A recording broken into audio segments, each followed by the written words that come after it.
There we go.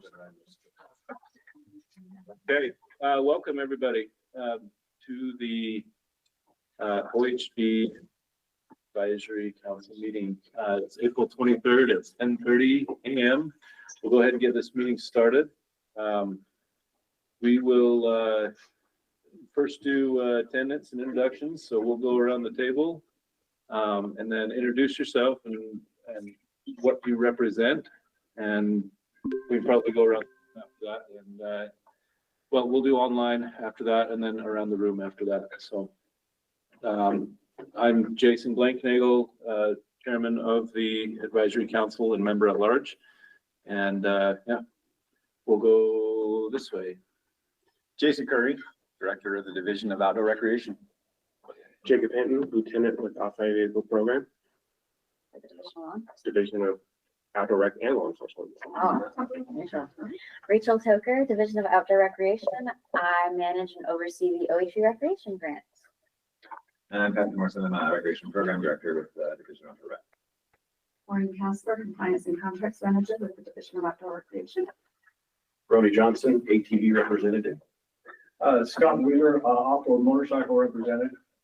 Dave Jacobson, Euroline Management.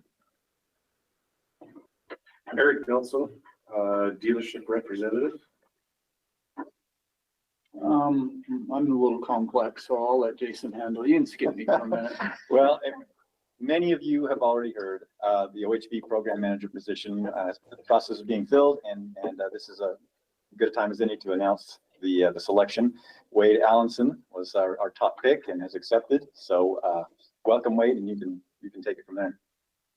Well, I know a lot of you already and worked with you and looking forward to working with you. I'm looking forward to working with the council.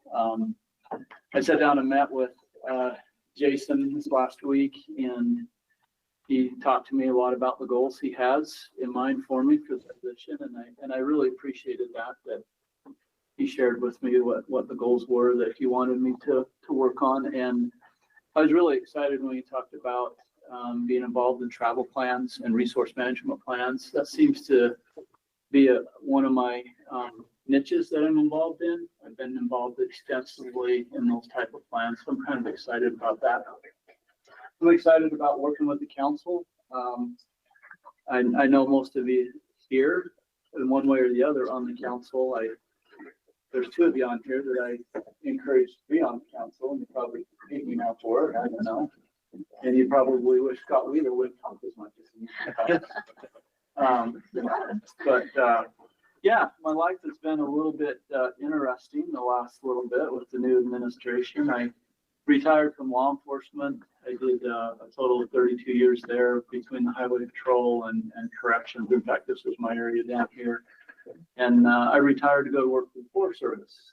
And I got, this would have been my third season with them. And I got caught up in the political atmosphere of the new administration, and my probationary period was a 2-year probationary period. So they told me my services was no longer needed. And so I left the Forest Service. But so it's been an interesting couple months, and I'm kind of looking forward to hopefully getting some stability with this new position. The state is definitely not a stranger to me. I'm pretty familiar with all the policies and different things, so I'm looking forward to that. I was talking to Eric today. A big thing on my background too is volunteering. I was talking to Eric. One of the first times I met Eric was at a volunteer project at Temple Mountain.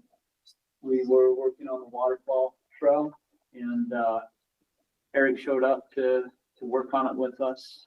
And I reminded him when he put a can of chili in the fire. It was Travis. 100% Travis. Anyway, somebody put a can of chili in the fire for dinner. Blew up, and it blew fire up. It blew chili all over it. I do remember you guys were crazy. Anyway, no, but most of you know my heart is with OHV Recreation. It has been since I was little. My dad, when I was 18 months old, my dad would take 2 divers, tie them around his waist and me to him, and that's when I started riding. I looked at Scott Wheeler. I met Scott Wheeler. What year was it? 75? What year did snow look like her? About that. About 1975. I think I was 7 years old. I watched Scott Wheeler climb Widowmaker and win Widowmaker. And you were probably 16 or 17. I can't remember. That was the first time I met Scott. So there's 2 feet of snow there. There's 2 feet of snow. My dad was the president of the club that put it on. And he went with shovels and shoveled a path so that they could have the hill climb. And nobody was getting anywhere except one guy from Price. He went past the snow and it was Scott Wheeler. I was there. I was at the end of the snow when that happened. But anyway, does anybody have any questions for me? I think that's about it. We're super excited to have Wade in this position, and like I said, we talked about the goals, and I think we're gonna really see some great things under his leadership. Yeah, welcome aboard. Thank you. Let's go ahead and, Nicole. Nicole, why don't you introduce yourself? Hi, everybody. I'm Nicole Nelson. I'm with Plitco, so the Public Land Policy Coordinating Office. I don't recognize a ton in this office or in this room, but I was with Division of Wildlife Resources for about 15 years, and then recently I've moved over to Plitco to work on various items. So I'm over the state and county resource management plans. I do live in Carbon County, so I am kind of here locally, but I grew up in Karen, so I moved to the big city as I joke. There is a stop. So you live in Price then? What's that? You live in Price? Wellington. It's a big city, right? There's a stoplight. It's a big city. So yeah, I'm excited to be here with everybody. Cool, welcome aboard, Nicole. We're sorry you left there. No. I am too. It was just You should have just. too much of a drive every day to get to the office. Okay, we'll go online. Let's start with Fred. Fred Christensen right here from Ann Bell. I represent OHV safety. And that's Okay, good to have you here with us, Fred. Bonnie? Hey, Bonnie McAllister, and I represent the Trust Lands Administration. Okay, Evan? Yeah, hey everybody, Evan Beich here, the Division of Outdoor Recreation. I'm the program manager for the Recreational Trails program. Cheryl? Hello, I'm Cheryl Butler. I'm the Forest Service rep. Okay, Kirk? Chester, I am the snowmobile rep. Brett? Brett Davis, I am the full-size 4x4 rep, like Jeeps and trucks. Okay. Jade? Good morning. My name is Jade Beal. I'm with Bureau of Land Management. Rachel, I have submitted a grant under the OHV, and Rachel invited me to this in case there was any questions. So thank you. Okay, and Shannon?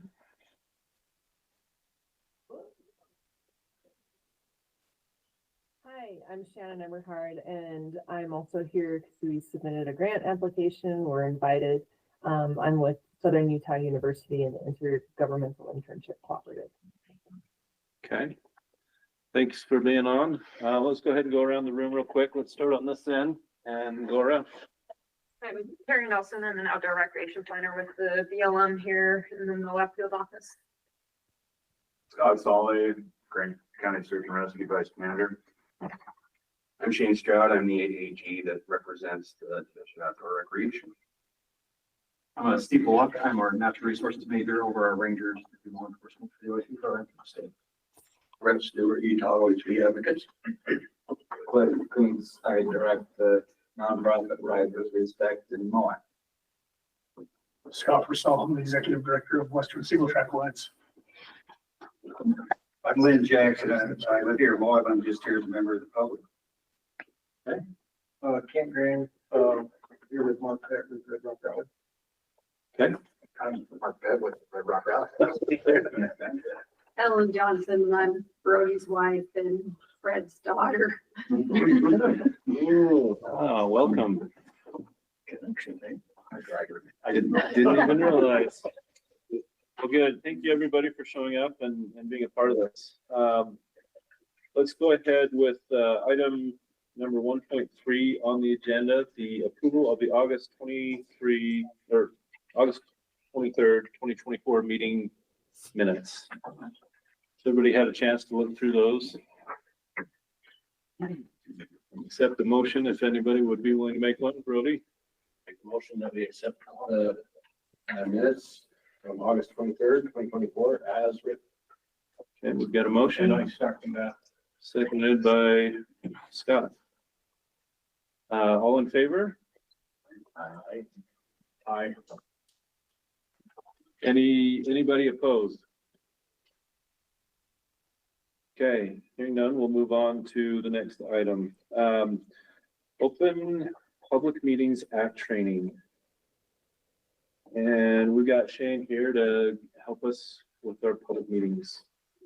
I know you guys have been looking forward to this for the last year, so I'm happy to be here to present it to you. I make that joke every year and it never gets any funnier. So, as an advisory council to the Division of Outdoor Recreation, you're required to get this training every year. I've tried to make it pretty brief, give you an overview of exactly what the law requires. A lot of this will be handled kind of in-house by the division. Rachel and Patrick are great at handling this, the details when it comes to things like the Open Public Meeting Act. I'm also going to give you a brief overview of GRAMA, the Government Records and Management Act, and conflict of interest requirements. I won't focus too much on those, but I will give you some highlights that are important to consider. If you have any questions, you can always ask me or you can ask Rachel or Patrick. Rachel, did you get this presentation that I emailed to you this morning? That's a great question. There we go. So if you wouldn't mind assisting me as we present it, I'd appreciate it. One second, I'm just for this all to load.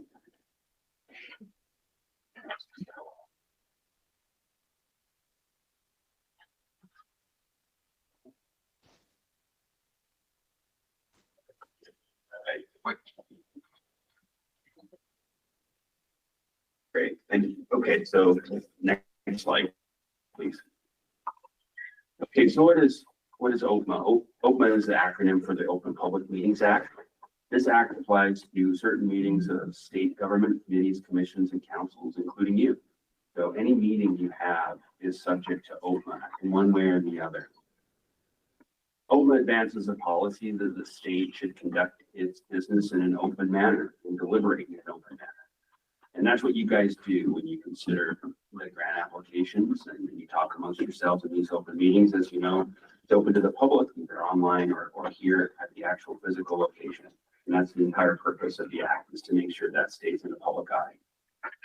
The law is a little bit complicated, has a lot of moving parts, but for our purposes today, it really requires four main things: proper notice of the meeting, the ability for the public to attend, the transaction of business in an open and transparent manner, and then good record keeping.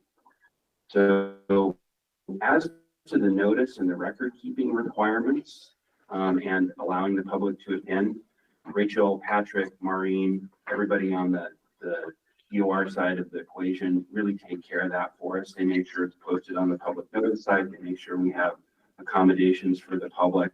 You guys really don't need to worry much about that. Same goes for record keeping. We keep minutes, we circulate those to you for approval, as we just did. So most of the time, you guys aren't going to need to worry about that. That's going to be taken care of by DOR. The most important thing for all of you is to ensure that you transact business in an open and transparent manner. And so that's kind of what I'm going to focus on today. So next slide. First of all, what's a meeting? A meeting is a gathering of a public body with a quorum present that's convened by an individual with authority to convene the meeting. That's usually DOR or the chair, for the express purpose of acting to, one, receive public comments about a matter, deliberate about a matter, or take action on a matter. So really those three components are what comprise a meeting. So what aren't meetings? Well, meetings aren't chance social meetings like dinners. So if you guys are chance meetings or social meetings. So if you guys run into each other in the grocery store or out on the trail, that's not a meeting, even though you might have a quorum present. Likewise, if you have a social activity like a dinner, where you're not talking about business, you're not receiving public comment, you're not taking action or deliberating on a matter, that's not a meeting either. That's just a social activity. It's also not a meeting if you have fewer than a quorum present. I have 4 on there. I didn't update it. It's actually just a simple majority of those on the council at any given time. So I think now, is it 7 or 8, Rachel? I believe it's 7. Okay. So if you have 6 members in any one place at any given time, that's not a meeting because it's not a quorum. And in general, meetings where the council receives no public comments, does not deliberate about a council, does not deliberate about a matter, not council members, and takes no action on a council matter, it's not a meeting. Okay, next slide. So when and where does it apply? It applies to all meetings, but it essentially applies to all open meetings. Under the law, the presumption is that a meeting is open unless it may or must be closed. And the law only requires meetings to be closed in very specific circumstances. Most of those would not apply to you guys. It's really when you're meeting about pending litigation, about purchasing property. The only time I can really think it might apply to the council is if you had a concern about another council member, like their health or their mental health, and you wanted to discuss whether or not they could continue to serve in the council in the capacity of a council member. In those cases, you can close the meeting to discuss that, to protect the privacy of the individual. But that's probably the only time you really close a meeting. And it's a good thing because closed meetings are pretty tricky. You have to make sure the law allows it. If you do close one, 2/3 of the members have to vote to close it. It has to be for a specific purpose, just like I said. The chair has to announce why it's being closed, where the closed meeting will be held, those that voted to close the meeting. You have to keep a recording of the meeting. You have to provide a sworn statement that instead of a recording to discuss the health of an individual. There's a lot of different requirements. We've had to close meetings for other councils in the past, and it's not a lot of fun because it takes a lot of planning and you have to make sure you do it the right way. The important thing to know is that during a closed meeting, you can't take any votes. The only vote you can take during a closed meeting is to reopen the meeting. So you can discuss something during a closed meeting, but if you're going to vote, for example, to expel a member because you have concerns about their capacity to serve, that has to take place in an open meeting. Again, probably not something that's going to come to your attention here and something that's going to affect the council, but it's important to know about it. Resolutions, rules, contracts, appointments, those must be confirmed or passed in open meetings, and almost always those actually have to be discussed in open meetings. The next slide. So when in doubt about whether, how should you comply? When in doubt about whether you're meeting, consult with the division, Rachel, Patrick. Consult with Utah Code 524202 and the electronic meetings policy to ensure electronic meetings are carried out consistent with the law's requirements. You guys passed an open meetings resolution, I think it was a couple years ago. Jason does a great job of complying with that. So for the most part, Jason will handle that on your behalf. If you do anticipate a meeting might need to be closed for some reason, just make sure you touch base with Rachel well in advance so we can plan for that. Do it. We just need to plan for it. And then we need to ensure proper notice of the meetings. Again, this is something Rachel can really help you with, and we did that already. Next slide. Make sure you include all items of business on the agenda. So if there's something that you want to discuss, but it's not on the agenda, you can discuss it, but you can't take a vote on it. You can only vote on things that have been properly agended. Need to keep audio, video recordings of each meeting and minutes. Again, this is something that the division helps with. You need to vote on those minutes according to the requirements of law. Again, Rachel does a great job of helping with that. And this is another important one. You have to keep copies of all the materials introduced during an open meeting. They probably should be posted along with the minutes and other materials, but if they're introduced during a meeting, they're public. So if you bring it and you discuss it here at the meeting, it's a public record. Next, final thoughts. Biggest way to run afoul of OHVA is by taking action outside a duly called meeting or by closing a meeting that should be open. Again, closed meetings probably aren't going to affect you much. Most important thing I could say is with regard to taking action outside of an open meeting. If you guys are having a social activity, you're getting together for a trail ride, you're getting together for dinner, whatever it is, keep those activities social or focused on learning. Don't discuss matters that should be discussed in a meeting, like, should we act on this grant? You know, what about that public comment? What do you guys all think about that? Let's deliberate about that. Keep it focused on the event and keep it social. If you're having an electronic meeting, if everybody votes the same way, you don't have to take a roll call vote. But if there's a difference in the votes and anyone's electronic, then you have to take the votes by roll call. Jason does a great job of handling that. I already talked about social meetings. Note that public attendance is important. You don't have to let people disrupt the meeting, though. That really hasn't ever been a problem for us. But if somebody is disruptive, you don't have to put up with that. That doesn't mean you don't have to put up with critical comments. There's a difference between a critical comment and disruption. Just keep that in mind. Again, I don't think that's ever come up, and I don't anticipate it would in the future. So, okay, so that's OPMA. Any questions about that before I kind of move on to grandma and conflicts of interest? What about training? Let's say kind of a training meeting. How does that fit in with your council members? So if you had some sort of training, but you weren't receiving public comment, you weren't deliberating about a matter, you weren't taking action on a matter, then it probably wouldn't be subject to the Open Public Meetings Act. But you could, when in doubt, I would always defer to keep it open, just because you're always going to comply with the law if it's open to the public. But again, if it's just a training, you're not deliberating, taking comments or taking votes, it's probably not subject to. Any other questions about that? Okay. Grandma and conflicts of interest. GRAMA is the Government Records Access and Management Act. I'm sure you guys have all heard of this. What does it apply to? It applies to records.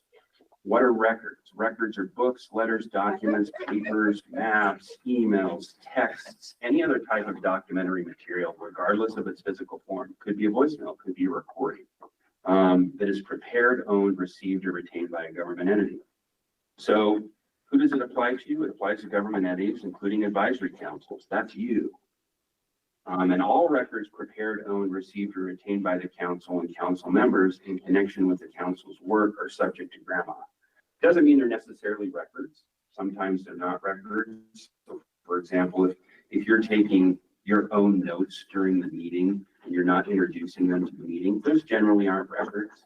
But again, sometimes the context matters and we have to look at it closely. So when in doubt, you have to defer to the fact that it might be subject to GRAMA. So next slide, please, Rachel. So GRAMA, council members have a duty to abide by GRAMA. Records are classified as public or non-public. If they're non-public, they're private, controlled, or protected, and there are large swaths or categories for non-public records under GRAMA. And government entities, including the council, generally may not disclose non-public government records. So if you have a record that's not public, we generally don't have the discretion to decide whether to disclose it or not. The law provides whether we should or shouldn't disclose it. If we get a GRAMA request, that's one of the things we look at is, does the law classify this as public or non-public? If it's non-public, we usually have to say we can't disclose it to you. If it's public, we disclose it. Like I said before, sometimes it's hard to tell whether a document is public or non-public just by looking at it. A document can be public in certain circumstances and non-public in other circumstances. GRAMA, I think, is actually a pretty complicated law. My office spends a lot of time helping attorneys or helping our clients with GRAMA. In fact, the AG's office has considered whether we might want to have a certain section of the office that only handles GRAMA because we spend so much time on this. So I'm not going to bore you to tears with all of the inner workings of GRAMA and how public and non-public documents work. I'll just give you some overall pointers as to how to comply. So these are kind of the thoughts on how you can comply. Remember that the communications you receive in your personal email or on your phone may be records under the law if they're connected to your work as a council member. One thing you could consider is setting up a separate email account, a free Gmail account that you only use for your council work. You don't have to do that. You could have it, you can have it in your personal email, but recognize that if you get a grandma request and we have to ask you to search for those records, it's going to be mixed in with your personal email, and that could be a pain for you and a pain for us and time consuming. So on that note, try to keep council work separate from your personal documents. The safest way to ensure compliance is don't destroy any records associated with your work on the council, and don't share any records provided to you in connection with your council work with anyone outside the council or the division. This is an important one because when you get documents from the division, they may actually be non-public documents. So for example, a grant application that before it's awarded is generally non-public. And we can share that with you because you're doing work with the division. But if you were to share that outside the council, somebody that's not on the council or outside the division, we could be disclosing a non-public document. Now that changes after the award. If the grant gets awarded, generally those applications become public documents. This is all part of there are exceptions though. I mean, sometimes we have to redact information that's always non-public. And this gets back to the fact that grandma can be rather complicated. So these two tips, I think, will kind of keep you on the straight and narrow when it comes to grandma compliance. Don't destroy records associated with your work. Don't share records provided by DOR outside the council. If you have any questions about how to comply, then reach out to either Rachel or grandma or DOR's grandma officer. His name is Austin Isbell, and he helps DOR with grandma compliance. Okay, next slide. Okay, conflicts of interest. I'm going to be really brief here. I know I'm out of time. Conflicts of interest are generally any direct or immediate relationship, including financial interests, with persons or businesses regulated or directly affected by decisions of the council. So what does that mean? Let's say that we had a grantee by a company that was owned by one of the council members. That's potential conflict of interest for a council member, right? Because to the extent the council member were to vote to give that grant to that business, that council member could benefit. There are ways around it. Maybe you just, you don't have to not be a member of the council for that, but you'd have to probably exclude yourself or abstain from any votes or discussions on that matter so that it doesn't appear as though you're trying to put your thumb on the scales. You have to reveal financial conflicts of interest via a form. I have those forms for you today to fill out. We don't have to do it right now. You can do it later on. You can just give it to Rachel. Can't receive gifts that could be seen as influencing you to make decisions one way or the other. May need to recuse yourself for votes where there is a conflict or potential conflict. This is just what I discussed. Pages 11 through 14 of the Governor's Handbook for members of state board and commissions gives some additional detail on that. I have copies to hand out to you today, and I'll give those to Rachel. We can hand them out later. So that is the true 30,000 foot overview of conflicts of interest. But if you read through that handbook, I think you'll have a little bit more detail on that. And then when you fill out the form, that will help us comply with the law when it comes to conflicts of interest. Okay, questions? I think I've asked this before, but as members of the council, we represent individual groups of people. Like I represent the ATVOT community. If we have a grant that could impact the ATV community negatively, how do we reconcile that internally with ourselves or whatever with the division to make sure that we are representing the people that we are supposed to be representing without getting their input on particular things that could impact them as a whole? So say a grant was going to want to close a 50-inch or turn a 50-inch trail into a 64-inch trail. As an ATV representative, I would be wouldn't want a 50-inch trail turned into a 64-inch trail. But how do I get input from the ATV community as their representative? That's something that we're looking at with it. So how do we reconcile that? So remember with regard to grandma, that grandma protects records, things that are written down, things like this. It also protects generally, well, at least in some instances, we would probably consider it to protect certain types of communications of non-public information. So for example, you wouldn't want to share somebody's social security number. No. But if you're discussing a grant more generally with the community, so for example, we had an application that may turn a trail from a 50-inch into a 64-inch trail. What are your thoughts on that? I don't view that as problematic. As long as you're not sharing the records and you're not sharing any particular information about the grantee.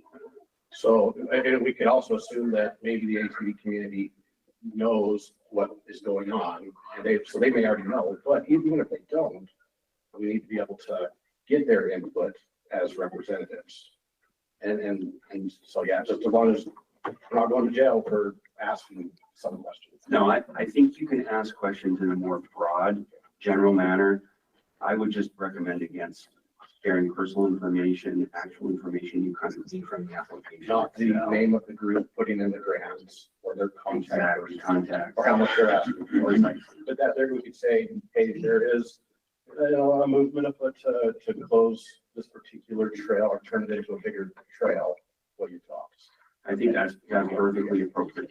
And one thing I'd say is if you're ever concerned about something, if you ever have a question, Rachel's there, I'm there. I mean, I'm always available to answer any questions. So feel free to reach out to either of us and we can help you with that. We want you to have the flexibility to discuss this with members of the OHV community. Now, would you be all right if we were to say use social media to ask these questions of our communities? Say there's a couple of Facebook pages with large 20,000 people members in Utah for different OHV organizations. Are you okay if we put that generally out there on social media? Because there's no way I'm going to get to Ogden and no way I'm going to get to Price to ask this club or that group. But how can we get it out to everybody in our population? So what I would say on that is I don't know that it's necessarily problematic under the law, but what I would say is if there is something of concern you want to post on social media, maybe touch base with us first, and we can give you some guidance as to how to do that and keep in compliance with the law. Thank you. Any other questions? That's the same question I had, is how much research can I do? Because some of them are pointed questions and I need to dig in and find out if the information I have is good or bad. So I think that's a concern maybe all the council members have as they review grants. How much can I ask other people about this grant? And again, I think what you can do is just keep it general. Instead of sharing personal information, instead of sharing specifics, grantees, amount requested, stuff that you gleaned exactly, from the application itself, I would keep it more focused on, the general purpose of the grant, what they're requesting. But again, ask Rachel if you have any questions, and if she needs to, she can pull me into it. So you said I think and I would. Does your office stand behind the I thinks and I woulds? So let me say first of all, He's a lawyer. Let me say first that this is my opinion and not an official opinion of the office or the AG. And I should have said that at the beginning because I'm actually required to say that under the law. This is not an official opinion of my office. And I'm not trying to, I am a lawyer, but I'm not trying to hide the ball here. It's hard for me though to kind of respond on the fly to these hypotheticals when I don't know exactly what it is you want to ask. And Grandma makes it exceptionally difficult for me to do that because if you look through Grandma, there are hundreds of exceptions for records that we can't reveal. And so when you're kind of asking me about what you can and cannot do, unless I know specifically what it is, it's hard for me to say you can or can't. So if we were to call you or Rachel, or the other person, and say, this is what I'd like to do, this is how I would do it, this is what I would say, we get the blessing of you or Rachel or the other person, then the state stands behind us. So I would certainly stand behind it. I cannot make representations that this would be an official position of the state or the office or the AG's office. So in other words, we take personal liability and risk by going by what you say might or could, or not. Usually when you're acting as a council member, so this is getting into a whole other legal topic. You're generally volunteers. And as volunteers, you're generally subject to the Utah Governmental Immunity Act, so unless you're doing something willfully wrong or criminal, you're not going to expose yourself to any type of liability. But again, so I really don't think you're ever going to get there. This seems to me to be, I would certainly stand behind any advice I gave you, and I would be certain that it's going to keep you out of trouble. And if I didn't think it was going to get you out of trouble, I wouldn't give you the advice. Thank you. And any advice I give you is in context of, of your service as a council member, just like I give to the DOR. So, I stand behind the advice I give. Very much appreciate it. Mr. Chair, can I weigh in on that real quick? Yeah. The division will have your back. Yeah. We'll treat the members of this commission the same way we would treat any of our staff members in terms of, if you're doing things by the law and by the books and you've checked in, then you should not have any problems. We're not going to leave you hanging out to dry. Good, thank you. Can I ask you a question, Shane? Sure. I'm not sure of conflict of interest. I'm curious if, say, someone on the council represents an entity that also gets money from the grant council, and for maybe some of the same, for some of the, not the same tasks, but for something similar to what you're asking for as a grantee, allowing that person to vote on that, would that be a conflict of interest since they're getting money from the exact same source? And by putting a thumbs down on that could make it so that that's, so that they didn't have that competition for that same money. Would that be a conflict of interest? So I don't know that I fully understand the hypothetical. What I would say is, If you're both, okay, so say we want to go do something on a trail, and then another person on the council, the entity they represent also gets money for working on those trails, but in a different way. And that person could, by you coming in with your grant and asking for money on that, by that person saying, no, we don't want them to have that, that would make it so that then that work couldn't be done because they're trying to get the same money or they're trying to pull from the same source. so let me first say that, as the attorney for DOR, any type of opinion or advice I give is for DOR and by extension, the council, because you're acting on behalf of DOR. So this is again where I'll put my lawyer hat on, but I can't give you any advice. Well, no, What I can say to the council is this, and I've said this many times before. When we evaluate grant applications, we should treat similarly situated grant applicants alike and look at each individual grant applications under the statutes, rules, and program materials that are applicable across the grant program, and make decisions based on those applicants, based on those materials, instead of, some other arbitrary designation. And I know that sounds like a lawyerly answer, but that's really true.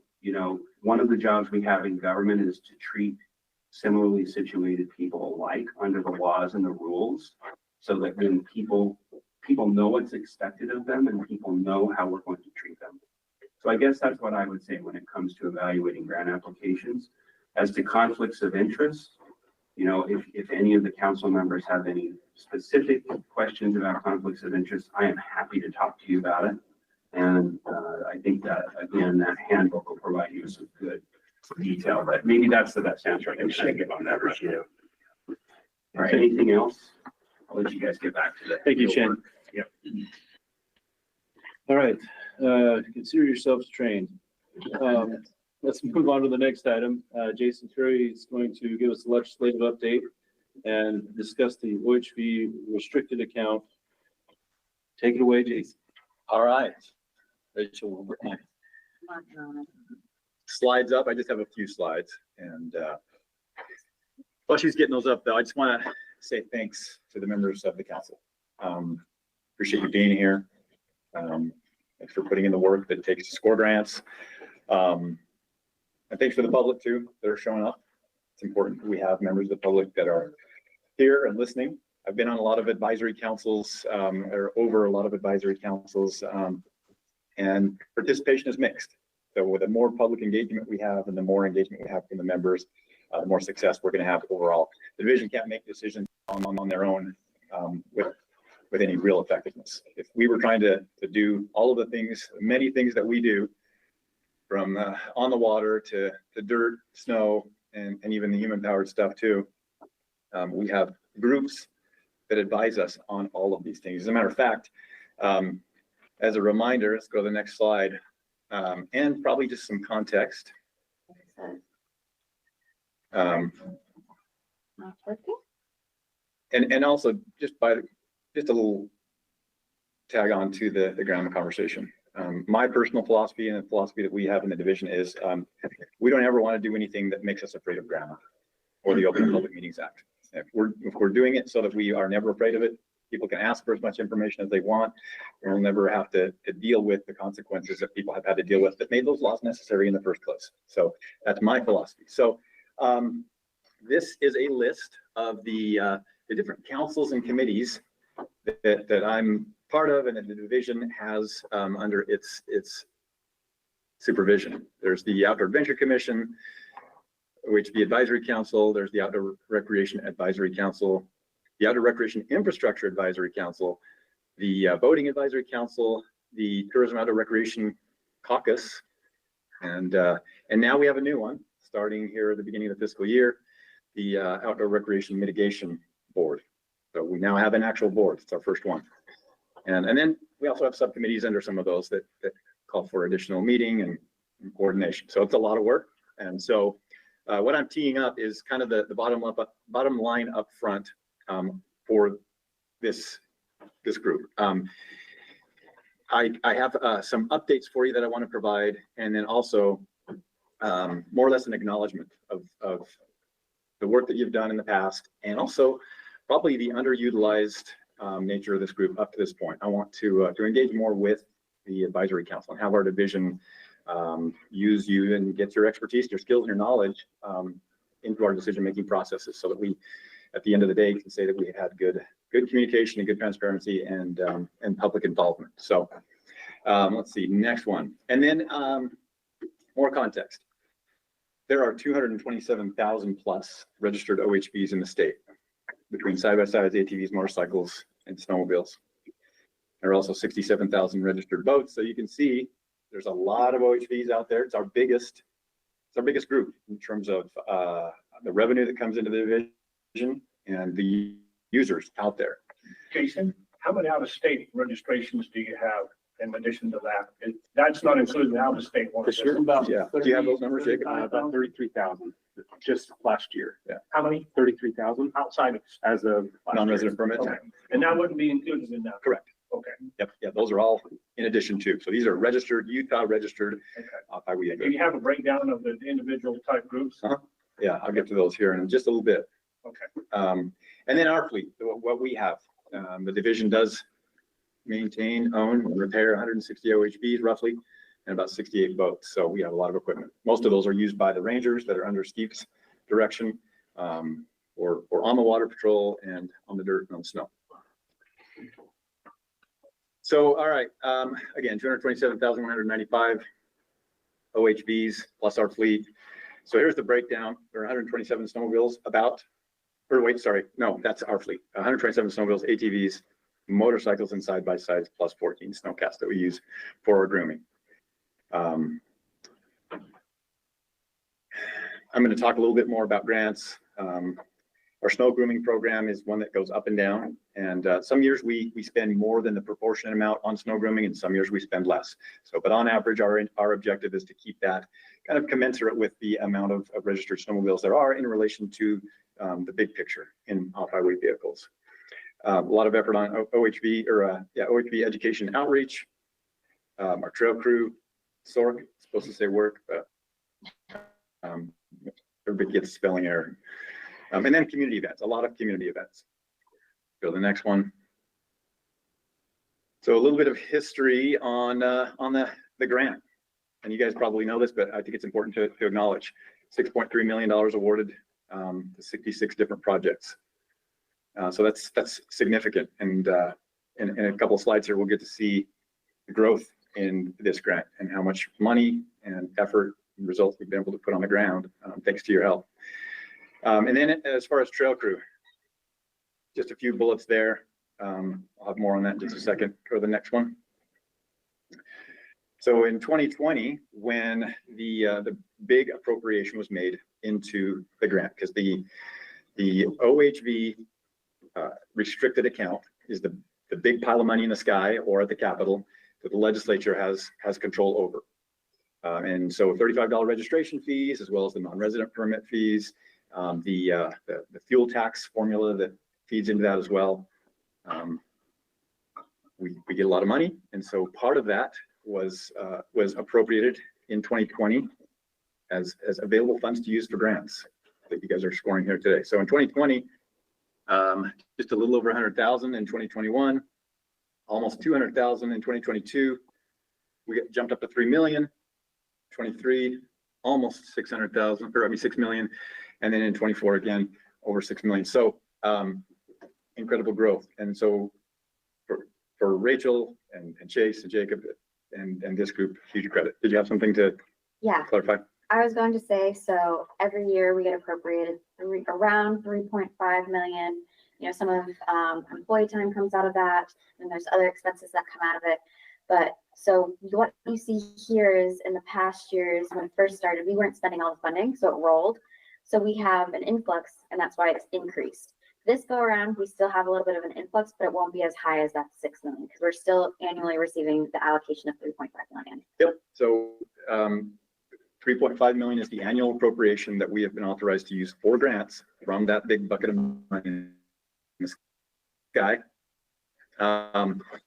And so like Rachel said, in 2020, not only did we get the ongoing amount of 3.5 million, there was also a one-time appropriation at that time of 2.5 million. So we started out with a really healthy balance of $6 million. And so over time, we dug into that and spent that money, especially in 2023 and 2024. And so that's what helped us to be able to spend $6 million roughly on average those last couple of years, is because of the balance that was in there and the underutilization in 2021 and 22. So the next slide just shows the leverage that has meant on the ground in terms of the match dollars. So just that last year of 2024, basically doubling our money, doubling the state's money from federal agencies, the nonprofits, the donations that come in to match. We're $12.4 almost $1 million in overall value on the ground. So that's huge. So again, thanks for doing this work that makes this possible. Let's see, next one.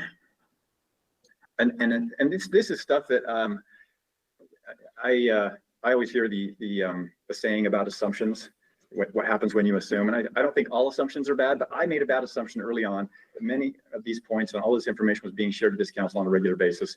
And that was a bad assumption on my part. So I want to just kind of give you a little bit of an update on things that maybe you are aware of, but I want to make sure we're doing our due diligence to communicate effectively with this council so that you know what's going on and your biggest ambassadors out there. So you all know about the adult education course, which was HB 180 back in 2022. A lot of reasons why we did that, and we're continuing to look at it and figure out ways that we can possibly refine it in the future. Next slide. So up to this point, we've had 327,000 plus total. Probably up almost 330,000 now. Jacob, you have current numbers? Yes, I have it right here. It is 343,000 adult completions of the adult education course. So you remember back to how many registered off-highway vehicles there are in the state. We're well over one per vehicle, and I think soon we'll probably have it 1.5 to 2 times the number of completed courses, which I think translates on the ground. It translates to the ethics and the behavior and the writing practices that 99% of the writing community already does. But it has stopped that 1% or less that has given everybody a bad name. So that was the intent. And then in addition to that, I don't know what you have current numbers on the youth course, but this is just 1 year's worth, right? 1342. But we have 3 different vendors that provide that course, so Yep. it's hard to. It's a little hard to get numbers quickly on that one because there are 3 different vendors. Plus, there's the hands-on courses that are getting more and more on the ground. And so, trail crew, as you know, the OHV advisory or restricted account provides about $400,000 per year into our trail crew program. Out of the $1.3 million that is appropriated, pretty good chunk of that comes from the Motorized and the OHV account. Last year, which was our first full season of having those 4 crews, you can see the numbers there. I won't go over them, but significant work all over the state. And next slide shows you that heat map, and you can go online to this story map using that QR code. This link, it's very easy to find on the website through the menu. You can see through that heat map right there that it is it's widespread throughout the state. There's been work going on all over. So you can click on different projects. You can see some of the before and after pictures on this story map, and you can see the stats of what type of work has been done in which parts of the state. So it's really, really cool. We're very proud of these crews, even though they're fairly green. They had a great first season to just sort of figure out who they are and what they want to be, and follow some really good guidance from the partners on the ground. So I'm going to just give you a quick update on a few things from the 2025 legislative session. 3 bills that I'll talk about real quick. HB 439 that affected this grant and enabled us to provide upfront funding up to 100% of the amount in certain circumstances, and also changed some of our definitions. And then HB 456, that's the Outdoor Recreation Mitigation Grant. So that one is you've probably heard about it in the news, the TRT bill, which was Representative Bollinger's bill. Went through 8 substitutes, which is a record in my book. I don't know if there have been bills that have had more subs than that. It probably have been, but that was a lot of work to try and get all the partners happy in terms of the hoteliers and the counties and the cities and the other communities, as well as public safety. We've heard time and time again the struggles that the state has in rural Utah when it comes to people that start out on the Wasatch Front. They fill their car full at Maverick and Costco and everything else, and they come down and they recreate in some place like Grand County, San Juan County, Garfield, Paiute, some of those counties that don't have tons of hotels, but have a ton of impacts on the ground. So then they go and they have their impacts on the ground. They might get hurt, need medical attention. They might have to have SAR come after them. They're definitely doing their fair share of the wear and tear on the roads, and then they're leaving all their trash behind, which is a burden on those local counties. So what this grant does is it added an additional 0.75% onto the hotel tax. So it is about a $7 million at this year's numbers is what it will look like in terms of a grant that the division will administer to be able to give to counties of the 3rd, 4th, 5th, and 6th class to offset those costs. So there's 4 main categories: search and rescue, EMS, transportation, roadways, and waste management, solid waste management. So we're really, really happy and excited about this. It's been a long time coming, and huge credit to everybody that played a role in that. But we will be standing up a new board to oversee that grant here in the coming months. And Patrick and his team will be overseeing the grant and setting up a structure and a set of meetings just like this to do the same thing with those funds.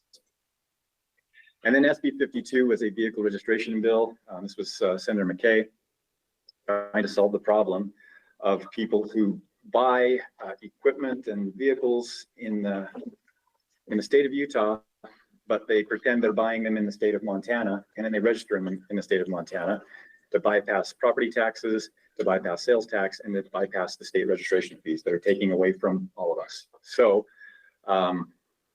boats are a big one. I mean, some of these big, very, very expensive boats, they're avoiding thousands of dollars in sales tax and of course the registration fees, but it's the same with OHVs. People are registering them in Montana. Sometimes you can get a lifetime registration in Montana and you're paying nothing into the system that funds these grants, that funds all of the things that the division does. And this bill provides a little bit of extra teeth. It was always illegal to do that, but it provides a little bit of extra teeth for the tax commission to be able to enforce and penalize people that are doing that. It also provides a little bit of amnesty for people that have been doing it, that they can correct and come to the table and repent. So, and then in addition to those three bills, there were two appropriations that we received. The maintenance shop, a $21 million appropriation there between the OHV restricted account and the voting account, and over 2 years. So the first step is in the fiscal year that's starting July 1st, $13 million from the OHV restricted account. And I'm hoping that's all we will have to spend from the OHV restricted account. As I'll show you in a minute, some of the numbers. Well, I already kind of showed you the breakdown of how many OHVs there are in the state, how many boats there are in the state, and how many users we service with this shop and the vehicles and the equipment that we maintain and repair. Right now, the mix of funding as it was appropriated is about 80-20 in terms of OHV funds and boating funds. Not quite commensurate with the number of registered users out there. So we want to get it a little bit closer to like a 75%, which would be right on the percentage. So we've got some ideas. We tried to get it pulled off this last year to get another funding source to come and help pay for the shop. Didn't quite work out time-wise. I think we just ran out of time at the end when everybody's scrambling to try and get their little pieces into the appropriations intent language. We're going to try it again this year or this next year. Director Ferry is already aware of it and wants to push for it. I think it's a really good idea, so that we don't have to spend $19.5 million and 90% of the cost of the shop out of the OHV account. The other one is the Ranger residence in Flaming Gorge. That was a $600,000 appropriation, and that was a 50-50 split. Typically, that's kind of how we do things when we have to do a dual boating and OHV purchase. We try to do it 50-50. So $300,000 comes from the boating account, $300,000 comes from the off-highway vehicle account for that Ranger residence in Flaming Gorge. Residences for Rangers is not something we want to do, really. I mean, in a place like Flaming Gorge, it's necessary because there's just no housing there. The only other place we do it is at Lake Powell. So we're, I think at this point, done doing Ranger residences. I think there's plenty of housing in most other places. We'll see. Okay, and then just some priorities. I just wanted to go through a list here. These are the things that are important to us. So engagement, as I said, with this council, transparency in the fund. When we have expenditures that we're going to ask for and that we're evaluating, we want to make sure that we're getting advice from the advisory council. That would make sense for us to do that. And then continued proportionate spending in the restricted accounts. That's something that culturally, when this division was created in before my time in 2022, and then when we started talking about the past spending that happened in the OHV restricted account, some of the inappropriate uses that were uncovered inside of our division in our conversations, we've been glad that happened. We think that's appropriate. We want to continue monitoring and making sure that our spending is proportionate to the users that are putting into it. And then access protection. Wade talked about our conversation regarding travel management and the Division of Outdoor Recreation's input into all types of resource management plans when it comes to the federal government, when it comes to our interface with FLIPCO, and the work that they do. There's a lot of messaging that we want to hear from you all that helps inform our input into those documents and those planning efforts. And then public education, which I think goes hand in hand with that access protection element. Young people, we've started up again with our hands-on course. We've had some participation. I wouldn't say we've had a ton of demand, but we're looking for ways to engage young people, make sure that this activity and motorized recreation overall is sustainable in terms of those registered vehicles. Because when mom and dad or grandpa and grandma move on from it and have their machines, they've left a legacy that somebody else can own those, get them registered, and then acquire new ones because they're hooked into our sports. And then our continued support of the Division of Law Enforcement in OHV patrol efforts. There are some places around the state that have had almost no OHV patrol simply because they're just not close to a state park, or that there was just not enough capacity, or the park rangers just had a struggle trying to juggle all the responsibilities that go along with managing a park and also trying to be out there on the trails and separated from their home base. So, and then increasing, these are two funding pursuits that we have that we're talking about for next year. We want to get your input on them. Increasing the amount of money, like Rachel said, it's $3.5 million per year that is appropriated. Now that we're handing out $6 million a year, it seems like 3.5 annually might not be enough. So we're going to go to the legislature, first to DNR, then to the governor's office, then to the legislature to ask permission and ask the legislature to appropriate additional funds into the grant allocation. And then in addition to that, increasing our trail crew capacity. Same method to go through the process with DNR, governor's office, and the legislature to get an additional appropriation to add some capacity for our trail crews, especially when it comes to our heavy equipment side of things. We can get a lot of work done with heavy equipment, and feel like that's one area we really have an opportunity to grow into. Then a few other projects. There are some OHV infrastructure projects that are being talked about. Had conversations with many of you on some of those ideas. We want to do a study. Colorado State did a study that Lauren from UPLA sent me on the economic impacts of off-highway vehicles. That's a great study that I think we could use as leverage and information to help people understand how much we contribute as an off-highway vehicle community to the state's economy. So I believe that's it. Any more slides? Okay, that's the last slide. So those are the priorities, and take any questions or whatever. Yeah. I'll just rock the boat really quick.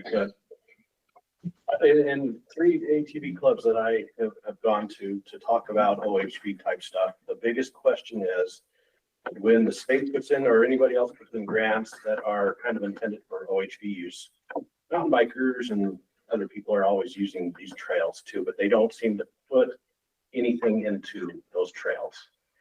What's the state doing to look at that? I know it'd be a nightmare of biblical proportions to register every mountain bike and e-bike and 10 speed and whatever else. But what's the state looking at to have that community actually put some skin into the game?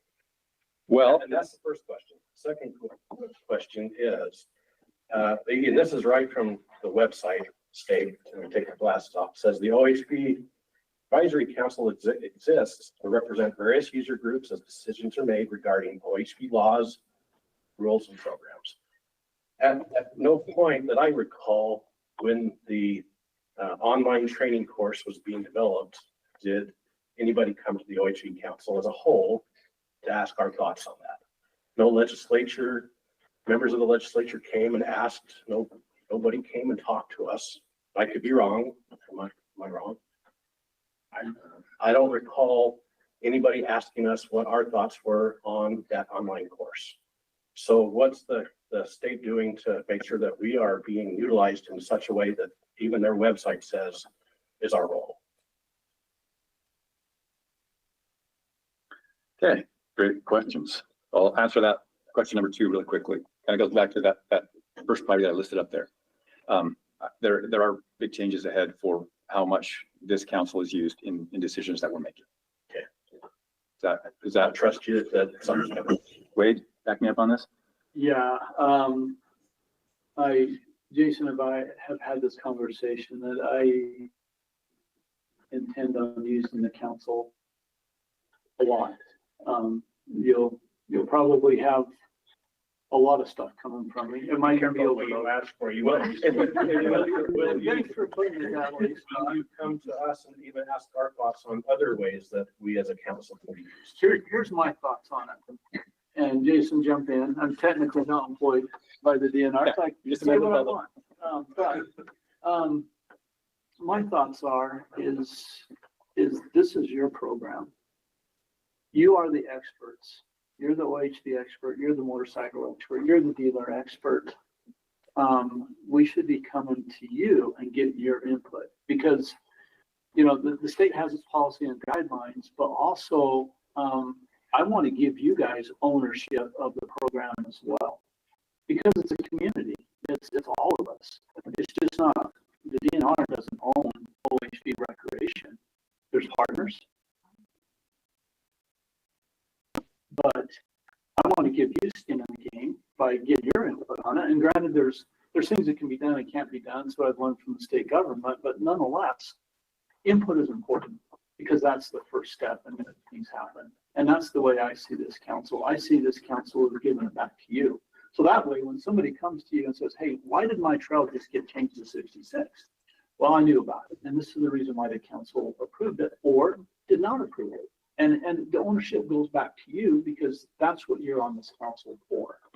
That's the way I see it. And Jason, you can correct me however you want. Absolutely. I'm okay with it, but that's the way I see it. Along with that, I think that, and we don't have control over our state legislators, but it would sure be nice if when they start wanting to make laws and rules regarding the OHV community, that they be encouraged to reach out to us or return our phone calls, which doesn't ever happen. You're not alone. I would support that if there are legislative, House bills, Senate bills, if they're coming our way, I would sure love to send them to you guys and get your input. But you also got to realize the legislature, they do what they want. And the legislature gets really crazy about the 23rd hour. And there is so much stuff that gets shoved through prior to midnight. That's when the legislative session gets, in my opinion, real tricky. So you got to understand there's a lot of limitations there, but there are some things that can be done. Like they want to pass a bill. Why don't we throw it by the council and see where they sit on it? And the legislators can decide if, based on the council's guidance, if they want to pursue it or not. And they may do it or they may not, but at least you have the input. That would be great. Yeah, what I would anticipate is the next legislative session, because you're not alone. We have a hard time getting legislators to respond to us, and it's not because they don't like us. I hope maybe it is, but for the most part, it's because they've got 50 million people calling them, and it's just you got to hit timing, and sometimes you can get them to answer the phone or you spot them in the halls. Our team is heavily engaged up the legislature. So what I will commit to you is, and the commission, the advisory council is, that during the legislative session, we will send updates as they relate to off-highway vehicle matters to you all so that we can collect your input. Okay. And then on the bigger picture thing, like let's put it this way, as we look at the adult course and we look at ways to refine it in the future, yeah, we'll absolutely be having this group engaged in that process. Okay. And then the first question. Okay, so as far as the first question, so that's a good question. Because yeah, taxing, we had lots of conversations about this, and this is going back before my time with Speaker Wilson. At the time, Brad Wilson was the Speaker of the House. We had ideas about we called it the backpack tax, or there are certain tax codes attached to tents, backpacks, mountain bikes, kayaks, you name it. And we could have identified that. Our thought was, well, why don't we have this tax on all of those things, and that way we can solve that problem you're talking about. Okay. It was not appealing at all to the tax commission because it would have made a tremendous amount of work for them to track all of that stuff and to separate everything out. So the idea was, okay, instead of doing that, we can have the same impact financially by just all sales tax. So all sales tax in the state for anything you buy, 1% of it goes into a fund called the Outdoor Adventure Infrastructure Account. Another one of those big buckets of money in the sky. Similar to the off-highway vehicle restricted account, it's another restricted account, but we get 1% of all state sales tax receipts into that account. So that is kind of the solution that they came up with. When I say they, I mean the legislature. So I see that as kind of problematic, where the OHV community gets has to pay the registration, but then everybody gets the sales tax. Mm-hmm. So we get kind of double whammy. It is, and yep. Where the mountain bike community gets they get single whammy. Yeah, you're right. Yep. You've been paying for the highway patrol helicopter for a lot of years too. When that first came out, the OHV community's been paying for that for a lot of years. So while it is not a perfect fix or the fix that we initially tried to start out with, it is getting something from them, meaning the mountain bikers, because I don't know if you've priced e-bikes, but super expensive, all mountain bikes generally. But so anyway, hope that helps give you a little bit of insight of the direction we're going and some of the progress that we've been able to make. Again, the legislature, it's not me, I didn't do it. I'm just curious about like adventure bikes and dual sport bikes that have a license plate that are using OHV trails, but haven't paid, but none of that money for that registration goes into the OHV. Yeah. Is there anything? There could be something in the future.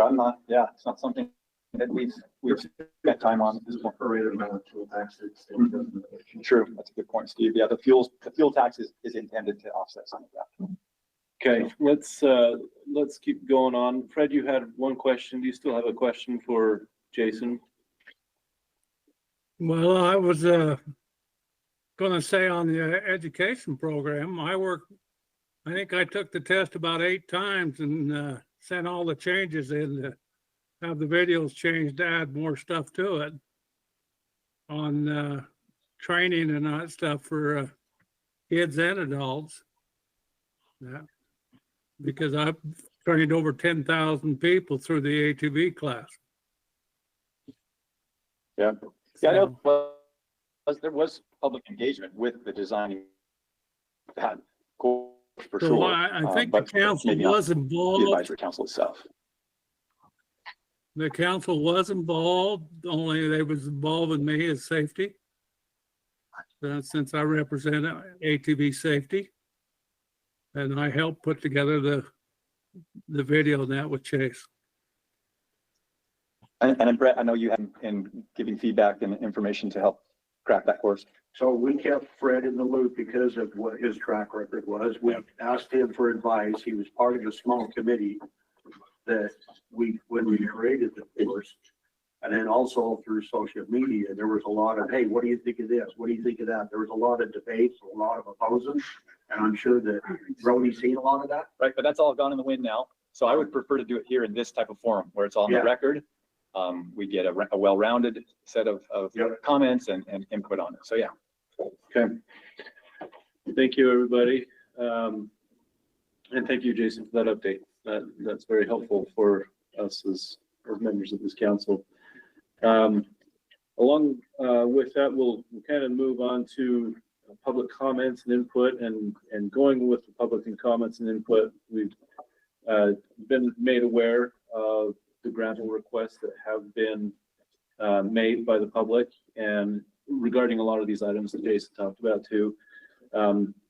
We do have Brett Stewart here to give us a rundown. I've asked him to take a few minutes to give us a rundown of what his grant requests are representing and what his concerns are, and then we'll let him do that, and then we'll ask questions afterwards, and then if there's any other public comment, we'll open it up for that at that time. So, Brett, if you're okay, go ahead. Yeah. First, I want to thank you, Mr. Chair, for inviting me to speak on behalf of it. My opinions here and the research that I've done here, I shared it with the public, I shared it with the council, and I've got input from a lot of the public. So this isn't just my personal opinion on what our questions are. What really threw up the red flag here was we have 4 trail crews out there. 2 of them are non-motorized and 2 of them are motorized. So our questions were, along with a lot of the public, is who's paying for these? So we have 4 crews. They're doing about 50-50.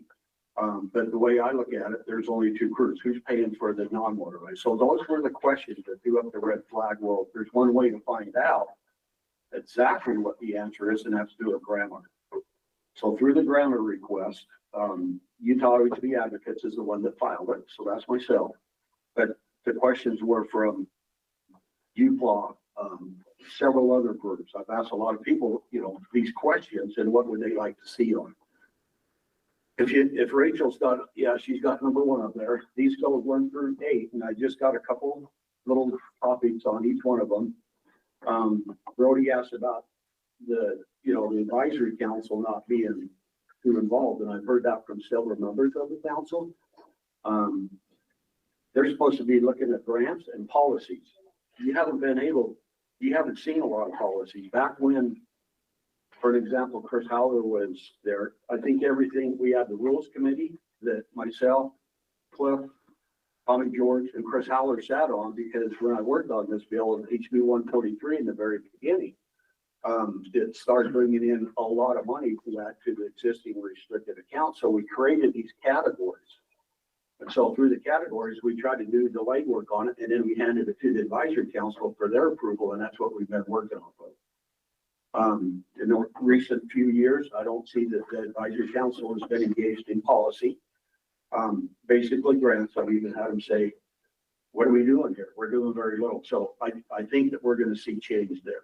But that's the reason for my first page, is policy, grant reviews, and I think anything OHV related, whether it's dollars or rule changes or anything, you should be involved in it. And I think we'll see that coming.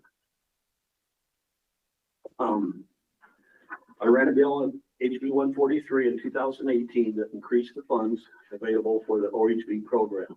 So we created these categories, which I just shared with you, that was approved by the Rules Committee and the Advisory Council. If you look at the categories, or in the categories, if there was policy change or anything, it was always approved and discussed by the committee and the council for approval. The process worked well until there was a change of leadership that happened when Chris Howler retired.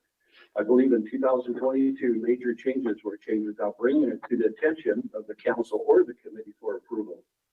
So this number 2 here is what we started with, eligible projects. There was land acquisition, access protection, search and rescue, tourism, education, and including non-law enforcement, trail safety, okay?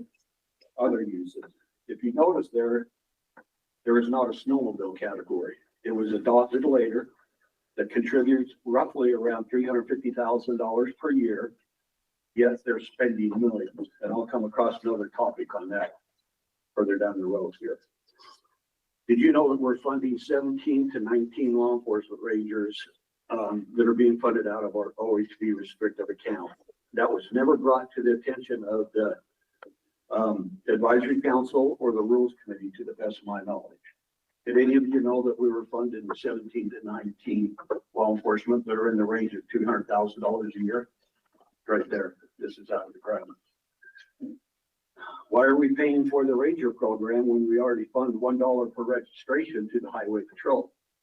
I kind of thought that was our law enforcement. Highway patrol, yeah, we donate to it. I thought there was, they were getting like $300,000 a year from us, but apparently to the registrations we're down to 240 or something. I thought it was 300 registered OHVs.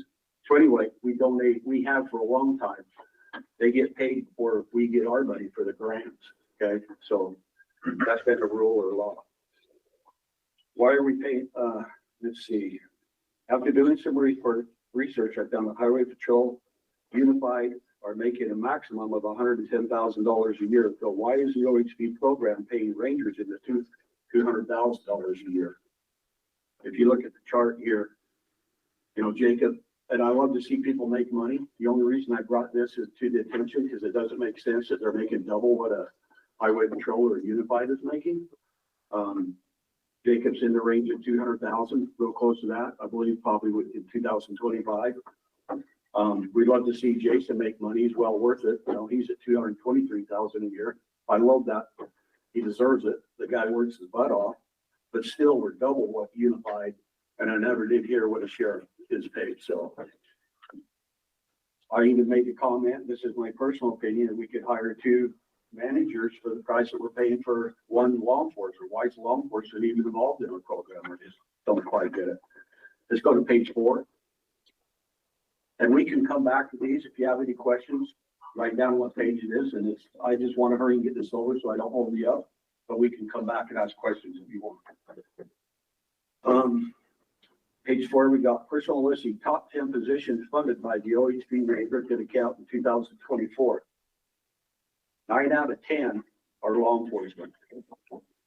Why is that? Because again, we're paying for, it was never intended for this. If you notice, top 9 out of 10 are law enforcement. They do not belong in the OHV program. That's not just my opinion. That's the majority of the folks out on the street that taught the OHV program. They have that same opinion.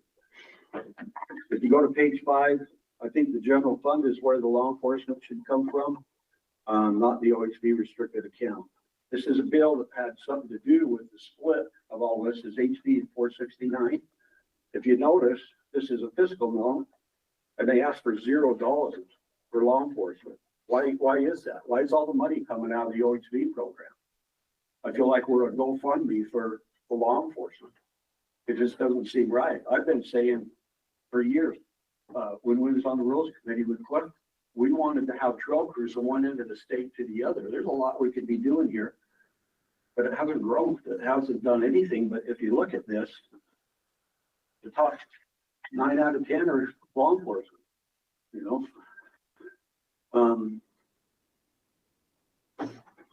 This is when I had a wake-up call. During session, I was skipping through appropriations meeting and I came across this document. If you notice, the OHV program was asking for $19.5 million for a maintenance building that many other agencies would be occupying.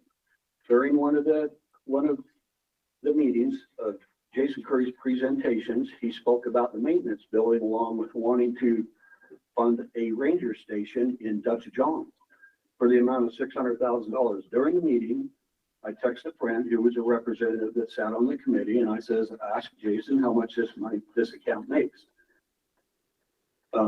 Jason's reply was $10 to $14 million a year. And that was a shock to me.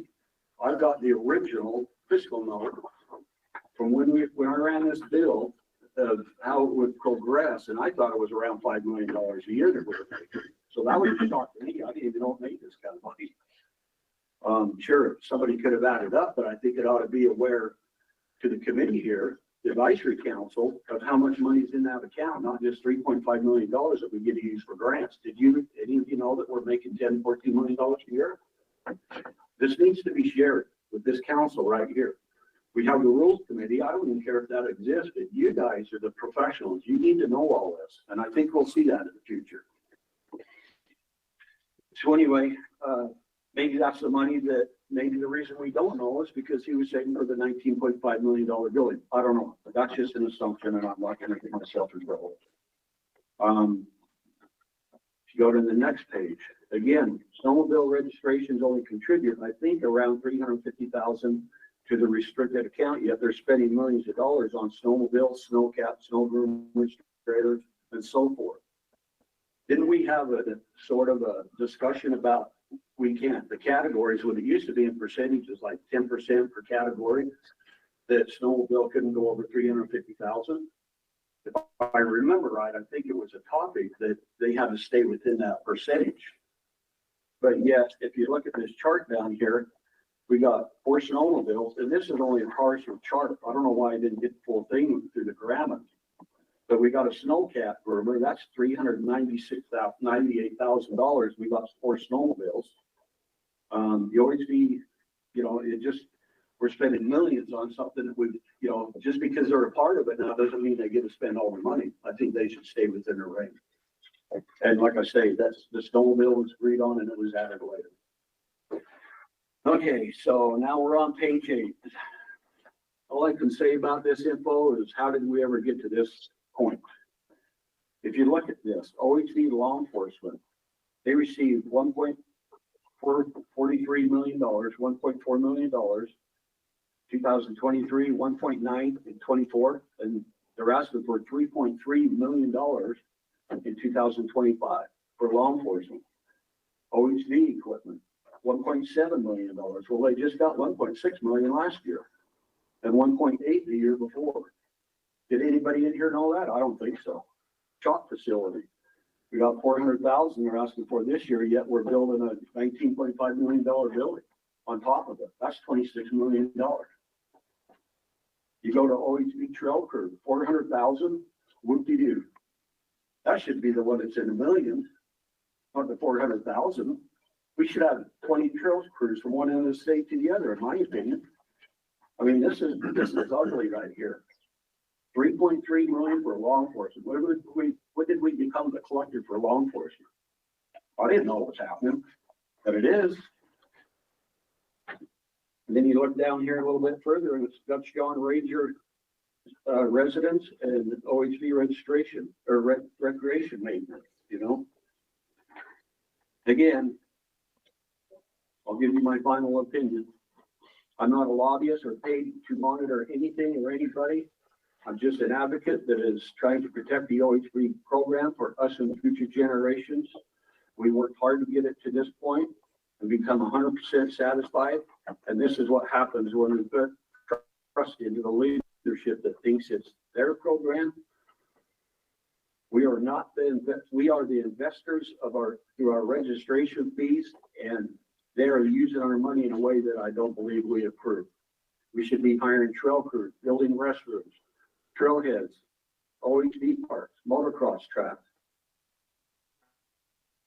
and so on. Not law enforcement, but then build our own agency. We'd be happy to fund it through our fair share. You got non-motorized, and it seems like we're the ones that are funding it. I don't have the answers to a lot of these, but this is what we've discovered through part of the grant of these is partial. There's actually threw up a red flag, so Representative Rick has filed a legislative audit. So we'll wait for that and decide what direction we go. By the way, this is the first time Jason has made it to an off-highway vehicle advisory council, and thank you, Jason. And I know that we've talked, he's going to plan on being here more often.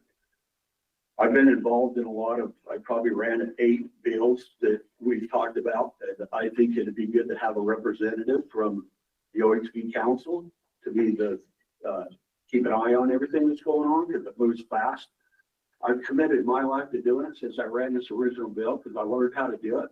But I'm just a volunteer. I've never been paid $1 to do what I do. I do it because I love the program, and to see it somewhat, my opinion, get hijacked, it's really frustrating. And so I would recommend maybe somebody is trained here for legislation when it happens and they have to commit every day to it. I mean, 45 days a year, I'm up there just because it scares me to death that we're going to lose it. And it got away from us. And I've done everything possible, my opinion. I hope things are changed from here on out. With that, I'm done.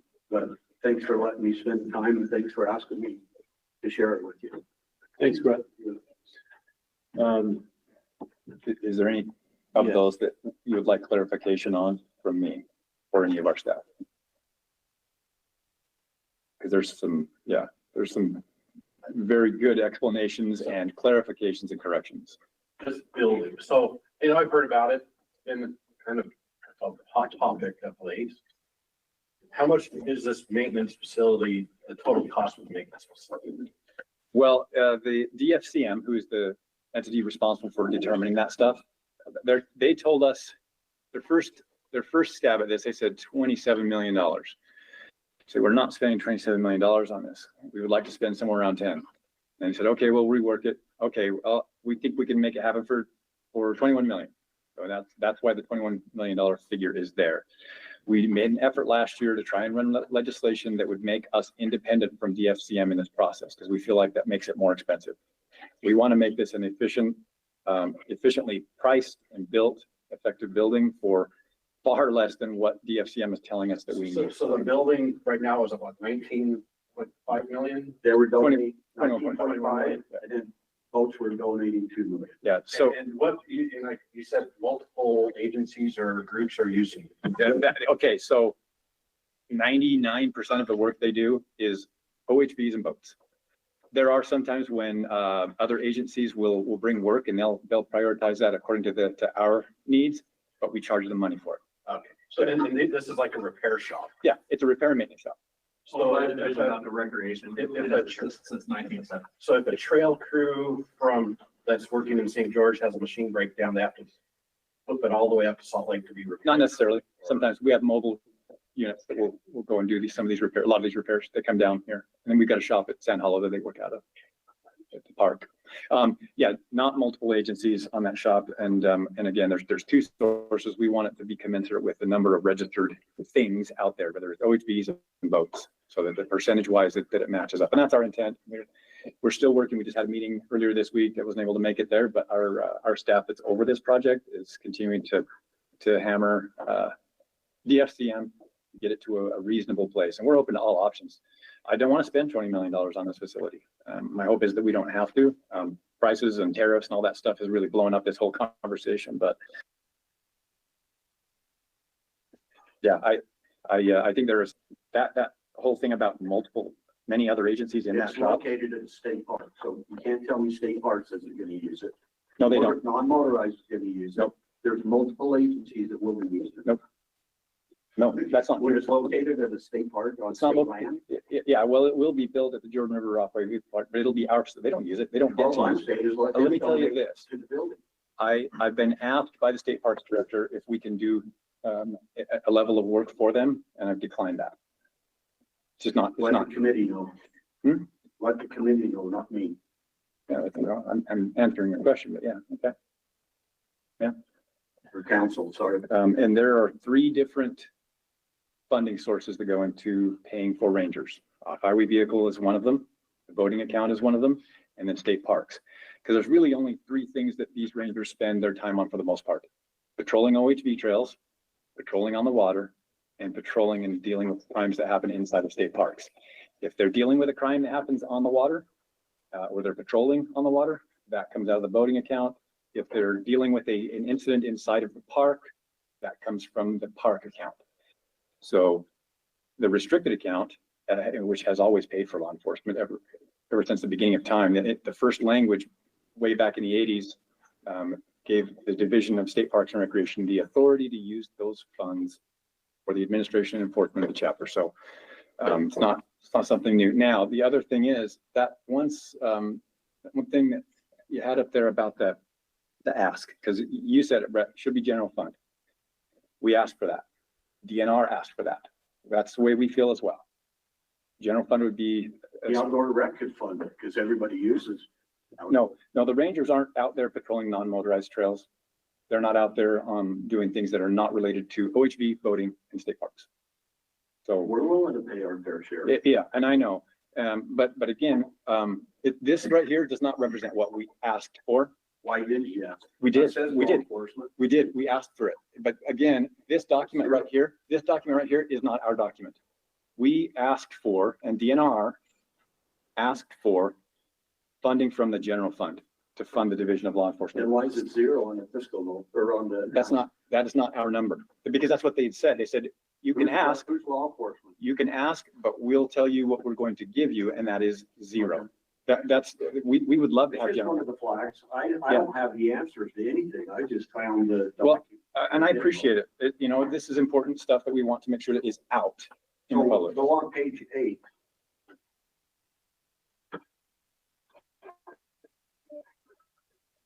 Right there, 3.3, what is it? Mhm. 3.3 million this year, and you got 1.9 last year and 1.4 the year before. That's Yeah, when the Division of Law 2 Enforcement, years, double. or when the Division of Outdoor Recreation was created, and the Division of State Parks no longer really had an incentive to go and patrol OHV trails, other than just a financial incentive, we Give identified, these guys advice. yeah, for sure. No, nobody knew about it. Yeah, for sure. That this is something that if things like any, growth, we want to get the input of the advisory council. But anyway, just so that everybody knows, the growth that you're seeing is not because we had an agenda that we want to grow the law enforcement. The law enforcement need is there out on the trails and on the water. But again, general fund really is the place where that ought to be coming from. We advocated for it. We asked for it. The legislature put 0s. This is the very first place it should be talked about, and then you take it to the legislature and you present it to them after their recommendation. Yeah, well, and that's. They are policy. And that's what we'll have in the future. And I'm looking forward to it. Yeah. Yeah, we'd love to have just what you said, general fund funding. And I don't know, Steve, you want to give the view of the DLE on that? Yeah, sure. Steve Walk, I'm the major of our ranger section for the Division of Law Enforcement. It's being created, combination of 4 divisions that had law enforcement. State parks had about 65 officers. Outdoor recreation made it up to about 14 or 15, growing about 5 a year over the last 3 years to try and cover places where state parks rangers just weren't covering. Division of Wildlife Resources has about 80, 85 officers across the state, and Forestry Fire State Lands has had 2. They have a 3rd position that was just hired this year. So all those 4 different agencies and natural resources have combined into one because the legislature recommended to make that happen. There were some studies that's been recommended about 10 times over the last 30 years to make that change to focus more on it. So the history of the OHV program, when Chris Haller was here as the OHV program manager, Chris Haller was a law enforcement officer before he moved into that position. Some changes. He was a law enforcement officer under the voting program as well. He retired as bad. Yeah, he had to give that one up because of some changes that were happening at that time. So there were 65 officers in state parks. The OHV program has existed for more than 50 years. When Haller was here, they celebrated the 50th anniversary of that OHV program. And like Jason said, rangers in state parks and recreation before the Division of Outdoor Recreation was created.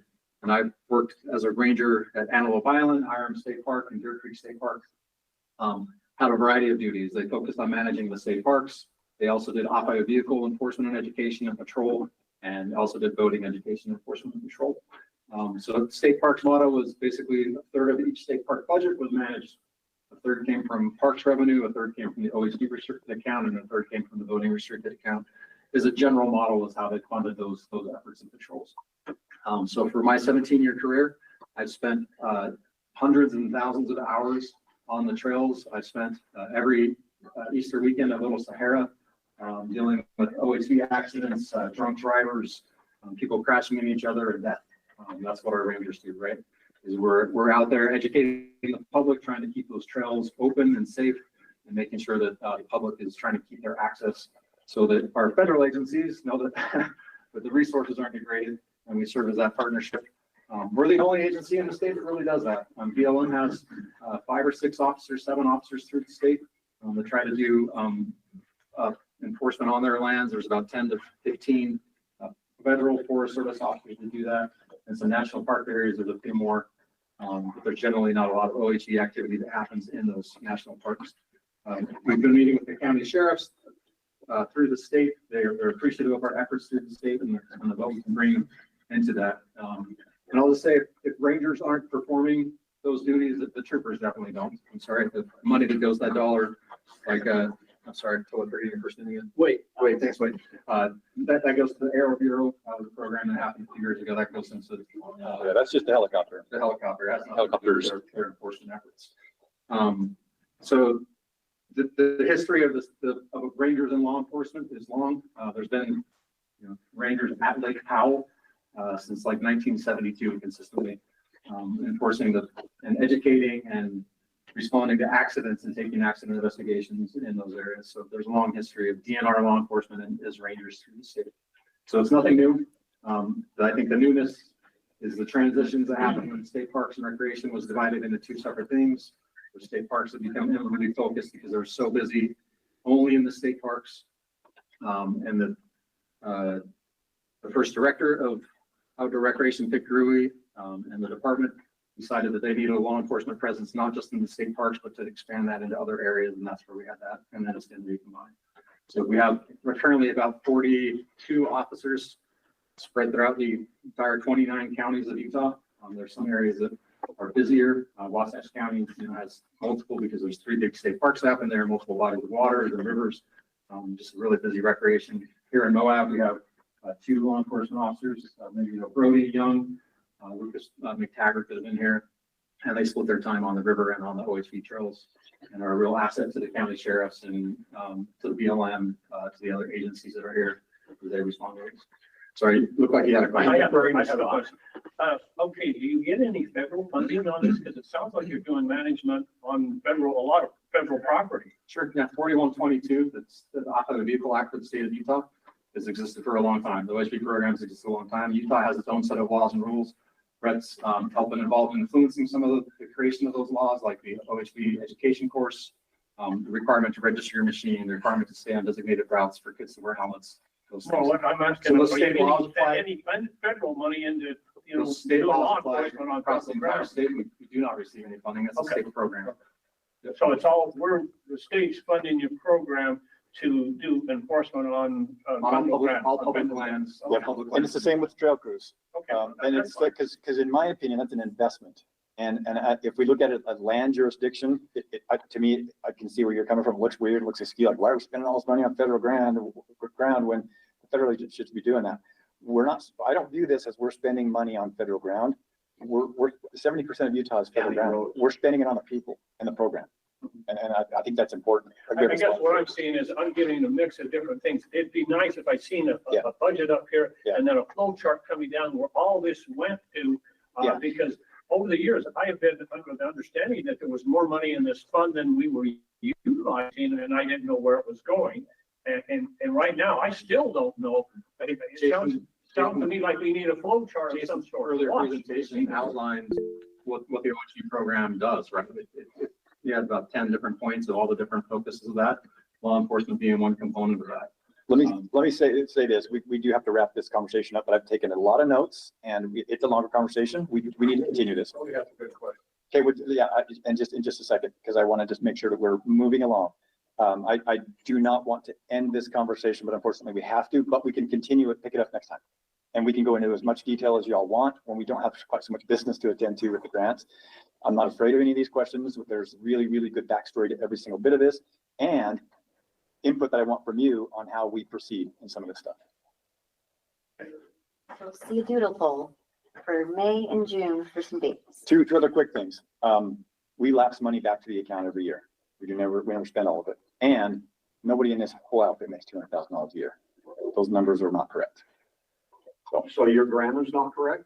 Well, chart right there. They're not, no, those are not our, nobody makes that. Nobody makes that. Somebody's in trouble then. What is it? What does the ranger get hired at, starting ranger? $23 an hour. $23 an hour? So The sergeants get maybe about 35 or something like So that. your grammar, whoever prepared this grammar is incorrect? No, I think you need to understand that compensation numbers from state websites include more than just salary. Yeah, it's a lot of alone right there because there is a legislative audit that will come up that will be going for a lot of. Yeah, and that's totally cool. I'm not afraid of audits at all. That's how we do business. You do what's wrong, you don't be afraid of that. Yeah, exactly.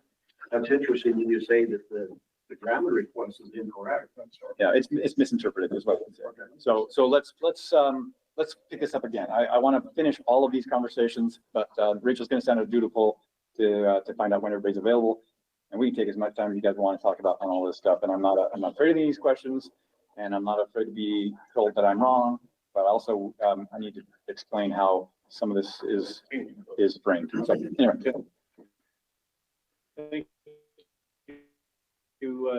Thank you, Brett, and thank you, Jason.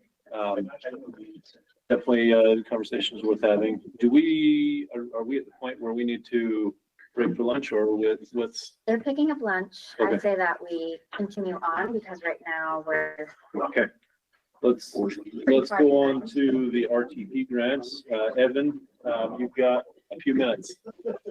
Good luck. Awesome. Yeah, who wants to award some grant projects here? Why don't we move over to that? My name is Evan Beich. I'm with the Division of Outdoor Rec. I manage the Recreational Trails program. Good news here is that there are federal funds available to specifically to motorized projects. The Recreational Trails program, for those that aren't familiar, has a motorized category and then a non-motorized category as well. And so we distribute our annual apportionment of that funding between those two categories. So this year, we have an apportionment of $1.8 million that's available to, again, both of those categories.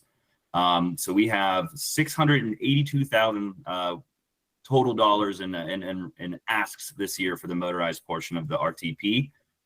Your committee very kindly went through and reviewed those projects. So yeah, we have a couple of minutes here. I know this is between kind of your last stop before lunch. So why don't we power through these if we can go through, and again, why don't I go ahead and share my screen here and give you guys a quick overview of these projects.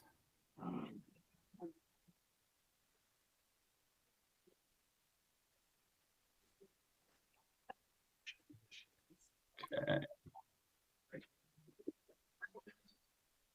All right. I can try. I apologize. I'm in a hotel room in Kanab right now at the Perry Lodge on one screen. Is this, can people see this okay, or is that about all you're seeing? Let me try. You can see it. Evan, I can do it on my screen on our Would that be end. better? Okay, let's do that. I'll just, oh, jeez. You broke it. Oh, did you, wait, no, keep presenting. I was just gonna zoom in. I stopped presenting. Should I present again? Yes, please present. Let's see.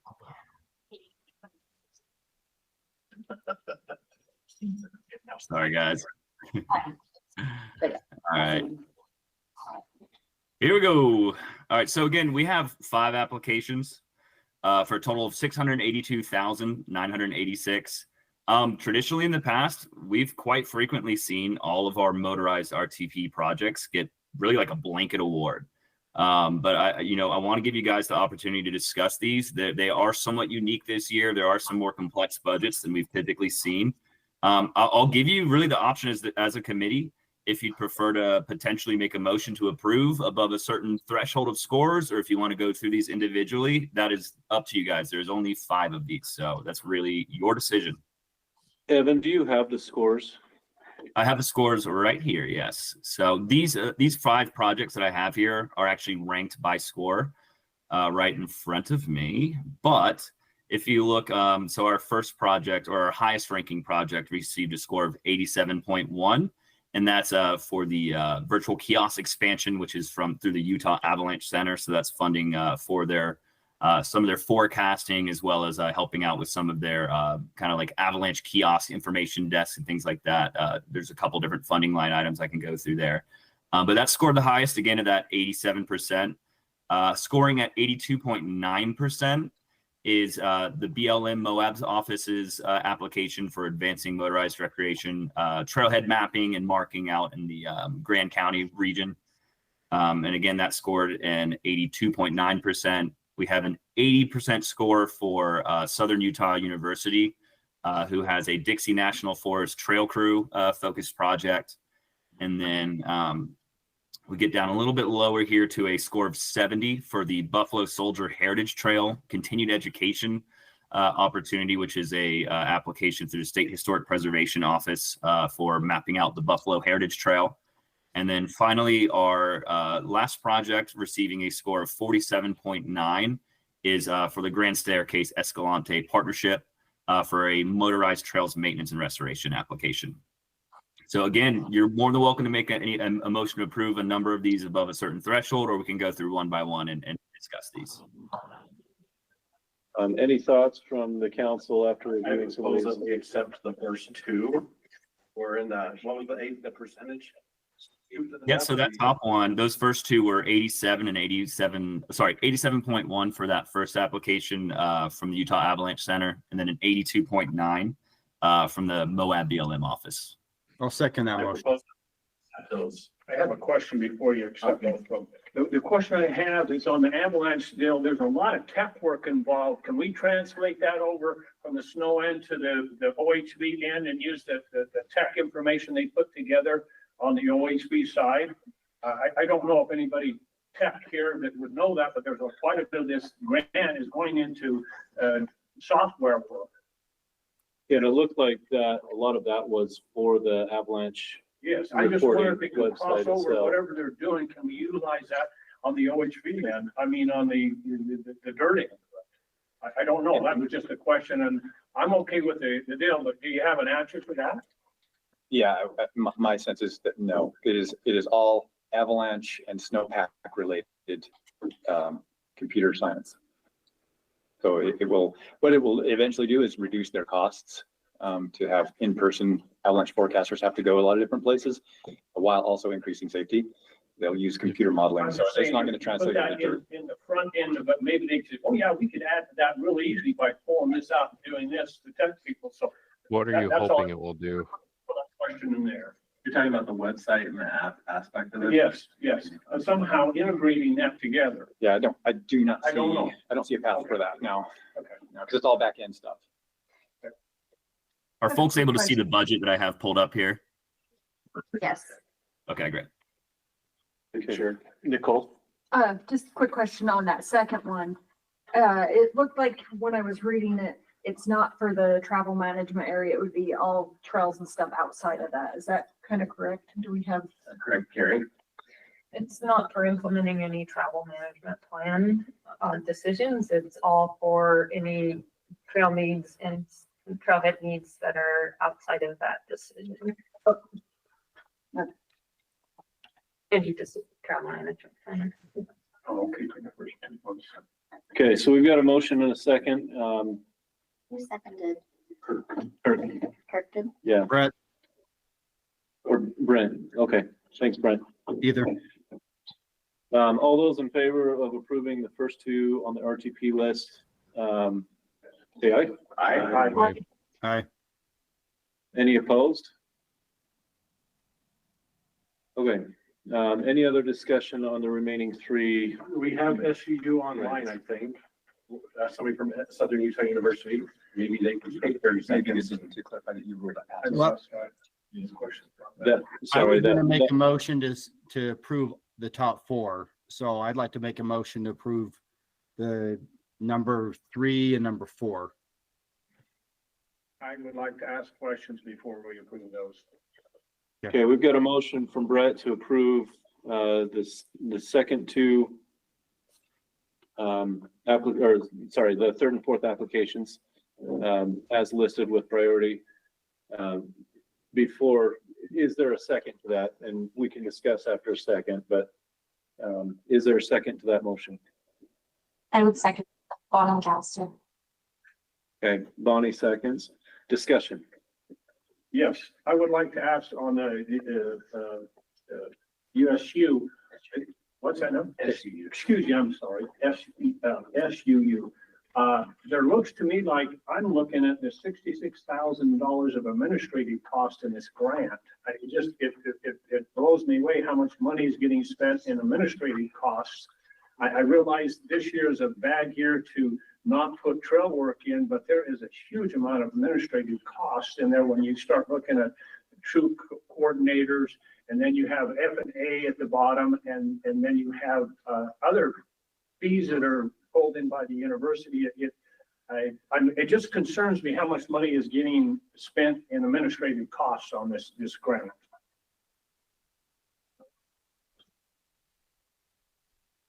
SUU, are you still there? Yeah, we are here. This is Josh. I want to just say thank you for the time it's been really good to be on here. We're super excited about this opportunity to employ SU students on local lands up on the Dixie. So the administrative cost, there is working with the university. We do have a federally negotiated overhead rates. And so those costs are going to be high, but I was just wanted to clarify. It looks like you were saying that the administrative cost was I'm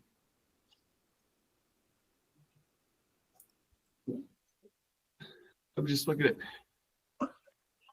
where I think he was saying 66, so I think he's counting this, but really our only administrative costs. right. So yeah, as far as administrative costs, I think we're misinterpreting the administrative costs on there. As far as it should only total that $26,038 for that F&A rate. And like I say, that is that federally negotiated rates in waive costs. We're bringing that down from that 45% that the university has negotiated. As I look at it, if you take the top columns up there, you talk about the payroll expenditures, and then you talk about the truck coordinator, and then you look down at the bottom of F&A and the other funds there that are required. When you added them all up, I came up with $66,000, and I could have added wrong and I could have interpreted it incorrectly. It just appeared to me that there was a lot of administrative costs, comparatively speaking, to maybe some other grants. Gotcha. Yeah, and there are those a lot of those administrative costs are actual work that's being placed. So those crew leader costs like wages and benefits for actual work, and then the crew coordinator will actually be spending time up there on the trails helping those crew members. So instead of being a 4-man crew, it's a 5-person crew, then, correct? Yeah, so that crew coordinator is kind of an internal salary position here in our office that kind of helps coach those. So that 10th person is actually going to be there in the crew. Okay. And also one other thing concerned me, this budget, the first year, there was only 4 weeks that you were planning on going out there. I'm not against this grant, it just, it concerns me the cost. Absolutely. Yeah. And part of that first year, if I speak to that just a little bit, was just our understanding when it was going to be awarded, when we'd be able to do some of that planning, and just get an assessment of the work that needs to be done. And so part of that was just our first round of doing this and just trying to make sure that we could complete the work that we were proposing. So that's for that first year. And but yeah, and then the FNA, the administrative costs are a little bit more working with the university, but we do feel like engaging these students here locally, students who've kind of grown up in the area, and really helping these guys become ambassadors for these trails and getting some of this trail work done is important. We've been working on the Dixie as far as the program here at SU for 18 years. And this year is a strange year because of federal funding. So we do try our best, and we will continue to, these are federally sourced, but we do our best to try to make sure we're getting federal match where we can, making sure they invest in the program too. So you also applied for a non-motorized RTP on this, correct? Correct. Yep. Can those administrative costs be shared somehow and cut down the total cost for the two? I'm just, again, asking questions. Yeah, absolutely. Oh, go ahead. Or is it being shared? Do you know what the split is? Yeah, Have two separate crews. it would be, right, two separate crews. So they would be split 50-50. So it does help with that administrative cost. I want to put in there, like, the administrative costs, like part of what that covers is things like workman's comp and training and academic coaching and resume building, professional development. That's all structured through the university. We have a platform that we put all of our interns through, including the crews, so that they're more than just receiving work placement. It's professional development as well as like safety and coaching and training and things like that. That's what a lot of that administrative cost covers. And in addition to that, a lot of it is also helping support the university structure that we host that training under. So things like our buildings and rent that we would have to do otherwise and stuff like that. And it's beyond just the crews. Like, we host hundreds of interns on campus every summer doing this training, and it benefits public lands all over. So that's the negotiated rate for administrative costs for the crews. I hope that kind of helps clarify it a little bit. And like Suzette said earlier, we do have the non-motorized RTP grant. That would be a whole separate crew. We're hoping to pitch for 2 crews of 5. This is for one that will support motorized trail repairs, and then the other one will be non-motorized on the Dixie. So I hope that helps clarify a little bit. It'd be interesting to see how much they are getting charged for the administrative costs. I just, like I said, my job is to make sure that the OHV funds are being used wisely and effectively, and let's try to do that. Eric's got a question. I had quick comment. It's a comment, not a question. I just noticed that on the match, it seemed a little, I don't know, I've been through quite a bit of chainsaw training, and something that did give me a little heartburn was the cost that was being put to the chainsaw training that was then being used as a match. And it just, in the back of your mind, you're wondering if that was done as a mistake, or if that's really how much it costs, or what. But that's just kind of moving forward. It was something that I definitely noticed and gave me quite a bit of heartburn. So. Right. Yeah, that's a good question. Suzette could clarify in more detail. So what that is for the 3 years worth of chainsaw training, since we would be doing some this summer and the following 2 summers. Yeah, and the way it's broken down is it includes salary, or the equivalent of the percentage of the time for Forest Service employees to come and host that training at SUU. So they gave us an equation for like how much it would cost. I think it's about 4 of their employees to spend 4 days conducting sorter training and certification for our cooperative corps, but not just our corps. In fact, we're going to do it our first one next week. We haven't had one for 3 years. So our first one next week at the Mountain Center, they'll have 5 full-time Forest Service folks hosting 13 people that are not Forest Service employees, including Utah State crew leaders, as well as some other cooperative corps and volunteers that work in the area, so they can learn how to use chainsaws properly. It's part of our grant agreements that we get certified with the same training that wildfire employees can use while they're doing wildfire work. It's S212 is the course. So that's what that is. So it's covering the employees, if it's on the Forest Service side, to conduct that training, as well as the materials they need to teach the course, as well as, I can't remember if we broke it out separately, but, oh, there it is. Yeah, we're using the Mountain Center to host them there, and they'll be doing a little bit of work around the Mountain Center. But we generally charge a full retail rate to the public to use that space. So that's what the value is of the rent. So I hope that kind of helps break it down. And it's not just 1 year, it's for 3 years of doing 4-day trainings for cooperative corps like ours, but also others, volunteers like the Iron, I think, trying to remember what the crew is. There's a volunteer corps that builds mountain bikes trails in this area, and they're also joining and getting trained in these opportunities. And that cost also is split between the motorized and the non-motorized. True. So you'll see those exact same charges on the non-motorized. So again, that's 3 years worth of their costs. Thank you. Okay. Any other discussion on these 2 grants, or any other questions for the applicants? My only perspective on this grant in particular is typically when you're going to do OHV repairs on trails, you do need a piece of equipment. Like a hand crew on a motorized trail can take care of dead debris or stuff that's too close to the trail, but actual repair to drainage needs to be done on a piece of equipment. But I didn't see that in that. So They have another grant on the OHV side for a machine. Yeah. okay, so there, I didn't see that other one. You don't know about it. I didn't know it either. I have to Okay. do some checking. Same question I had. All right, we've got a motion and a second on the table. Let's call for a vote. All those in favor of approving items 3 and 4 on the RTP list, say aye. Did that you and also the Buffalo Trail? Yes. Okay.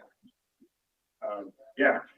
I know you need a second then or what? No, it's been seconded. We're Okay. calling for a vote. We need a vote then. Yes. I say yay. Okay. Any opposed? Okay, that vote was unanimous. Thank you. And thank you, members from SUU answering the questions. We've got one more item on the RTP list. Do we need a motion on that one? Well, we need a motion on that one, I should say. Is anybody willing to make a motion, or is there any questions on that one? I have some things to say, can I? Please. Okay. I initially read over this grant and I had questions about it, and I scored it poorly and submitted my my comments. And then I started thinking about it later after I'd submitted them. I go, let me review this grant. And I go, man, this is a really pretty decent grant. But it's in the non-motorized side. It should be in the non-motorized side and not the motorized side. I didn't see a single person in there that they didn't partner with any motorized crew. And I go, this could be a good grant to be on the motorized side. Now, I could be wrong on that. I'm thinking they made a mistake and put it on the wrong side. So they applied for a motorized and non-motorized grant. So What's that now? So Grand Staircase Escalante Partnership applied for both a motorized and a non-motorized grant. Well, my opinion on this is they needed to bring a partner in that's a motorized group, and perhaps they could learn from each other on this thing. And when I went and looked at all the partners they had on the motorized side, I couldn't see a motorized group in there. In fact, actually, when you started digging through the profiles of their board of directors, actually none of them were OHV enthusiasts. And so it concerned me that we were doing this, and that, I know on the OHV side, you have to have a OHV group applying for that money. I'm not sure it's the same for RTP, but I would welcome, partnering with a legitimate OHV group, sitting down and having them collaborate, go down and look and see what needs to be done, and work together in partnership on this. But I don't see an OHV group in here, and that is what concerns me. And I think this grant actually needs to be tabled and say resubmitted, either how I say it, or try to get all your funding for the non-motorized side. Okay, is that a motion? That is. Can you That summarize is a that motion. in 3 words, Scott, instead of 10 minutes? Well, there was reasoning behind it. There's reasoning. I spent a lot of time looking at this grant, so you're gonna hear me for a few minutes, okay? I had similar feelings to you, that it's maybe not the appropriate place for this task. So, yeah, I will, if you're making the motion. I'm I'll second making it. a motion. You just had to say what the motion was. I think the motion is let's table The this. motion to table it, not to table it, to deny it. To end, well, I would say this is my recommendation. I'm not on the council, but just as a point of order, I would say a good motion would be to conclude your RTP scoring process. And then that would effectively be the same thing.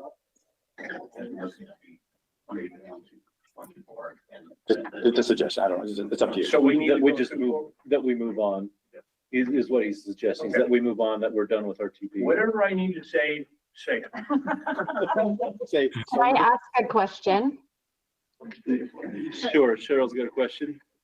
Yeah, so I guess, and I totally hear what you're saying, Scott, but at the same time, all of the maintenance work, the education locations, they're all motorized locations. And, I think we've had this instance in the past where we've been super critical that the group isn't maybe a group that you would want to be to do the education. But I feel like that's kind of more of the division's call to make sure that the information and the education materials that this group would be providing represent the motorized community and are good messages that the state is interested in providing, because I think anyone that's willing to help with some of that maintenance and education is so critical. And, yes, maybe it is a little like, who are these groups? But again, I think if the division sees their materials, they know what types of education they'd be providing. As long as it really applies to the motorized community, I guess I don't see this as being an immediate kick this out to non-motorized, because they're specifically focused on motorized routes and trails. Hold on, So, before we, that 2 on- cents.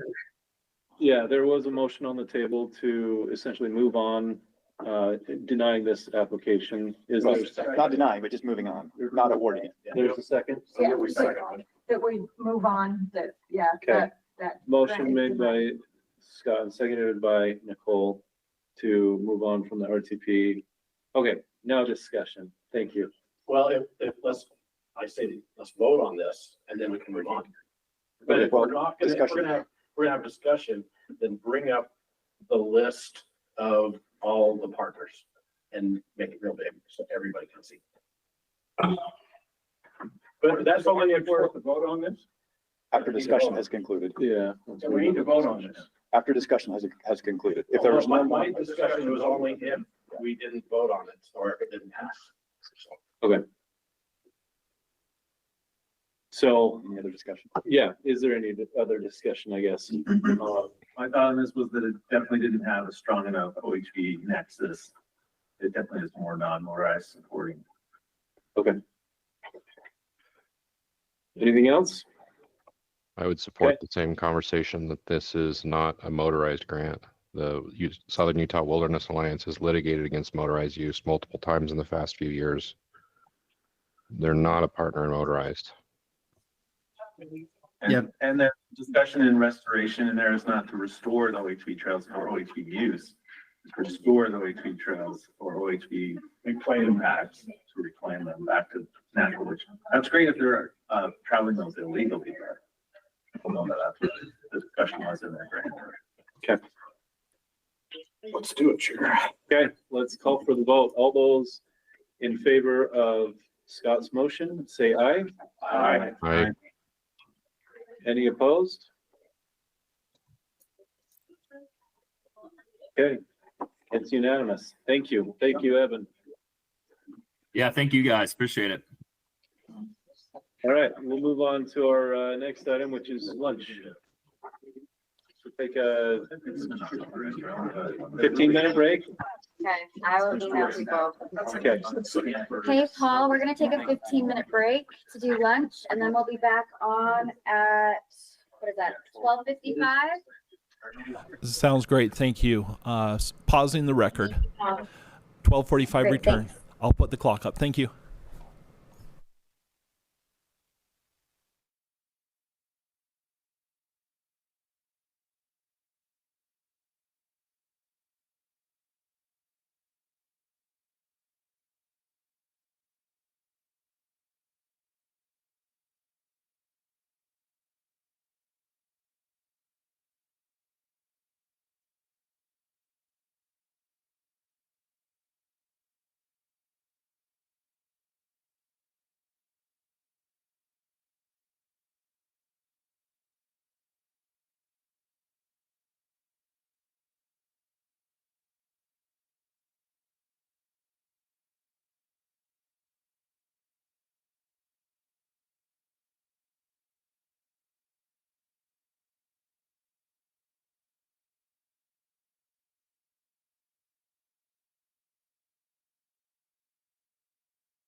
So where you? All right.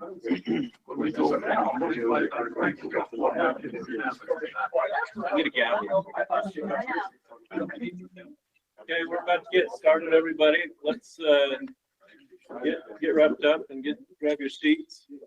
We've got applicants that are ready to present. So we've got,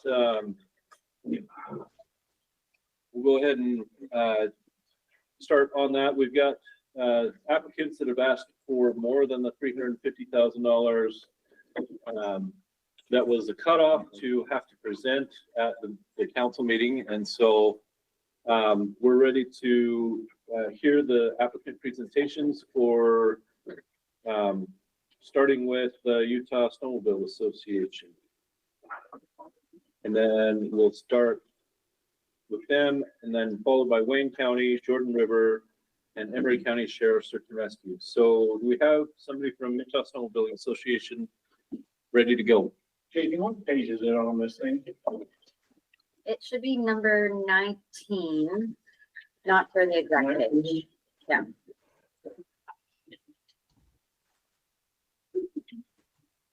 I'm currently here in person for the association. Okay. And then we have my partner, Michael Baptist, president of the club up in Cache County, that's going to be presenting online as well. Excellent.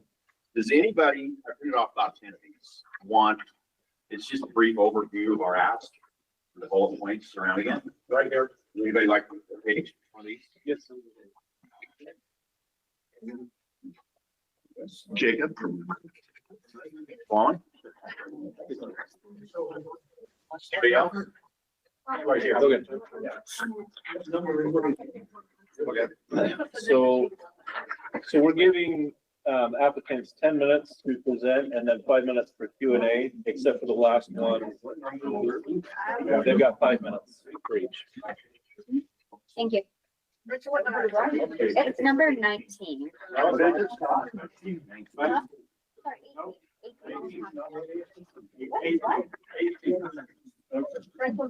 Yeah, Franklin Bay.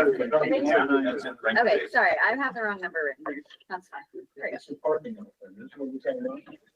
Yes, parking, okay. Park lot. Something else. It's all good. Everybody where they need to be?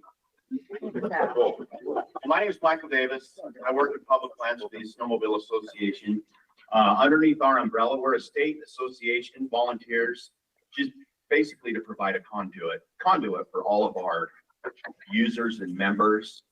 To the DNR, we work with DNR, Jacob, Utah Avalanche Center, the Forest Service, and I feel like I'm missing somebody else in there. And then to all of our clubs that fall underneath the association's umbrella. Today, our club that's under our one of our members up in Cache County, Top Utah Snowmobile Association, which is led by Michael Bow. We are here to ask for financial help in expanding the Franklin Basin parking lot. Currently, it sits on Sitla land.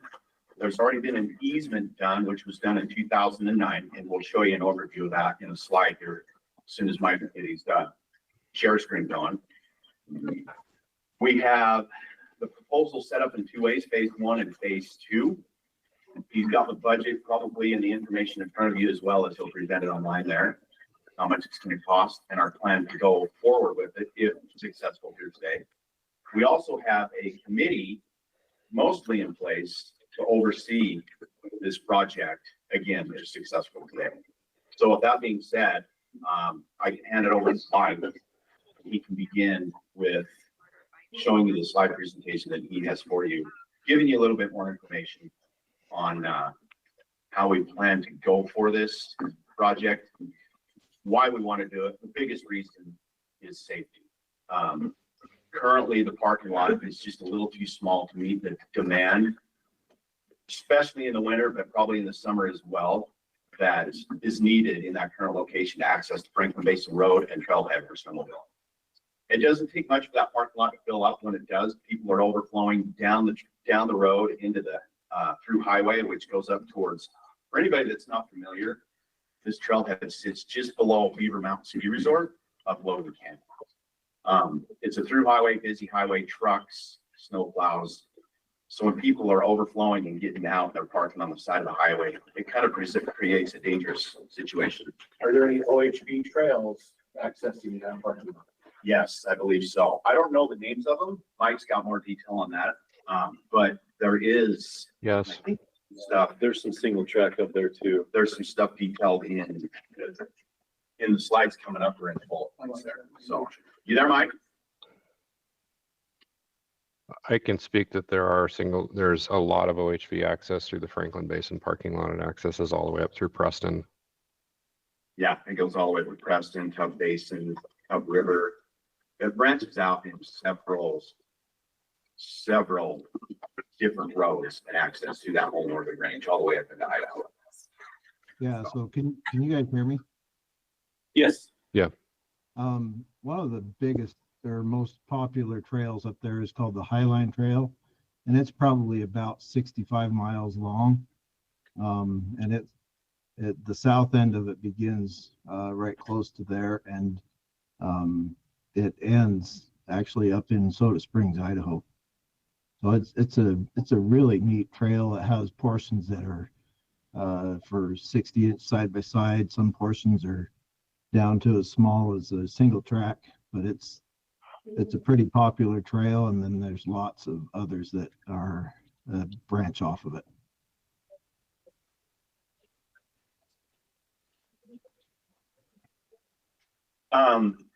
This project is, as already stated, if you want to move forward with your slides, Mike, we can go to the overview of the parking lot.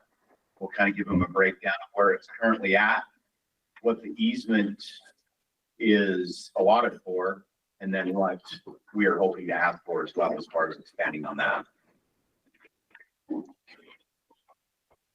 Okay, so let's see if this is working here. Let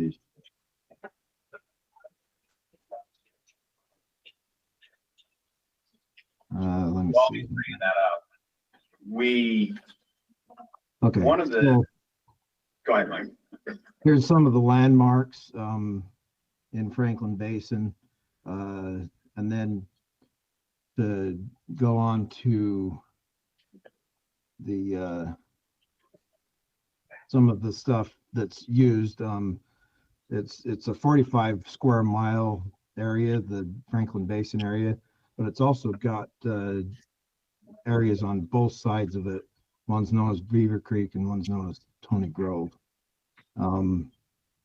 And this parking lot, I'm going to buzz through these pretty quickly because I want to stick to the 10 minutes, but it's used every week of the year, especially during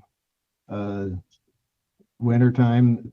There's a lot of snowmobilers that use this area.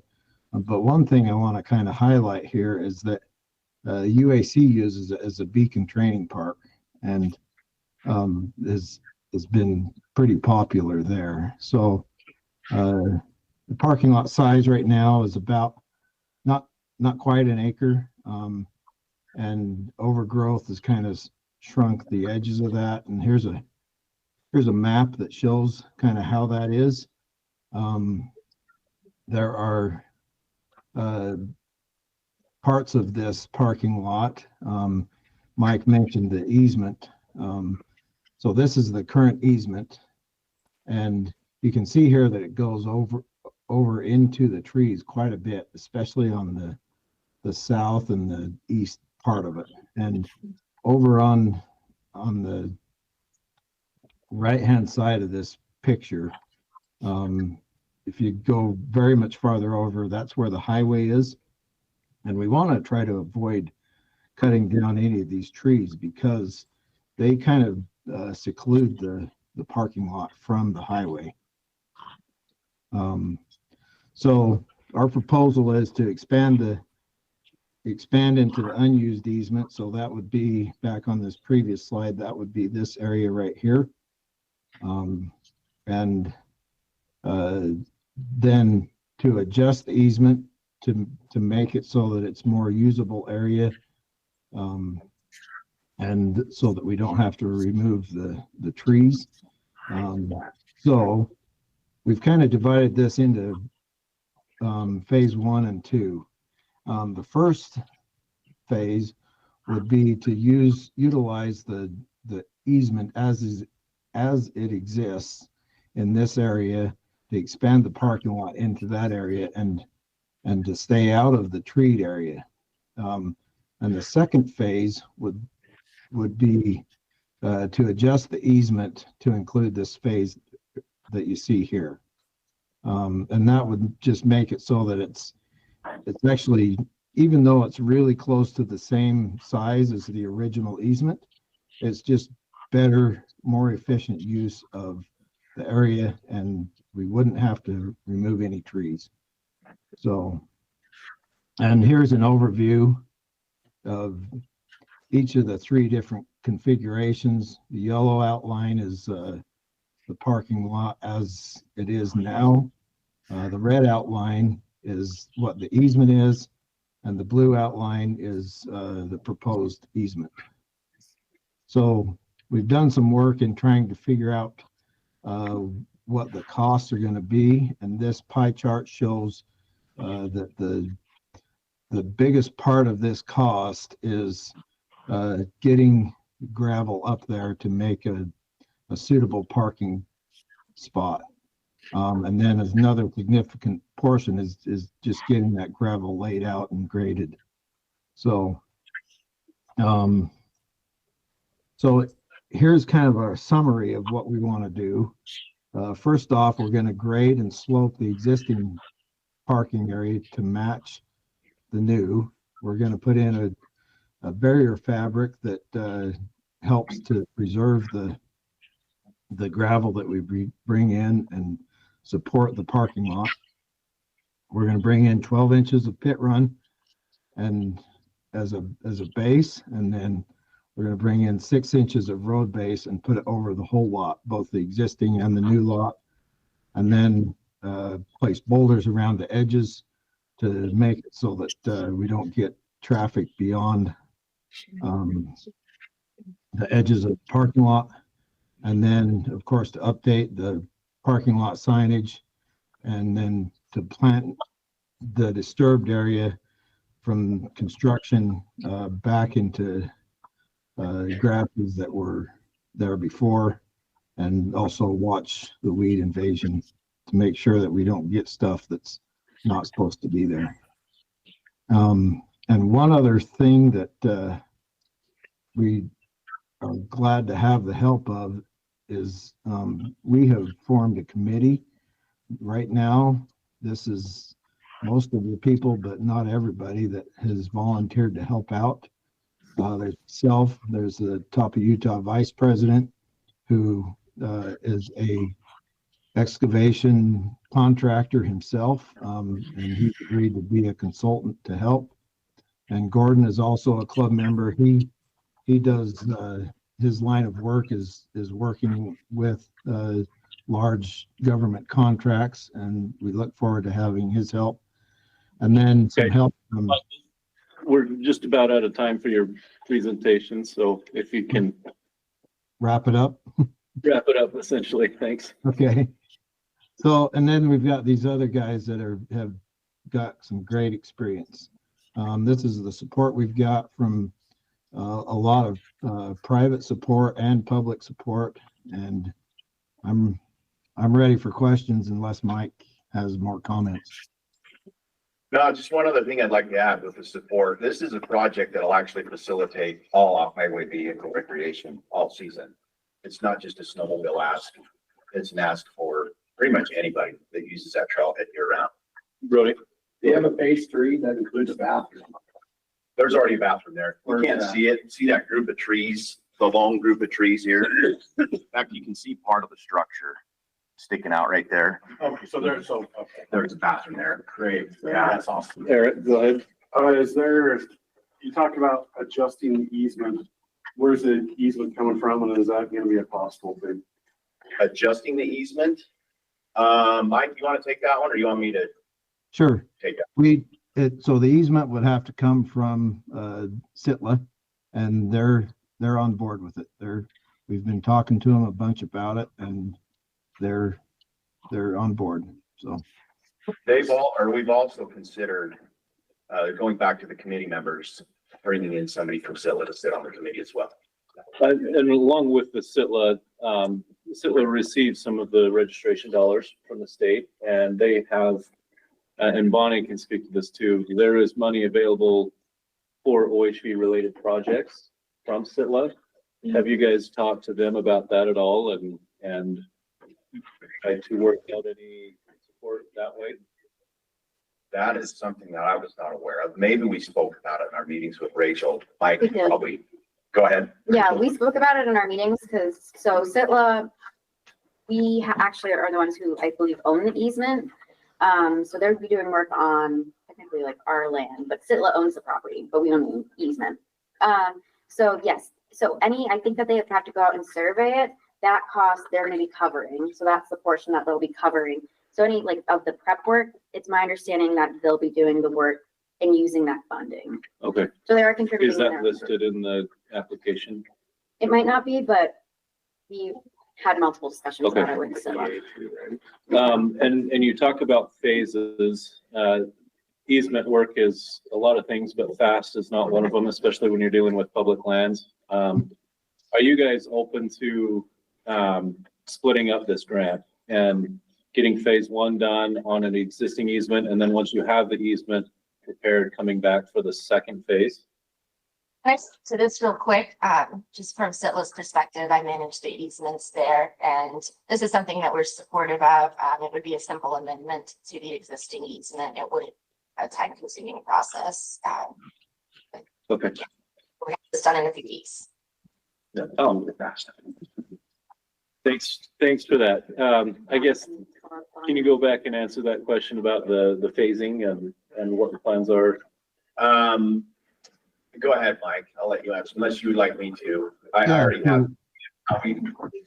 We've got, in our budget worksheet, we've got it broken down in phase one and phase two, and we'd be willing to work on phase one, and then come back for phase two later. Of course, it would be a lot cheaper to do the whole thing all at once, and we're willing to work on it whatever fits best. Bonnie, you said that the easement will probably be done by this time this grant would be awarded. Does that sound right? Yeah, if all of the materials are submitted, we can do a simple amendment. We would just need an updated legal description, updated survey. Okay. I have a question. Did anybody talk to you about leveraging RTP money with this grant and pulling in federal money? No, I believe this was, from our understanding, that this was the grant we needed to go out. There's no grant. Okay, is there no way? There's no way to. There is. We have a surplus, a bunch of surplus. There's no way to utilize that. So there is, because it's a federal grant, you have to follow federal regulations. See, The do the biggest NEPA. and that in itself can be a big hang up. So they would need to do NEPA on that. Does the grant require any NEPA on it though? Oh, yeah. It will, unless you're purchasing. The grant doesn't, but the RTP will. RTP would. Aren't you purchasing the ground? Or you just have an not an easement on it, but a usage from the state on that? Yeah, there was already an easement done in 2009. So would you actually need NEPA on that? They're doing new ground disturbance Yeah. in that upper piece. So since it's federal dollars, any improvements on the ground would require the environmental assessment. But if they were purchasing equipment with RTP, then that would be a different deal. So I guess the question right now, because we're seeing a lot of change in NEPA right now, and some things came out just recently, as soon as yesterday, about and it was more energy related, but I assume we'll see this kind of go into other projects. And like, kind of like you're saying, leveraging these federal dollars, but still needing to do NEPA, where your guys' NEPA requirements become simpler, like many of these other federal ones. I mean, we may not know, but something worth thinking about right now, because I see what you're saying, like, if there's other Any dollars way out for us there. to use the surplus that we have. I mean, I don't want to give any of this money back. For the RTP. Well, I'd rather not. No, it rolls over year after year. We don't give it back.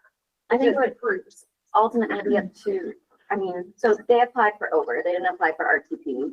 Right now, it's a different application, different, different requirements. So right now, I think we should view this as just an over application. And I understand that, but if they do it in phases, if we do this over a couple of year period, is there any possibility we can get some RTP money in there? I hate. Can I interject a conversation with this? There are probably 20 to 30 parking lots like this that access snowmobile and OHV across the state. This is the first one they've tried. I had a pretty lengthy, about a 2.5-hour discussion with the board about this parking lot and making sure they did it right. I understand the direction about wanting to make sure we utilize all kinds of funding. We have multiple opportunities to help expand OHV access and parking lots through the snowmobile associations, because the snowmobile users are OHV users. We're not a different user group. We just recreate in the winter and the summer because that's what's out there. So from this perspective, this is one of many parking lots. We can look in Franklin Basin, Tony Grove, in northern Utah. You can go out to Soapstone. You can start in anywhere in the Uintas where parking lots are available and accessed. Timber Lakes, part of the Wasatch, get down on the Skyline, part of the parking lot access and part of the Skyline has similar issues, and all are multiple OHV user access points. So let's discuss the process of working with them on this project and see how they can come through and complete it successfully. And then perhaps, Rachel, we could work together with them to utilize different grant and funding opportunities as they perfect the process. Yeah, certainly. In interest of time, Cheryl, brief comment. We've already gone over our 5 minutes of discussion and questions. Cheryl, go ahead, and then maybe we can start looking at voting on this. So go ahead, Cheryl. Yeah, I agree with Kirk. I think these guys did an excellent job. I think there's funding available for it. And I think in the future, I would just make sure that this group knows about the Outdoor Recreation Initiative funding, because if there are multiple locations like this for trailhead expansions, ORI tends to fund much larger scale funded projects. And I'm sure Patrick would love to tell you about that. But I know they're looking for projects that fit into that. And to me, that's one of the biggest benefits of that program is they can take really big dollar amount projects. So just throwing that out there. Thank you, Cheryl. So are we voting on this right now, or? Why don't we get through and then, why don't we get through the 4 presentations? Okay. And Then we can go back and visit it again. Thanks, y'all. Okay, thank you. Thank you. Thanks, Mike and Mike. Let's go to the next one, Wayne County.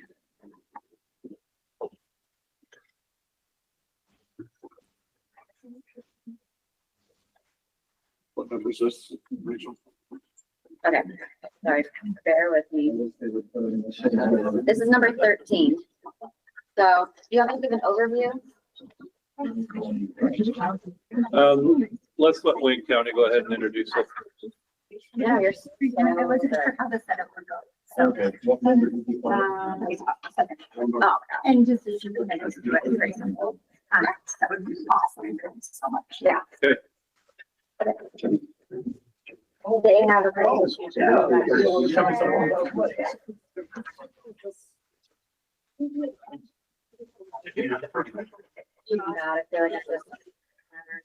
What number? I believe it's 13. It's on what? Okay.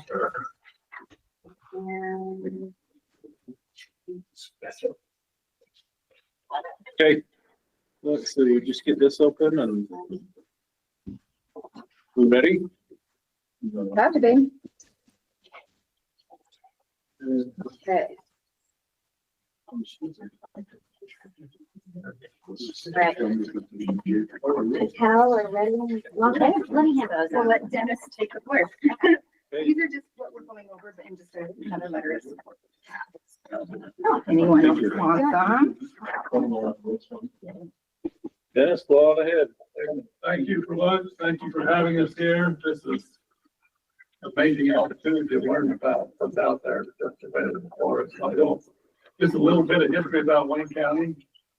We're 1.5 million acres. We're 3% private. We have lots of access that we want to keep open and for people to come and see and enjoy.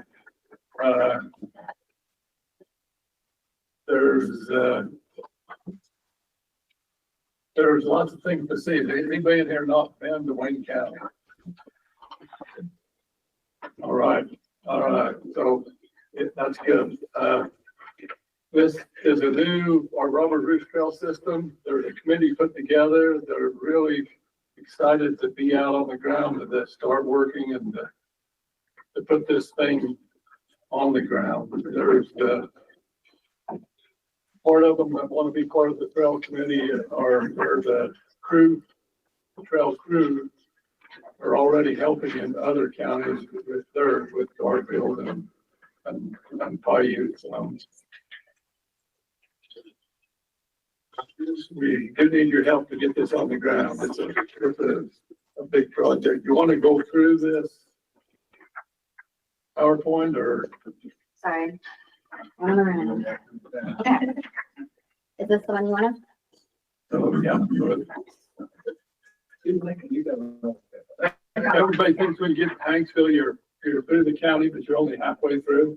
And this trail would be able to loop all the way from one end of the county to the other. It's a lot of it's on B&D roads. And these 100-year floods that we get every 3 months, it seems like anymore. We need a lot more maintenance than what we've been used to. So we've added one more letter of support from the Forest Service. We was with them, talked to them last week about maybe helping with some of their trails too, because we've Kel's been working hard with Fred Christensen and the Paiute Trail System to get that into Wayne County. And I want to give a big thanks to Fred, because if he hadn't come to the commission meeting 3 times in a row to say it's up to the commissioners to make this work, it took a little, yeah. Thank you. So that's little D2. Like I said, we got to have over 1,100 miles of D&D roads, and all these trails are on them. That would really make a big difference in how we can keep this open. We're excited to get signage on the ground where the trails are, so people are not lost. And so when they do need help, we know where to go to find them.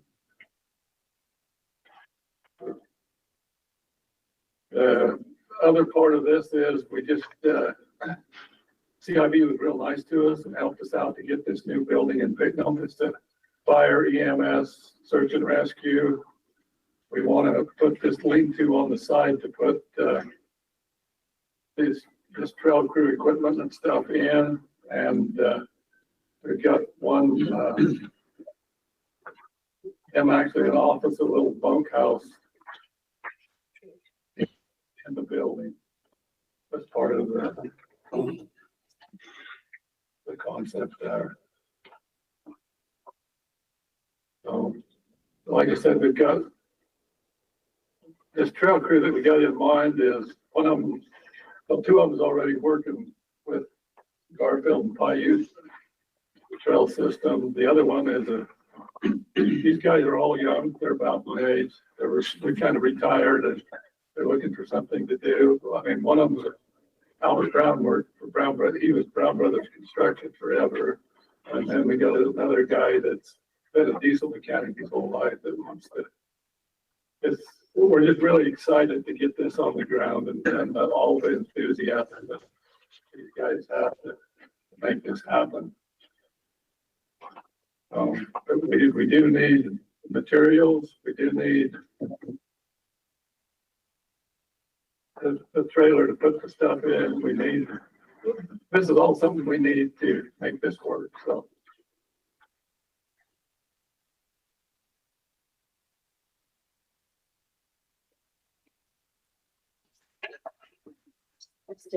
How many people live in Lincoln? 2,400. And you said you have And we 800 have, plus miles of a trail. we have 4 million visitors. Yeah. So it's an impact. We have 3 national parks that run full length of borders. It's a great place to have 1,000 lakes. What's your favorite item?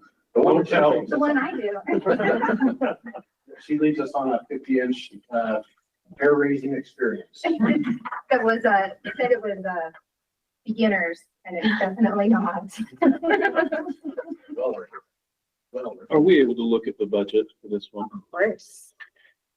Well, you're looking for the budget. I didn't review this, but have you been working with the BLM, both in, this would cover price and Richfield field office, correct? We've been kind of waiting to see what kind of funding we get Okay. before we start. Yeah, And the good thing that's happened in both those field offices is 2 new travel management plans, which have designated routes. So I don't think you would have to go back to the Utah if you use designated routes. That's a good thing.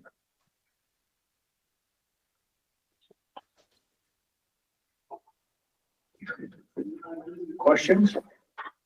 I'll just ask, the match, is that coming from all the counties or just Wayne?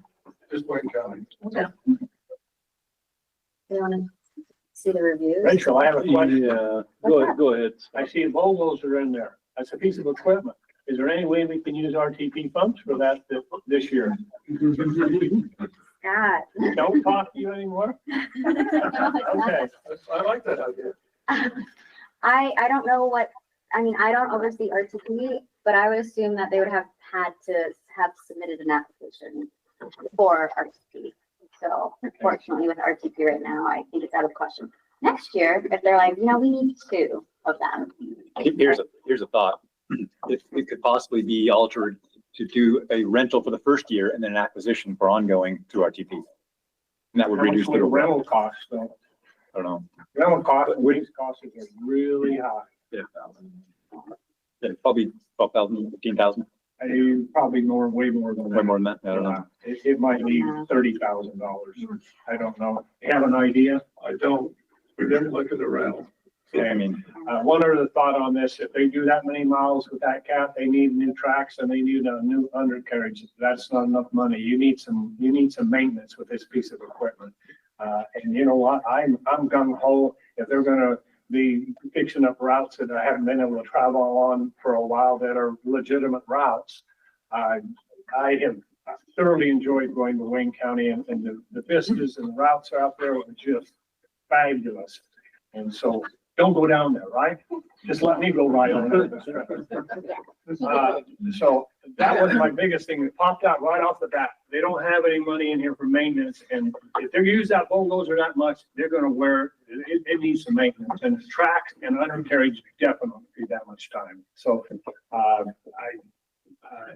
When we head out to the Flint Trail and head off, we're kind of MOU with Garfield County to do Big Ridge.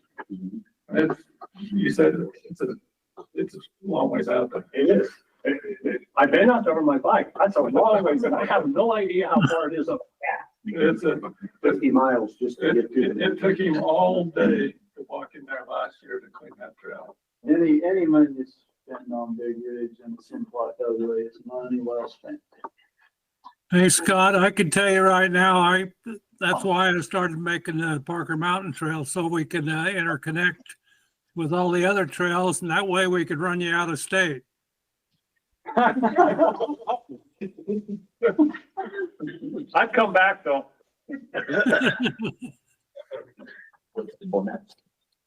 Okay, any other questions about this project? I think any support that we can give to Wayne County and that stuff is well deserved. working on the Parker Mountain, and the commissioners and all them guys have been great. I think this is a well worth project, is getting that to connect with the other trail system. Trails. Yeah. Time? Okay, yep, we're out of time. Thank you. Thank you. Okay, I think we'll go ahead. Brett, you got some? Brett, you got 30 seconds. Okay, just so everybody knows, this ties into the Poison Springs Trail System. Mhm. It ties into San Juan, Garfield County, Wayne County. And you couldn't pick better counties to start enforcing and protecting the RS 2.77 road. So this is huge of what they're willing to do, taken right away. Thank you, Bill. Yeah, it also connects into the Paiute Trail System. And then it'll connect over onto the Fremont Trail System. So it makes a big connection, bringing this up through here. That stuff. Thank you. Let's go ahead and go on to the next presentation. The next one is going to be application APP 004453, Jordan River OHV State Park. I believe Randall is online. What number is this? That's good. It is. Application, okay, so it's number 29. The application number is at 004453.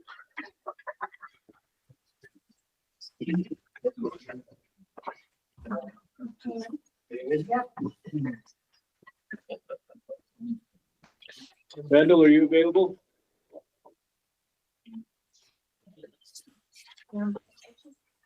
He's online. Huh?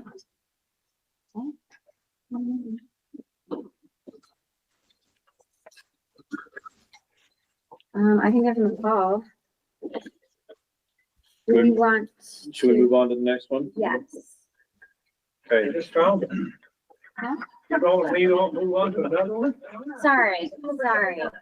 It's like Randall isn't ready yet. Yeah. Let's move on to application 004180, Emery County Sheriff Search and Rescue. And this one, we're giving 5 minutes for presentation and 5 minutes for discussion.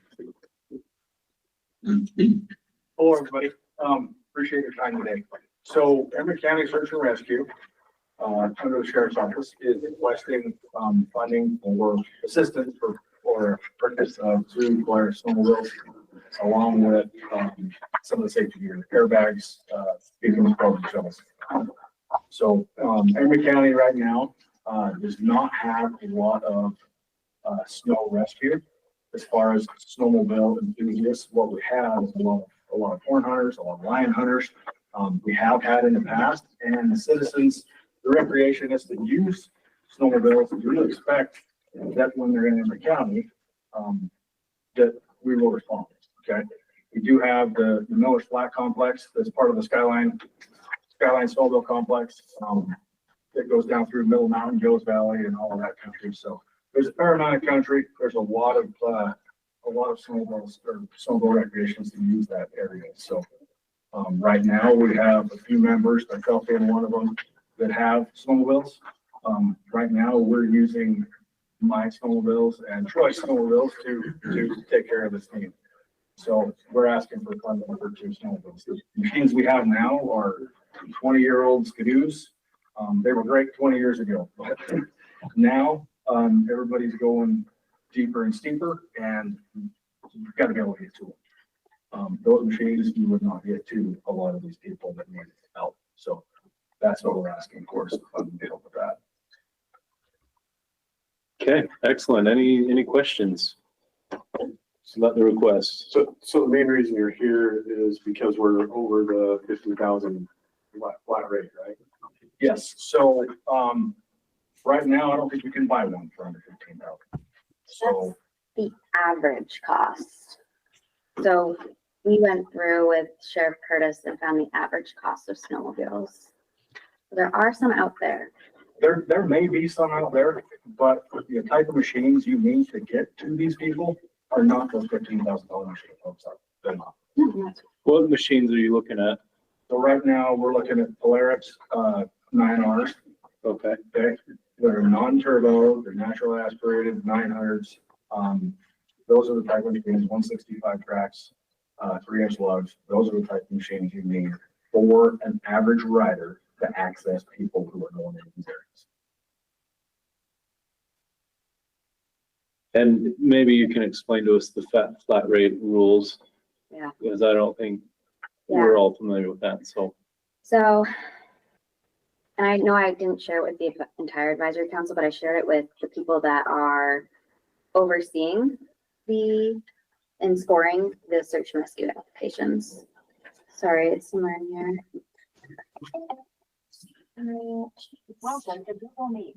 Well, she's pulling it up. Sheriff Curtis, did you have any questions or did you have concerns about this one that you wanted to talk about? Is he still on?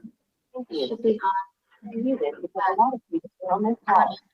Star 6 unmute. The call is being transcribed and located. All right. So, but I can talk on the behalf of the flat rates. So with the flat rates, what we did is, I believe it was Jacob, myself, Sheriff Curtis, and I believe Chase Peely as well. What I did is I went through and I found, based off of what we do is like the state of Utah has contracts and it shows like the discount, but then it shows the original price and how much the difference is. So what I did is I took every type of machine that was on contract and found the average for the cost. And that's where we came up with these. Because in the past, historically, we were trying to go off of percentages, how much search and rescue was motorized versus non-motorized. And it wasn't really beneficial to the to the search and rescue communities. It wasn't really allowing them to have a lot of bandwidth. Generally it was around maybe 10 to 20%.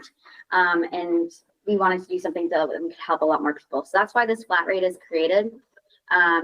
Everything is per item except for the accessories, that's total. And then, yeah, so this is why they're doing a presentation, is because they're requesting additional funding for the snowmobile, which was $15,000 each, is what we've offered as a flat rate. And how much are those snowmobiles that he's requesting? 24. Okay. So 9,000 more. When did you guys do that analysis? Was that this year? Yeah, and I can share it if people are interested. Do you know when the state contract was last reviewed? I believe most of them were 2023. So, but actually, I think they might be earlier. It was very recent. Do you want to look? Thank you. So right now, most of our people run Polarises. Okay. There are Skidoos. We can purchase Skidoos that run about 16,000. None of us are familiar with Skidoo. Sorry. You have a machine broke down, I probably can't help you much. But for Polarises, we're certainly familiar with those. Over the past 10 years, I've owned 13 of them myself and 6 right now. So as far as having the knowledge, the parts, and experience to run those machines, unfortunately, Arctic sounds like they may be in production next year, but right now they're not beginning. So.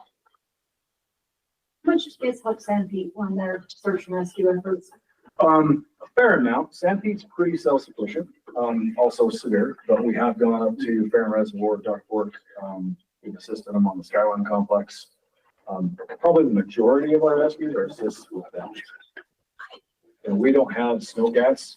Our plan of attack right now is to access patients, stabilize them until we need to get a snowcat or a helicopter. You know, most of the time, 50% of the time in the winter, helicopters are not an option because of the weather. So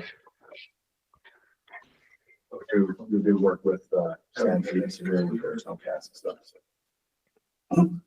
Sheriff Huntington didn't want to be here, but unfortunately he's down with stomach flu, and I appreciate him not coming for that reason. So anyhow, he's planning on coming, but he's not able to attend. Okay. Any other questions? To answer your question, Nicole, it was June 2023. Yeah, so I'm sure there's been some price increases. Go ahead, Rudy. I don't know hardly a thing about snowmobiles, but I'm seeing at a dealer, I'll just pull it up. 2025 Polaris 9R RMK Chaos 155. Is that? You were saying to 163. Yeah, 165. I was To gonna say, this is 165. 18,900. This is what, again, this is like all the data. So real quick, the price we're seeing on the budget, is that retail? Yeah, the base from Jorgensen's is 20,000 each for the 9 hours. So we have on the budget, we have 24,000 each? Yes, that's what we're asking for. And is that for the airbags and stuff, or was that a separate item on the budget? Separate item.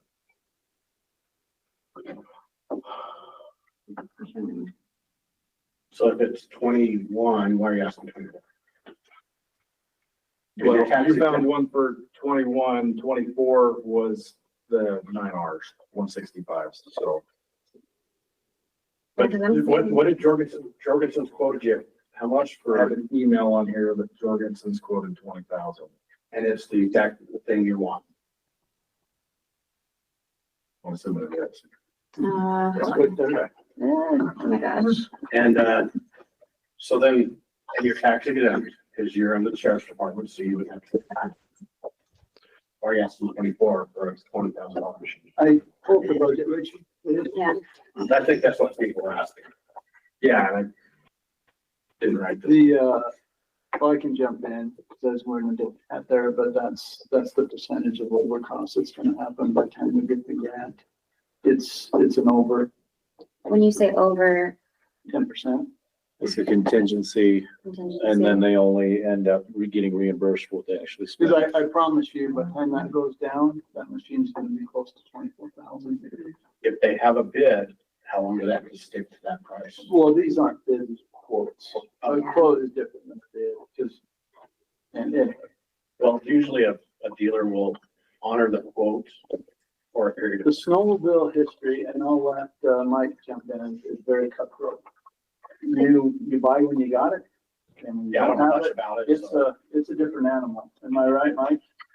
As far as being cutthroat, As far as you buy when you get it, and they know what they want for them. oh, yeah, they do, and they depreciate.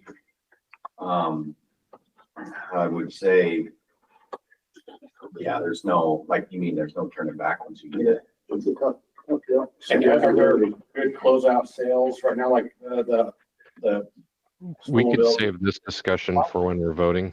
Do we have the information we need from the presenter? Yeah, Like, come please buy one. I think we can have this, like Kurt was suggesting, I think we can have this discussion when we get to voting for the project, but is there any other questions about the project? Just details, what he's looking for, or are we good? Okay, thank you for presenting. Thank you for your time. Thank you. Is Randall ready? Randall, are Yes, you ready? can you hear me now? Yes. Okay, Randall, you've got Okay. 10 minutes to present and then 5 minutes for questions. And this is for number 29, application 004453, so 29. All right, this is good afternoon. Thank you for this time. This is another step towards improving the park. From May through June, the Mini MX League hosts a nighttime race here, an important event for both the youth and the park. Currently, the park owns 8 portable light plants, and the Mini MX promoter has to rent up to 20 more light plants to properly illuminate the main track, which leaves the pit area in dark. Installing these permanent lighting will enhance safety for both the riders and the spectators. Also, my thought in this process, in the summer months, especially July, August, when we're open during the day, the amount of water that we have to put down to keep the dust suppressed becomes an issue. And with the drought issues we've been having the past few years, it would make it better for us to run practice or even races at night, especially in the months of July and August. This application was submitted by Utah Motor Co. in the past grant cycle. And we've had some concerns with proper lighting on the amount that was approved. So we ended up canceling that contract and I took it over. So then I got the lighting company back out here and it doubled the previous approved. So went from 290,000 to 500,000.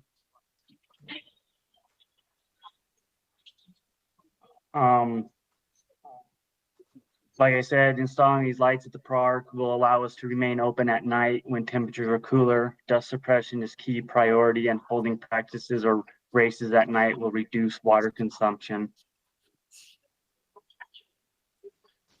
Plus, 100-degree weather during the day is kind of harsh to be out there riding. So another good reason to turn on the lights at night and enjoy the cooler temps.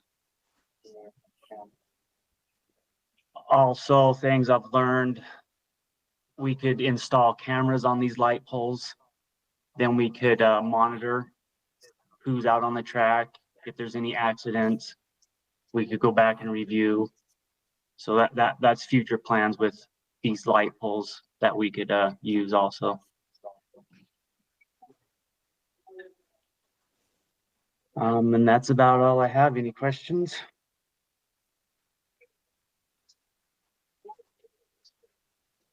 Questions for Randall? Go Randall? ahead, Scott. I have a question. Yes. You require registration on off-road vehicles that come there, correct? And plus you charge a $30 fee for participants, correct? Correct. So they have to be registered and they have to pay a fee coming in. Now, I think you do have a yearly fee too. You can pay that costs a little bit less, correct? Well, it's not a yearly fee. It's a punch pass that we call it. You buy 5 and you get the 5th ride free. Oh, okay, okay. So, but they're required to have OHV registration when they come in. Do you check those bikes when they come in or vehicles when they come in? We mention it as they come in, but no, we don't check ourselves. But there's a ranger here almost every day we're open doing that for us. From what I've seen, it's monitored. Okay. Randall, did you get more than one bid for the lighting, or was there just the one bid? Just the one.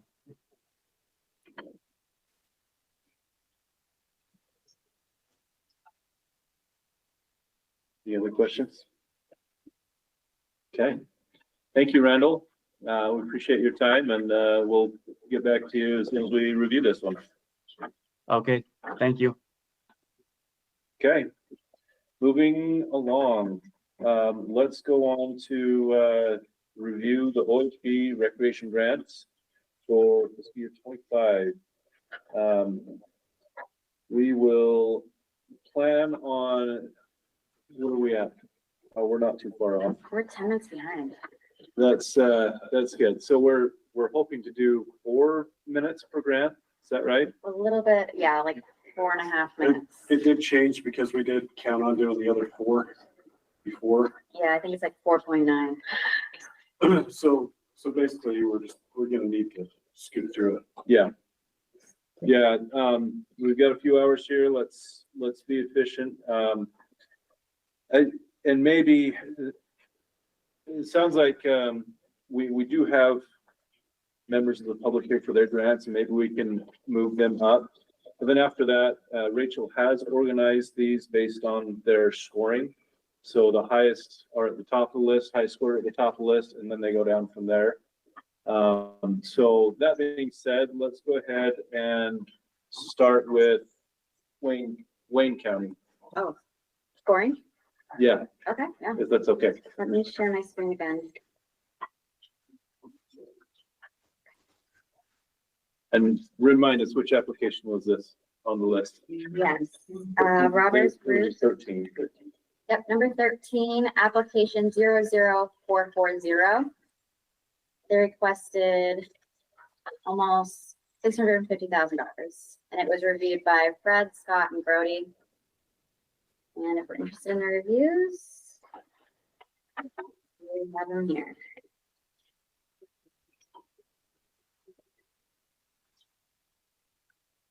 Okay. It scored 91.7. Brett, Scott, or Brody, do you have any other additional comments? I know we've already talked to them My about it. comments would be that my goal is to keep the trails that we have. We've been losing them pretty fast, okay? These guys are talking about opening up trails that maybe have had deterioration over the years that need to be cleaned up that we'll be able to utilize. More power to them. I will yay on this grant. Like I said, I'm serious that if they're going to put that many miles on a cat, we need to help them with the maintenance on it.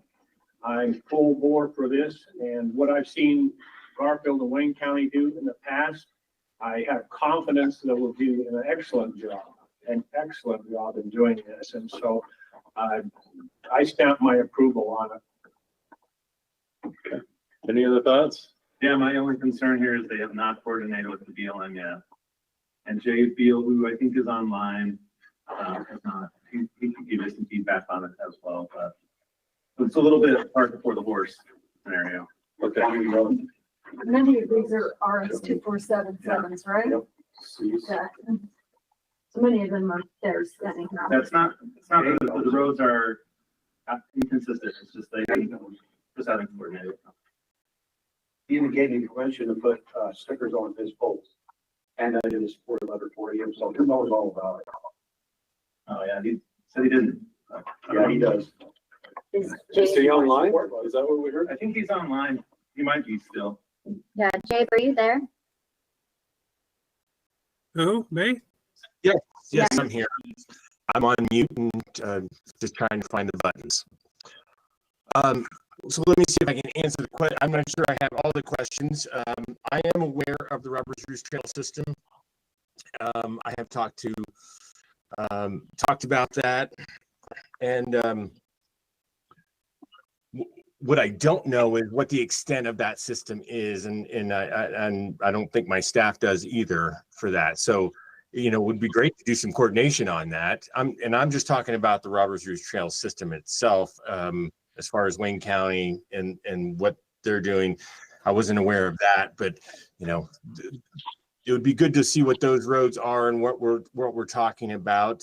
I do think there's a lot of potential there for coordinating. We have a new travel management system. I'm going to be presenting on that a little bit here, a little bit later. But yeah, we should probably be doing a little bit more coordination, but I definitely see some opportunities to support that Robbers Roost Trail system so that it works for the BLM and works for the county and tourism. So other questions you might have for me? I guess, do we know, are these all on existing county easements, or some of them on BLM routes? Do we have an answer for that? I could not answer that because I haven't seen the routes themselves. I have seen them on the ground. A lot of them are on existing B and D roads, but I have not seen the whole trail system. So that's the kind of coordination that would be helpful for us.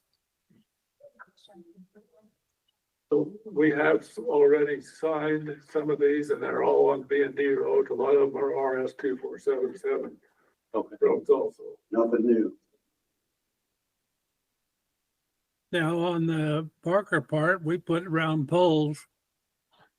And Forest Service did theirs, and we did the BLM and the Sitla trail system. So are we gonna run into issue with B roads? As long as, Because I heard B and D roads I think mentioned. they're just doing signage on the B Yeah. roads, Okay, I don't which think they're, we'd be fine, I believe. okay, So no maintenance. okay. on us 4. Or both. I think Because it's already been scored. We're just voting, right? Yes, that's correct. Okay. You want to do a lump sum and see if anyone's,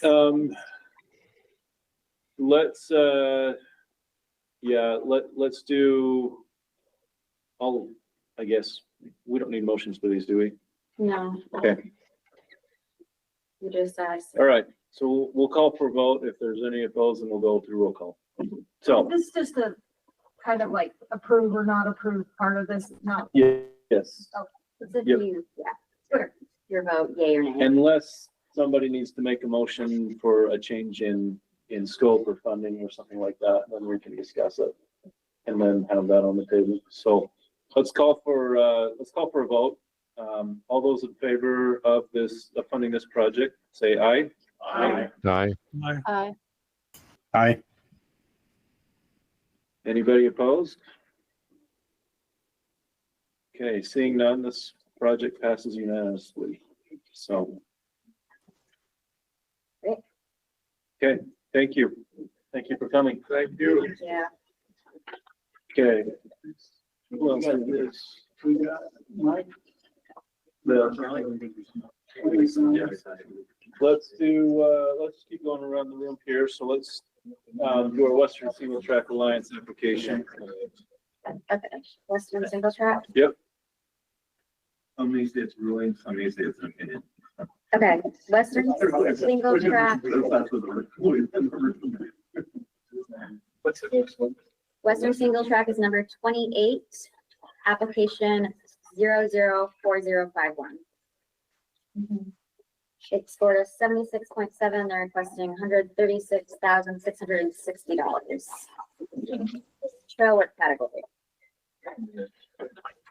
And we've got Brett, Scott, and Cheryl who reviewed this.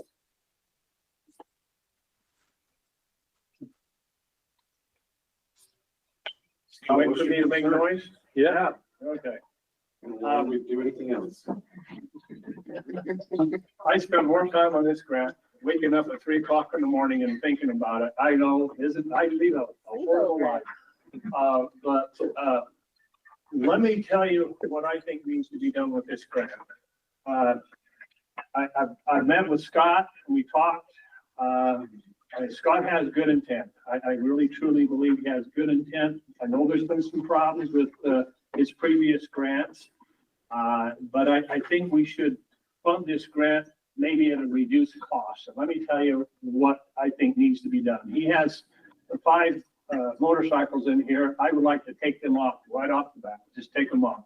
They're $14,000 a piece. They are electric, probably some of the most expensive electric bikes you can buy.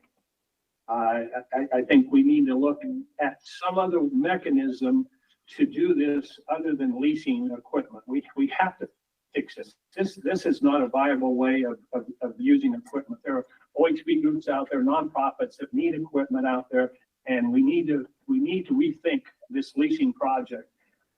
Maybe a bulldozer would be a good thing to lease, but a motorcycle and ATV to use on trail for a nonprofit, I don't think that is a viable way of doing it. And I believe we need to, as a council, have a discussion on that, of coming up with a way that how we can utilize these machines effectively. And I think a nonprofit can. Also, inclusive of that, there's a generator on there. I would pull that generator off. Also, there's $6,000 worth of protective equipment that would go with those motorcycles. It's on here. I would take all 3 of those things off and grant him or grant the club that money or that organization with one stipulation. And I think this needs to be talked about all of our grants. We need to monitor the grants. I would be willing to go up and maybe partner with somebody else and go up on a monthly basis when they go up and do this and monitor these grants. I believe all of our grants need to be monitored in ways that we haven't. I realize Rachel, she is tasked with that job, but she has so many things to do. We need to be able to monitor those projects and be able to come back and maybe give them suggestions. I'm really surprised at how many people have not leveraged RTP money, and I'm not sure why, because they present those at the grant meetings. So maybe perhaps if we have people monitoring them, we could help out on that project. I would be willing to go out there with Scott and monitor what he's doing.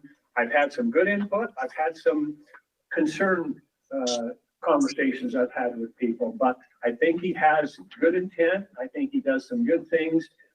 I believe, for my own concerns, I would like to monitor that or assign somebody to monitor that. But I think that needs to go across the board to all of our projects. I don't recall what the reasoning was on this one. It may have been an access issue. I don't recall what it was in this one. Bonnie, are you talking for the council or are you just unmuted? Okay, go ahead. Can I speak on behalf of the leasing? So it was directed from our auditors because federal and state and cities and counties, they have their own procurement process. When it comes to a nonprofit, they do not. So with that in mind and kind of some mishandling of funding, that's why we decided we would rather than lease it than take ownership and have to deal with the potential of them selling it or maintaining it. You know, then it's out of their hands and it's not an additional asset that the state is going to have to track. So does the state track the cities and counties equipment? I have an asset list and we haven't, I think, is there a new procurement? Not procurement. Compliance. Compliant, thank you. Is there any compliance person? Will she be doing that? There is an opportunity there. Yeah. Yeah. She's brand new. We haven't structured. Maureen is supervising a new position in the division. That is exactly what you're talking about, Scott. It's a compliance person to monitor grant sites and make sure that they're in compliance with the agreement and the law. I'm talking about on the ground out there. And that's what we're talking about. Like I said, Yeah. we have others mechanisms in place. I just don't think we have enough. No, we don't. And Steve can't do it all on her own, but she can coordinate with folks like yourself that want to help. Wade is going to do quite a bit of that as well. So yes, and we can get on a cycle so that we know periodically every 3 years or 2 or 5 or whatever, that all of our grants get ground checked and compliance checked. Scott and I had a conversation about that. I'm gonna go up and work with him a little bit this summer and I'll check on you. Can I, so what, Scott, thank you. When it comes to leasing the bikes, this is something that I've talked with Rachel about because we're not able to purchase the bikes. So I do have 2 dealerships that have worked out a deal where I can lease bikes for 2 years. It's a 2-year upfront payment. It's not in time. So it's whatever they charge us for the bike. At the end of that bike, we can have the option to purchase that bike where I could, again, then ask the grant for money, you know, $1,000 or whatever it is. And then the grant would be beholden for us to keep the equipment for 10 years. Yes. Yeah. At the end of that lease agreement, we could purchase that equipment for a much reduced price because we've already leased it for the 2 years and used it. And then it would be completely accountable to the grant at that point in time. But Scott, we do have the cost of the machine is well, more than those are just for those ones. So the cost would be more than the bike would be if I bought it brand new for that lease, or about the same. About the same. Okay. Yeah, about the same. So you talk about a couple things that came from audit. One was a mechanism for procurement, and then you're talking about another thing, which is asset management. Is there an avenue to, since they don't have the procedures, is there a blanket procedure that the state can use for nonprofits to procure equipment? That's something that we could, and maybe Shane and Maureen, is that something that we could? We put it in the agreement that they have to follow state procurement rules. Yeah. Is that something that we? Which is, there is statute out there for monies that's given by grants that deviates a little bit from that. So you might want to. You can get an You might exception. conflict statute if you're not careful. Yeah. So I've got Shane. So grants generally aren't subject to the procurement code, but that doesn't mean that we can't apply some of the procurement, either law or regulations with regard to procurement. In fact, this is something that our auditors have suggested we do in the past. So to the extent we wanted to do that, I'm sure I can work with Maureen and we can figure out a way to make sure that it's done in a way that's in line with the law. And as we know, I love working with Shane. So Well, That's generous. so that's one of the options. The other, or one of the challenges, the other challenge that I'm hearing is the asset management. And for how long does the state keep track of those assets? So within our contracts, I believe we have 10 years or the life of the equipment. And I know Cheryl in the past, she shared kind of what the Forest Service, what their lifespan is for that they use for equipment. And what does that, I mean, you keep track of it. Is there, I mean, So what does that involve? What type of accountability for the person managing that asset is there, or the group managing that asset? Are they required to keep up on certain maintenance schedules? Are they required to use it so many days out of the year? What does that look like? I don't think we have any mandatory thing in our contract. I think it's just the 10 years or the life of the equipment. For me, what I do is based off of when they submit for payment. Again, there's a lot more that's out there right now. This is just search and rescue that I've been working slowly on. But I keep track of the serial number, its intended use, the organization, price, how much we paid, contract, everything on it.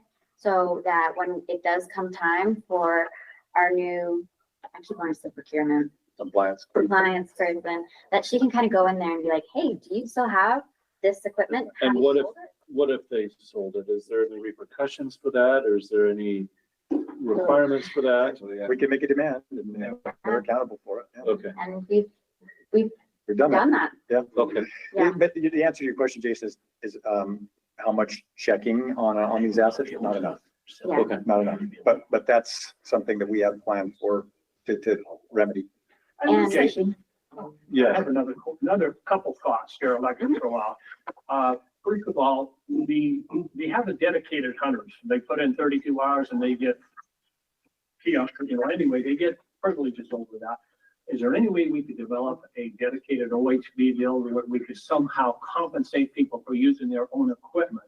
I'm thinking that perhaps maybe we ought to try to encourage people to use their own equipment to go out and do trail work. And there's a lot of people that do that, okay? That's an in-kind map. I mean, that's an in-kind. And so maybe if you I know the grant says you can't compensate people, but let's say if you put in 30 hours or 35 hours, they can give them a coupon for $100 or $150. It's for your maintenance for your bike or whatever you're doing. And maybe that would circumvent some of this stuff. Now, Scott already has 2 motorcycles he has right now, betas, that are good bikes.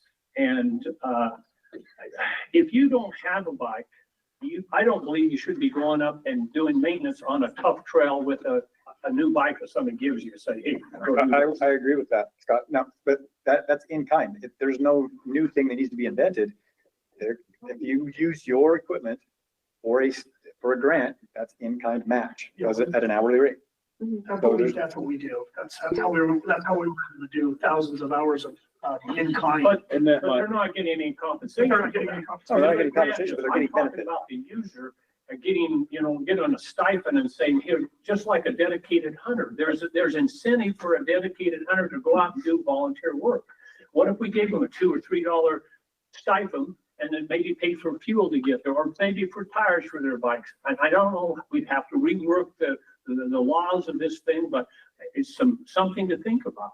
Right. I think it would be better. I would prefer using my own bike if I'm going out and doing trail maintenance because I know how it works, as opposed to getting on a new bike. And like I said, if you have a bike there and somebody hasn't been riding, how do you? That's not what we use the bikes for, though. Okay, well, So what you're suggesting though is instead of purchasing bikes, just purchasing maintenance of existing bikes or purchasing tires or gas or or just whatever. helping out the volunteers to come out there and participate.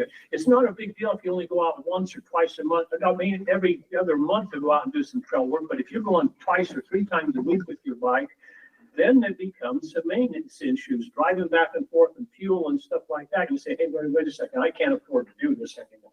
So I'm trying to make some incentives somehow to make his grants work and come up with a viable way that will work with us. Yeah, I think that's a good conversation we need to have maybe offline. We've been 18 minutes on I this. know, okay. Yeah. That's enough. It's a good idea, yeah. Let's explore it. I will say, just to kind of add to this, I do kind of like the concept of some groups leasing or some are buying, because we know if maintenance doesn't happen and not everybody knows how to do maintenance, like something just deteriorates. And I've seen it working at various agencies. You go out and you're like, man, that thing's brand new, but it doesn't run and it takes quite a bit to get it going. So I do kind of like the concept of some groups leasing versus some groups owning. So Scott, did Cheryl have her hand raised? Go ahead, Cheryl. Yeah, I just wanted to say, thanks, Scott, for the application. I do have a couple of questions. I would love to see the list of trails that you plan to work on, just so we make sure we're in agreement of what trails, because I saw maps, but I would love the list of the actual trails and trail numbers. And yeah, I also agree on the leasing, but that's a whole other conversation, it sounds like. And then my last question was, there was a document that showed expenses for Diamond Fork, but as far as I'm aware, that's not an area that was approved for work. So I didn't know if that piece of the funding needs to come off the budget or not. Those are my, I guess, two questions: listed trails and the budget item for Diamond Fork. That name just needs to be taken off. We have all the documents in hand. We have letters of support from Logan Ogden and Heber counties for the trails that we have adopted up there. It should be part of the application that those listed trails are, but there's over 60 miles. And then on top of that, we take care of literally, we go up and do maintenance on literally every single track trail north of Payson, all the way up to this year, including Bear Lake. So we don't just take care of just the trails that we have adopted, we take care of all of them. So Scott, do you have a number in mind? You said that you wanted to fund it at a different amount, or are you going to make a motion to? I do. I didn't add that up, but it would be significant less than what he's asking for. There's also a look at maybe getting less expensive bikes, but I don't like the idea of leasing bikes. I think we just need to come up with a different mechanism, and maybe let this go through, let him use the bikes he has right now. And let's look at this next year at coming up with I think a better way of getting trail equipment for people, including OHVs, ATVs, and motorcycles, because there are other. I believe a volunteer group can do more work for less money than any agency if you want it. Dedicated people. You have an example right here that's got a new position. There's no person that does more trail work than this guy right here. And he does it for free. So you mentioned, we need to come up with a number. Yeah. Could we do it with those on there, knowing that that money wouldn't be released until it came up with a way to make it work? As far as a change in how things are done with the grant, will probably not be until next grant cycle at the soonest, or maybe even next year, since you've already got the program in place. Okay, that's fine. I'm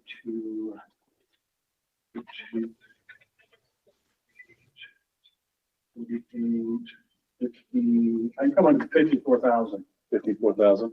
That's just out of my head though. 54,500. Less, or that's how much you want to fund?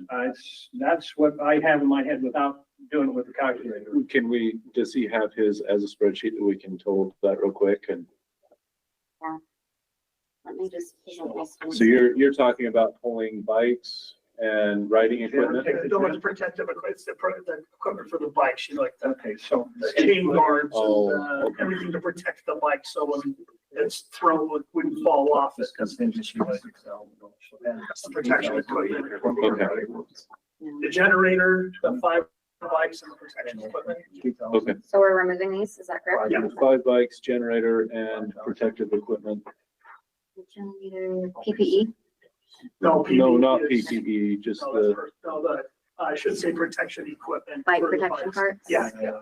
There you go. and then 6. That would be at, it would be at 100,000. And then we would need to lower the in-kind, obviously, because the in-kind is absurd. so the total requested would be $56,660. What else did you take off? If you have 46,000. Okay, so the 10% contingency would be dropped to $6,000 as opposed to 11 something, because it would be 10% of the grant amount. And so we would drop that to maybe $6,000, someplace in that range right there. So just add those up. I came up with 54, but I'm bad at adding.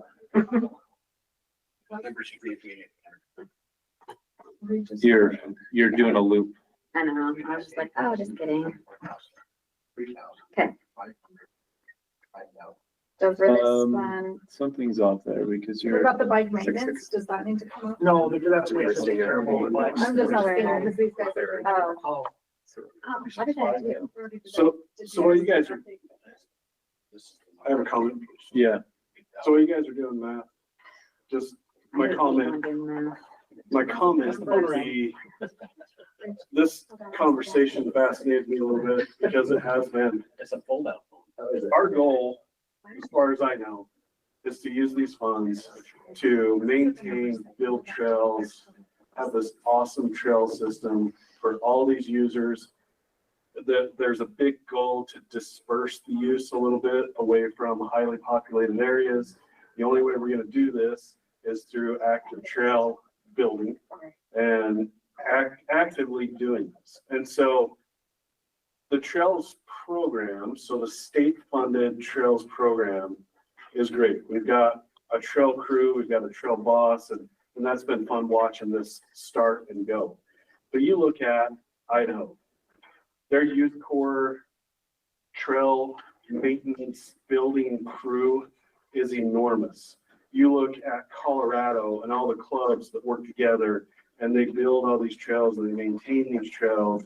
And I'm lucky enough that I get to be involved with some of this out of state stuff and to watch how, I guess, fleet of foot they are and how they can make these changes and do the work.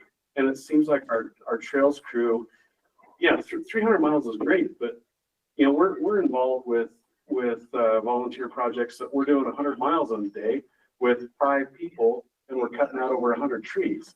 I mean, it's more of a blitz situation on clearing some of these trails. And so I see the numbers on the trail crew up there and it's a little disheartening. And so we need to have something, either it's a whole paradigm shift. Sorry, this is probably, I feel like this conversation is still. So we got to have a paradigm shift where we go to the trail crew is enormous. The state trail crew is enormous. Or we go and we figure out how we can get the private help to do it. And it'd be great if it's both.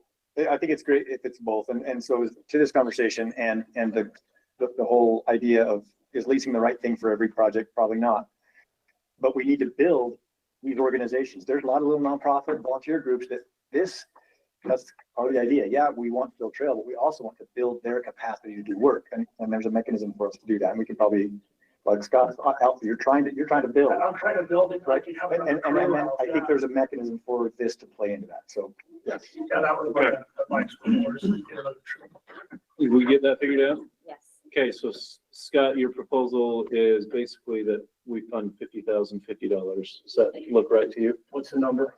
$50,050. I'm for that.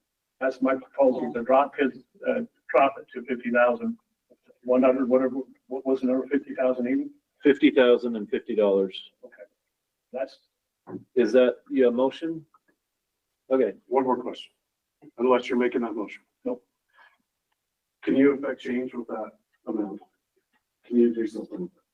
I can do what we're already doing, but I can't do more. Okay, I'm done. No more questions. Comments? I'm making a motion that we drop this funding to $50,050. okay, we've got a motion. Any second to that motion? Second. Brody seconded.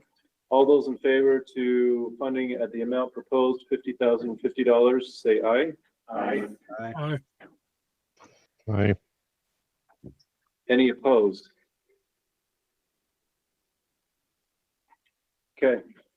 With that being said, let's go ahead and vote on this one. All those in favor of funding the project as motion, say aye. Aye. Aye. Aye. Any opposed? Okay, motion is, or voting is unanimous. And Rachel, my vote, I still do want to see that trail list. So if I can work with you on that, that would be excellent. I'll send it to her. I'll send it to her. Okay. Thanks, Scott. Or in wave. Send me a list. And yeah, thanks. Yeah. Yeah, we can do that. It's Red Rock next. You just want to synopsis real quick, or do I need to speak at all? I think we're hopefully not having questions. Maybe we do. Which one is this now? Yeah, what number is this? Okay. Red Rock. Red Rock, thank you. It is 24. Thank you. Okay, so this is application 004470, number 24 on the list, which scored an 80%. And it was reviewed by Nicole, Brett, and Jason. Okay, so I looked at this one in the past as far as rallies have gone. We have been leery about funding like swag and other parts of rallies before. This is actually a request that I want to see how it went with the council, is the swag in the way of shirts as a form of promotion. Because For for the event for the promotion, event? Okay. yeah, and what you guys felt about that, because when it comes to swag, it's usually a single-use item versus a t-shirt. Right, People are gonna wear it multiple times, even if it goes to the DI, someone might pick it up and continue to advertise. sure. Actually beyond that, I'm sorry, can I interrupt if you're incorrect? Some of the shirts that we have, we plan to advertise this event throughout the year. We're gonna go to several other events to advertise this event. Mhm. One of the things we found very, very effective is to have certain t-shirts that you can throw out to the crowd or give away to the crowd. And so there is an event t-shirt, which is part of this, and then there's a marketing t-shirt, which is the cheapest shirt we can literally find that we will be giving away throughout the year with Marshall's. Okay, so the other thing that just came up, I would like to see, or do you have a breakdown of, you've got $145 per registration. And what I see is with 1,500 registrants, that's $217,000 that you're bringing in. With 145 per side by side. Per side by side? Okay, And our BLM permit caps us at 280 for the entire event. So it's actually only 280 times the 145. oh, okay, because we had 1,500 participants. So there will be 1,500 participants, but we're not charging per participant. What we're doing is we're taking care of the BLM fees and some of that we have. We realize that's another line on it in the grant as well. But the 145 takes care of the infrastructure, the ability to get people to the trails, the signage at the trails, take care of those items just specifically for the machine. Okay, The event itself is free. The vendor row, the arena, all of that is free and open to the public. The 145 is only for people who have registered to be on the guided trail. okay, that clarifies a lot for me, thank you. Is there any other comments on this one, Brett or Nicole? Don't really have much to add.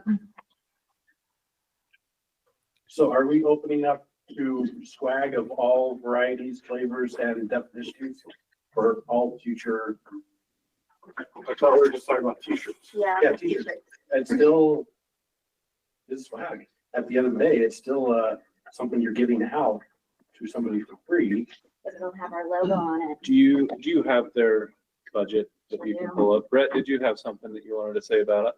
So I guess Just in support, I love anything that is helping teach etiquette to riders, and a lot of these guided trail rides are a really, really good way to do that.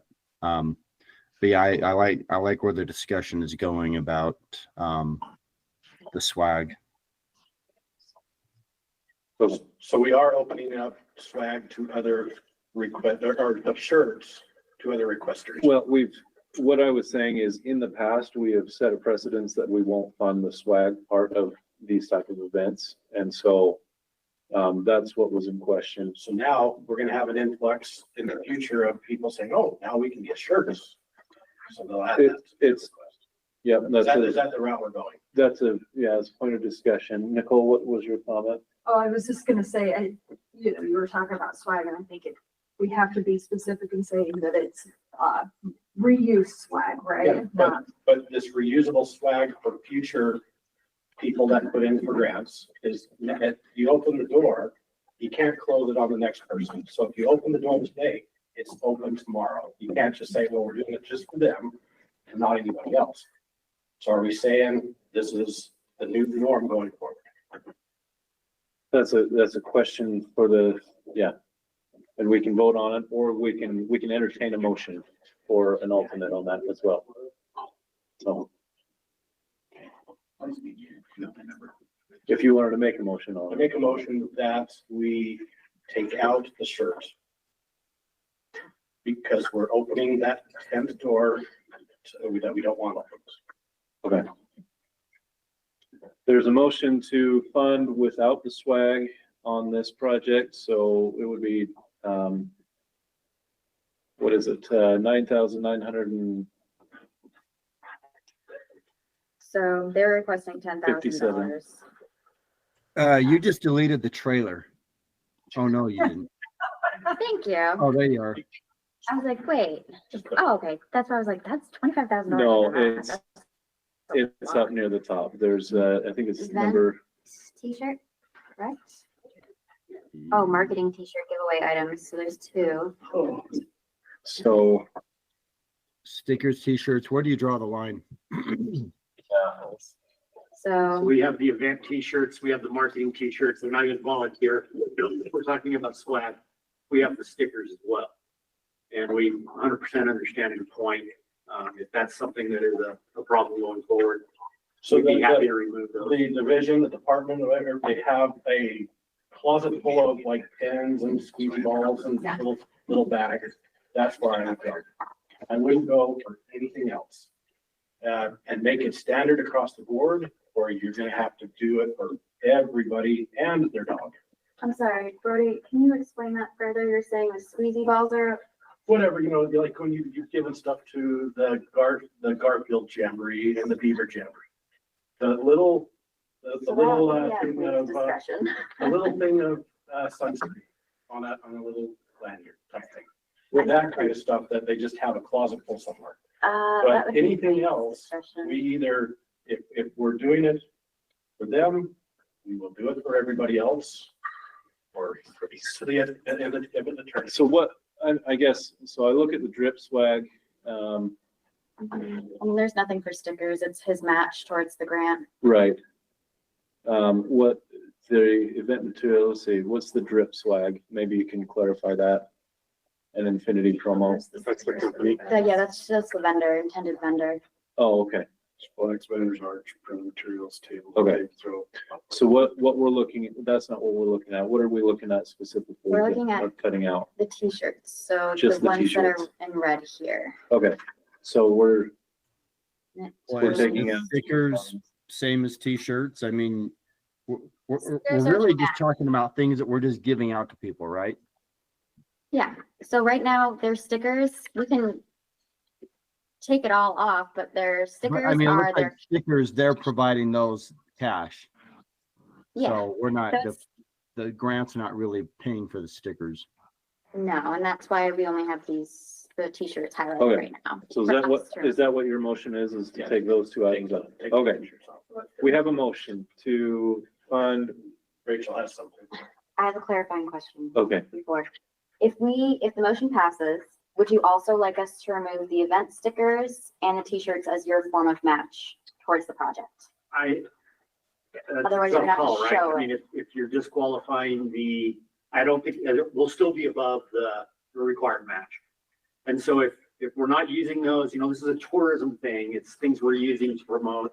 I realize there's limitations on what you would pay for that. I would still feel like what we paid into it should be part of the match, so I feel like they should stay, but I did volunteer them earlier because I could see it being both sides of the equation. We don't want to talk out the sides of our mouth here, but I just wanna, if we can count them as payment in kind, but then we need to remove the state paying for any of that swag.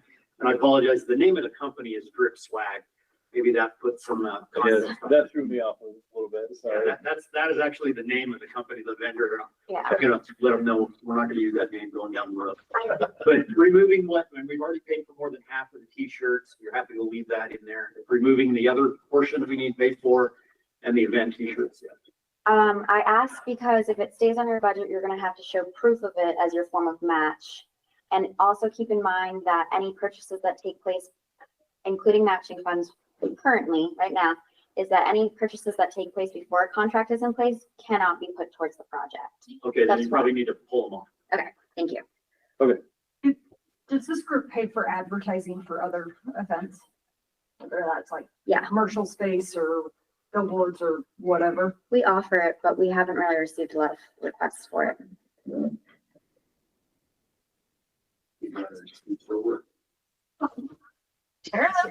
do we have? Okay, so we have a motion on the table to fund everything but the t-shirts for this event. Do we have a second for that motion? 487. A second. Brett. Okay, second, Brett. And any other discussion on it? All those in favor of that motion, say aye. Aye. Aye. Okay. Hi. Any opposed?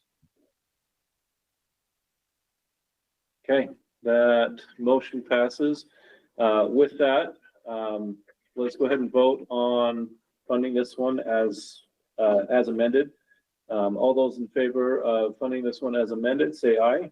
Hi. Aye. Any opposed?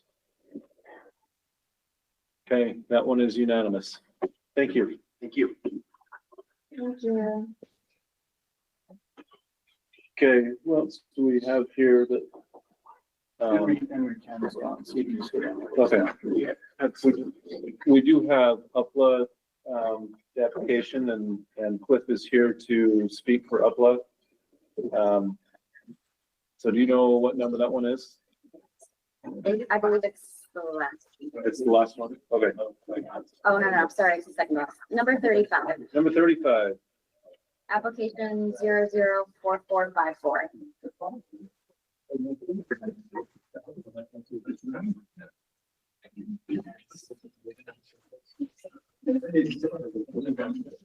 Okay.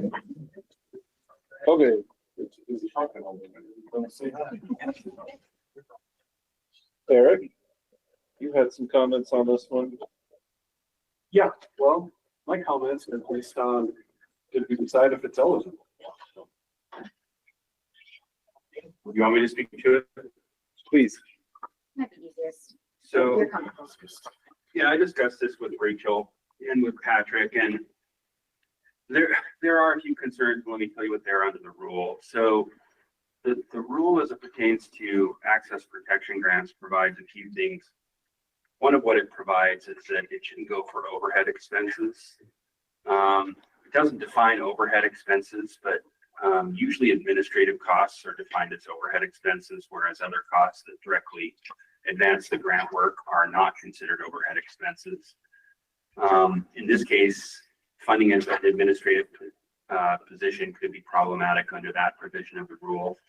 I think probably the bigger concern that I saw when reviewing the grant was whether or not this funds a project. So with most of the grants that we have specific deliverables that are measurable, and the grants fund those projects, and we can look at specific measurables and deliverables and determine whether or not the grantee was successful on the grant application and the project. And discussing it with Rachel and just so you know, I don't think we necessarily had too much concern over kind of the aim of this project. It was just making sure that it was consistent with the rule, and whether or not it's in the shape to move forward now. I think we would lead to the council, but I think at a future time we could make sure that we address some of those concerns about overhead expenses, address some of the concerns about it relating to specific projects with measurable deliverables, so that it could be in a place where it could move forward without any concern that it might not be consistent with the rule. Yeah. So from a legal perspective, those are the conversations that Rachel and Patrick and I had. And of course, it's up to the council to consider this and make the decision. So take that for what it's worth, but that's kind of the legal perspective on this application. And have we funded projects like this before for access protection? So we've historically funded UPLA in the past, but it was, I'm just forgetting all the words today. Contracted to do work. What is that? Yeah, we looked at Consultant. this, yeah, that was with tribal management participation, which, yeah, I think the difference being like that one just had like really So it's a clear scope. Yeah. And with this one, and I worked with the applicant, and I spoke with them, and I explained that we will need clear deliverables, because in the example that we always use is, if it's a trail work project and they're building a trail, if the trail's not built, then the project isn't done. But with this, we have a really hard time figuring out if, okay, is the work actually being done? What are they doing? So that's our concern with this. But do you want to speak to that? Well, I'm a board member of UPLA, and Lauren Campbell, the president's not available for this meeting, so he said I could try to answer your questions, and I'm pretty sure you would be happy to work with the Division of Outdoor Rec staff to work through some of those concerns, because we realize in a way this is new territory. Also, keep in mind that we did try to throw a lot out there in terms of the organization's goals and just the job description. So even though things like the goals, we don't expect to achieve more than half of them because we want to aim high. But I think there's some benefit there. And then the last thing I'll just point out is the option of putting some of this toward the match, since we tried to maintain a significant match of 25%. Is it appropriate for any of this stuff to just be on the match side instead of the OHVR funds? What is our next grant cycle? Well, that would be taking place, that discussion, I would like that to take place at, hopefully we can get a meeting on the calendar for May. So quickly. Yes, I would like to discuss it, because right now, the way it's set up, it's back to back. And we've seen a drastic decrease in applications that we received for the second cycle. And I'd like to discuss it and go through with the council and see what they suggest. You're saying discussing when the next grant cycle would be, or the next grant cycle would be in May? No, when the next grant cycle will Just be. discussing. Okay. Right now, it's set to open like June 1st. So that's why I want to do it in May, so we can quickly see if that's what the same process we want to go forward with, or if we want to change. Upland's doing cool stuff. They're on gas, and it sucked to slow them down, but at the same time, and also be a bad deal if there was problems with the grant and stumble around and that can't get approved, and then we do approve it, and then they come back and take it back away. So I don't know. I just don't know the quickest way to just really help. I'm not kidding. Help was their move. Yeah. Let's let them move. And let me just add one point of clarification that I probably can make as clear as I could have on the administrative portion of that. In the past, I think we have awarded access protection grants that have funded, pay for individual, for example, the consultant that Rachel referred to. But the real concern here is that whatever monies that we expend are going towards OHV related expenses. And so generally a CEO has many different types of duties. For example, they're helping people get set up with IT. They're helping people fill out their W-2s. They're hiring, they're firing. Maybe those people are accountants or lawyers or somebody else that are tangentially involved with OHV, but maybe not doing actual on the ground work. Now, just like I said before, I think there's a way to kind of address those concerns by tailoring the grant to make sure that we're not getting crossways with the rule and we're keeping all those money focused on OHV. That was one of the concerns with regard to administrative expenses, and something that we defined when we were drafting this rule, is to ensure that all those monies are staying within OHV focused activities. The only thing I would add to that, because it's totally valid point, as a smaller organization, it was kind of a staff of one, plus the contractor we use for the TMP. So I expect that person, the executive director's portion of admin work versus program work to be much lower than it might be in a larger organization, but it's certainly not zero. We can try to get the board, which is a large board of capable people work as well, but yeah, we're not going to get the admin portion of the executive director's work to be zero. So Well, and that comes up too with our SUU applications, because that was brought up with some of their administrative costs when we were reviewing their applications, so, with the RTP. Okay, Some of the things that I saw in it is, just kind of how this position would always be funded, because that wasn't real clear to me. Like a long-term funding, it would be really hard, like, got somebody in there for this 28 months and they got rolling, they got all these partnerships built, and then there was no funding. That's like, and all of a sudden, all that's hard work is for done. So that was one of my big questions, and it was, what's the long-term plan? Well, it depends on how it goes. I think UPLA would definitely like to get state support for the long term. It could be done in a different way through something else that just doesn't work out. But and the way I see it is if we can continue to get support of that paid staff person to professionalize that position, then the fundraising that UPLA does through donations and other types of grants can go toward growing the organization and getting more done. If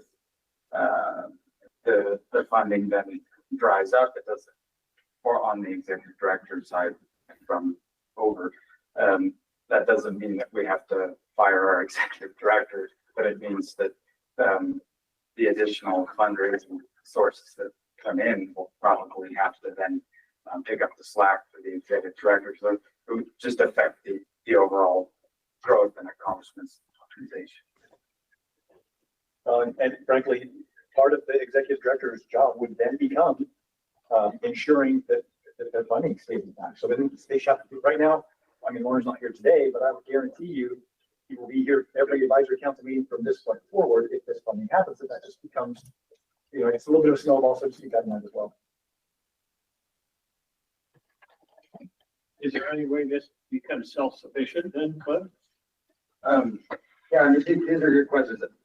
To be clear, like there's zero expectation that you have any obligation to fund any grants beyond this one. It's not, that's why like we put the question is as part of a phased project. No. But I'm also just telling you that I think the perspective of UPLA is to utilize this grant program but not to rely on it as its own funding source. We're ambitious to get the broad funding, and so yeah, the state's influence on that is,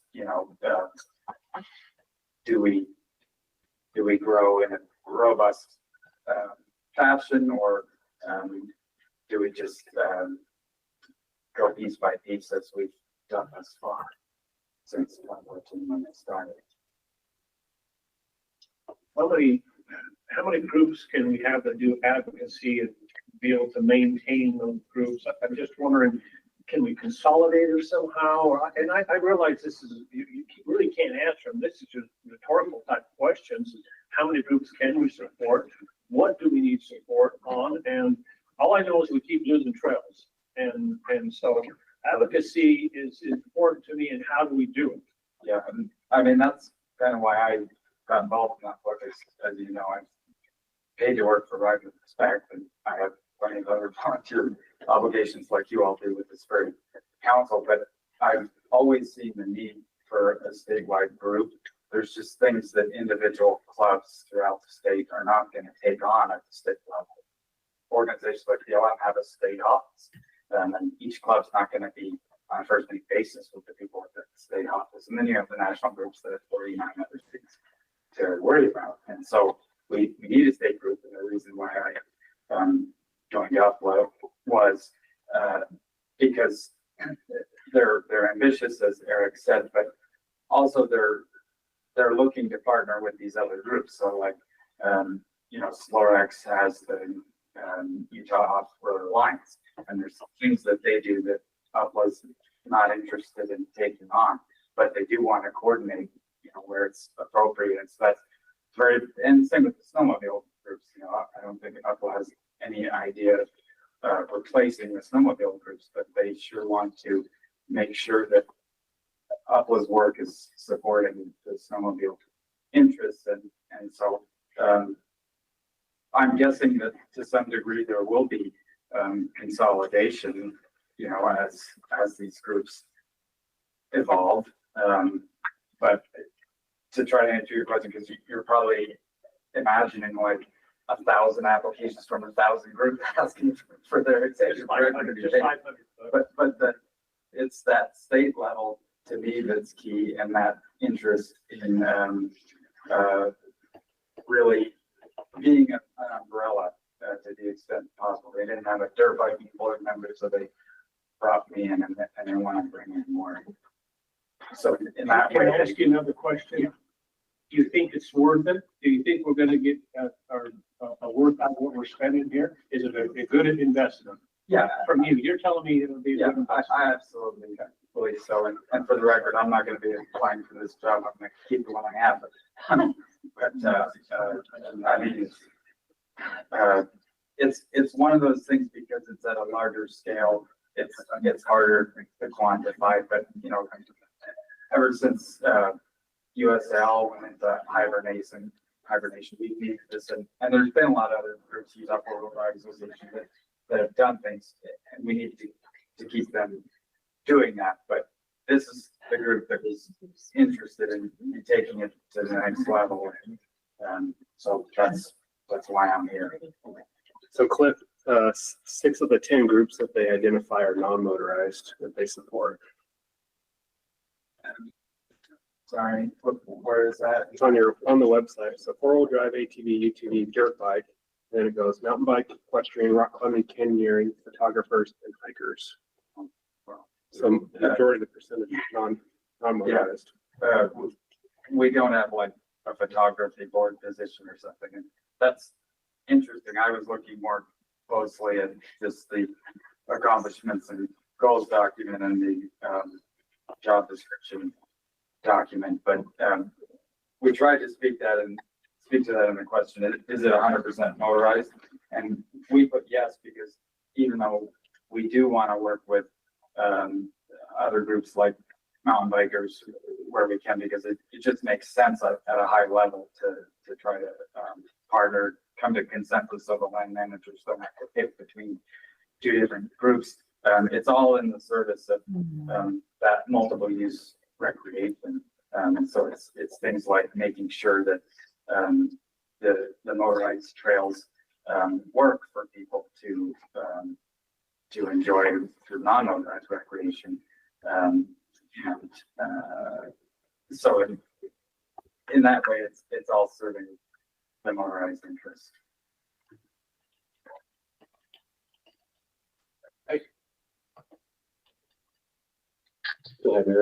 Rachel loves this. She absolutely loves Yes, I just. when I speak. So I can't believe you picked me to be the timekeeper. That was like You're one of the the vice worst chair. decisions that you've ever You're made. supposed to be the timekeeper. That's why You're fired. You're fired. How many have we done? 2? 3. So we've gone through 3 of these, or you, rather, I'm not part of this, but just to help out a little bit here.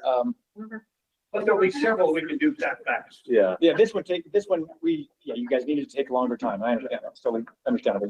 But just a little time hack. You know, we're at almost 3 o'clock, so. I know that there's some people online, but is it okay if we get through this one and then we start from the top where they've been scored the highest? We have like 3 or 4 that are at 100%. And honestly, I think we've discussed this before in the past, but if we look at our grants and we decide that anything above a certain percentage, we all feel good about, we can vote on all of those at once. We don't necessarily have to go through everyone if we don't need to. This is a special Well, meeting. Rachel, if I can throw in a thought, it feels like some really good things are being brought up that warrant some additional conversation or process. Could we somehow just have like a bin that we put like, we need to discuss this further, we need to discuss this further, because you don't want to end the conversations, but yeah, we need to get to the other topics as well. So maybe that's a suggestion, a tabled items to come back to at another time. I have a list that I've been making, and I know I've mentioned it, but like, hopefully we'll do it in May, this meeting. And I would like to really, maybe an all-day meeting where we talk in depth about these discussions, because I have a list right now and there's 6 items on it so far. Do we have enough funding to fund all of them? Or do we need to cut that somehow? So based off of, I don't think we have changes. enough right now. yeah, based off of the changes, you know when you copy a sheet over and it doesn't copy the formulas? Yeah, I can let you know, but we've decreased some of these. So originally we had an overage of a little bit less than $350,000. Now that we've decreased some of these, that's likely maybe $300,000 to $250,000 that we'll have to cut still. So we do have a decent amount of funding. Right now we have available, of course it's not there, why would it be? It might be good to just find a big chunk as everybody's comfortable with and bite that off. Right, you're looking through there, Rachel, if we take all the money that we have in the fund right now, will we have any money for the next grant cycle? It'll be a new fiscal year, so we're good. Okay. So right now we have 3.6 million. This is again, a general estimate about how much we have, and that gives us a little bit of leeway also. So this is from rolled funding and just other grants that we have, other cycles we haven't. So to wrap up, Feel that. we all feel that too. To wrap this application up, do we need to table this or do we need to vote on it? I think it is, is the motion that we table it? Yeah. Yeah. we should make a motion. I'd like to make a motion that we table it because I think there's some more conversation that needs to go on here. Okay, we've got a motion to table this item. Do we have a second? I second that. Scott seconds. All those in favor of tabling this application, say aye. Aye. Any opposed? Okay. Consider this item tabled. We'll just make sure to take it back off the table. Is it on your list? It is now. Thanks, Cliff. Yeah, thank you, Cliff. We'll see you tomorrow. Okay. Okay. So where did we draw the line? That is. No. Love not having a correct number. Still the 95% involved. We start all with one. Yeah, minus the ones that we've already done. So maybe if we take all the 95% from above and just knock them together. I don't know if I can. Yes, you can make a motion. I don't want to know the project, so. So 95% and above. So is that a substitute motion? There's a motion that has, so, I mean, in order for this to go efficiently, we have to really play by these rules. So that's a motion. You can, Scott, offer a substitute motion that is altered, or we can get a second and then discussion and then voting. Otherwise, we just, it I devolves. withdraw my motion. Because there is, Scott reminded me, there is one that is at 100%, funded a different amount with an increase. And so. Oh, yeah. We have a motion to approve all except. Yep. Okay, all except Number 4. application 4503 That we can then discuss separately. that are scored at 95% or above. And that. There's a second from Bonnie, that's March. X, that's number 9 for tread lightly. It's at 95%, but it also does have a X on increase, decrease. It doesn't say whether it's increase or decrease. Bonnie, do you have a second to say, explain for the Fred Likely one? Hold on, let's, Wait, so it's motion for number 4503 and what's the other one? To fund all of the 95% or above. But then take a look at number tread lightly and the helmet program separately. 4503 To fund all but those at this time. Yes. And still keeping them on the list. Yes. Still keeping them on the list. How do you want to word it? 4503 and 4404. Thank you. Those are the ones that we will review, but everything else, you're making a motion that we Just go ahead and approve. Do we have a second to that motion? I will make that second. Okay, Eric seconds. All those in favor, say aye. Aye. Aye. Any opposed? Okay, now do we need to vote on all of those at once, or is that the vote for them? No, we're gonna vote on them. They're ashamed. If that passes, those are all now Yeah, approved. so those- all of those two, we need to put yeses on, all the way across the board. Yeah, I love it. We'll give Rachel 30 seconds to put all the Ys. Honestly, you guys are just like, ooh, But hey, we're helping you. We're gonna get there. that'd be amazing. Appreciate it. Okay. And while she's doing that, Brody, why don't you explain, it was your comment to fund at a different amount, increased by 10,000 for the helmet project. So the helmet program, and Fred could talk about it better, but the helmet program is where they give out certificates in the Paiute Trail region to law enforcement or maybe schools or whatever else to give to kids that may or may not have a helmet or an appropriate helmet. I'd like to increase that, and in lieu of like a ticket from the law enforcement, they would get a certificate to one of the local dealers. Sometimes, but it might be also. Yeah. But it offsets the cost. Might be also, Yeah. but the ticket is worth, or the voucher is worth, I think, about $100. And if they want to buy a helmet over that, then I'll have to come up with the rest, but it encourages helmet usage, which is a wonderful thing for kids. Not just encourages it, but you'll get compliance on it. Yeah. And that's the goal. Yeah. But what I'd like to do is see that increased by $10,000 and give out a ticket, a voucher to every kid that takes an in-person safety class. Because the online safety class though is special and cute in all sorts of ways. It doesn't teach kids squat.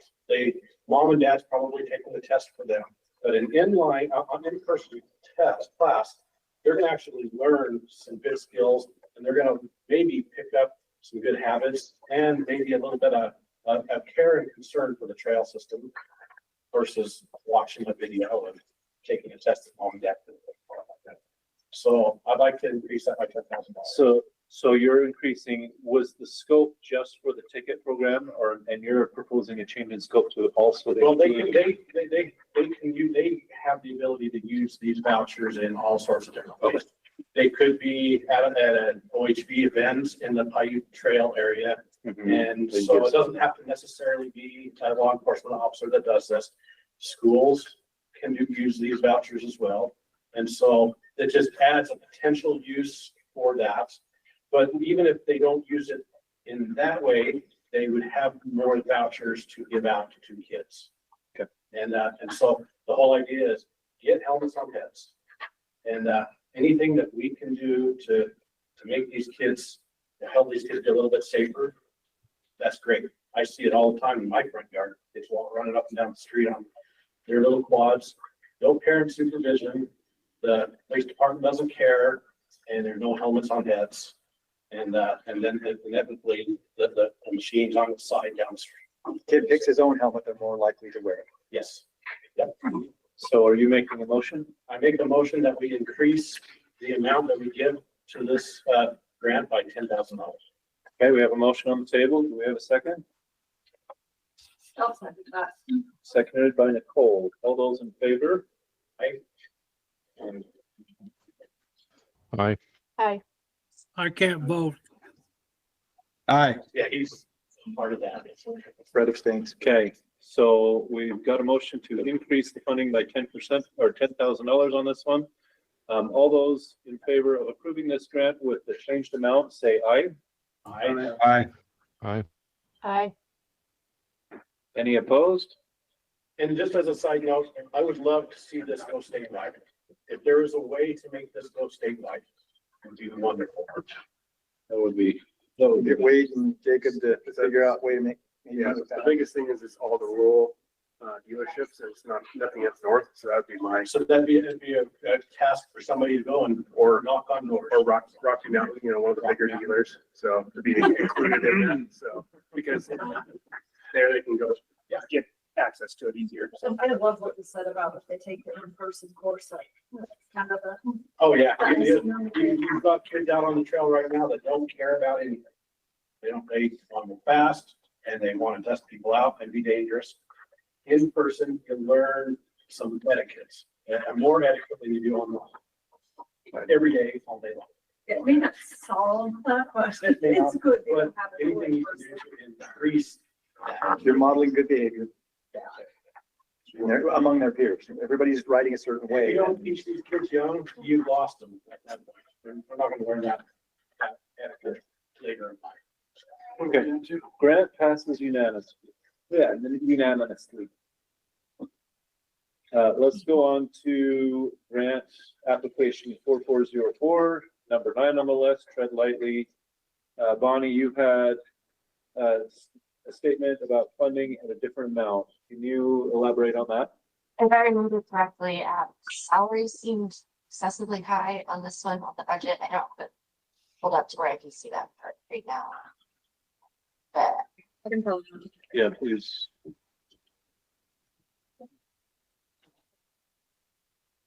And just keep in mind too, you don't have to make a motion to table something. Anybody can make a motion for anything, either to dig more into this tread lightly one, or you can move down the list to the ones that are 92 to 94.9 or whatever. If anything can be done as long as it's done with a motion, a second discussion. Vote. and if everyone else is comfortable with this, then I am too. Okay, can you explain what the ask is for specifically?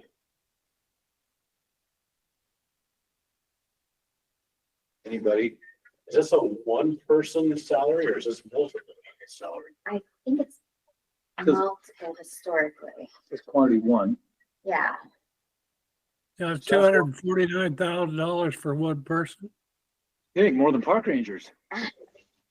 I hope, but also real quickly, I would like Is to it direct. for 3 years or how long is this time frame of this grant? This is for 28 months is generally how we do it. My So this question is 2 years. So when you see them, I go to 7 jamborees usually every year, which I'm not this year because of me being sick. But anyway, yeah, I never see them. I think I've run into them once or twice on all the times I've been going to all the different jamborees. And I think that, to me, they need to be out there showing more. And Fred, I'll just speak to, they've been doing a ton of work on our forest up on the Heber Camas Ranger District and also the Logan and Salt Lake Ranger Districts. And so I think they've been trying to push their efforts more into trail, OHV trail work and volunteer project days. And so that may be where they're not at as many of the events, because I definitely know they've been showing up for us in a big way out on the ground. Yeah, I Just haven't, all those jamborees I go to, I haven't seen them. I've been heavily involved in travel management planning as well. Anytime one of those comes up, they review it more thoroughly than anybody I've ever seen. So. Well, I know they do a lot of good, so I'm not complaining. I just don't see them. So this is for a 2-year salary, not just a 1 year. So that'd be 125 instead of 250. I would like to propose that we table this until the May meeting and have them come and actually present in person. Okay. We have a motion to table. Is there any second to that motion or any substitute motions? I'd second that. I think that's consistent with what we did with Upland, so. Okay, we've got a second. Any discussion?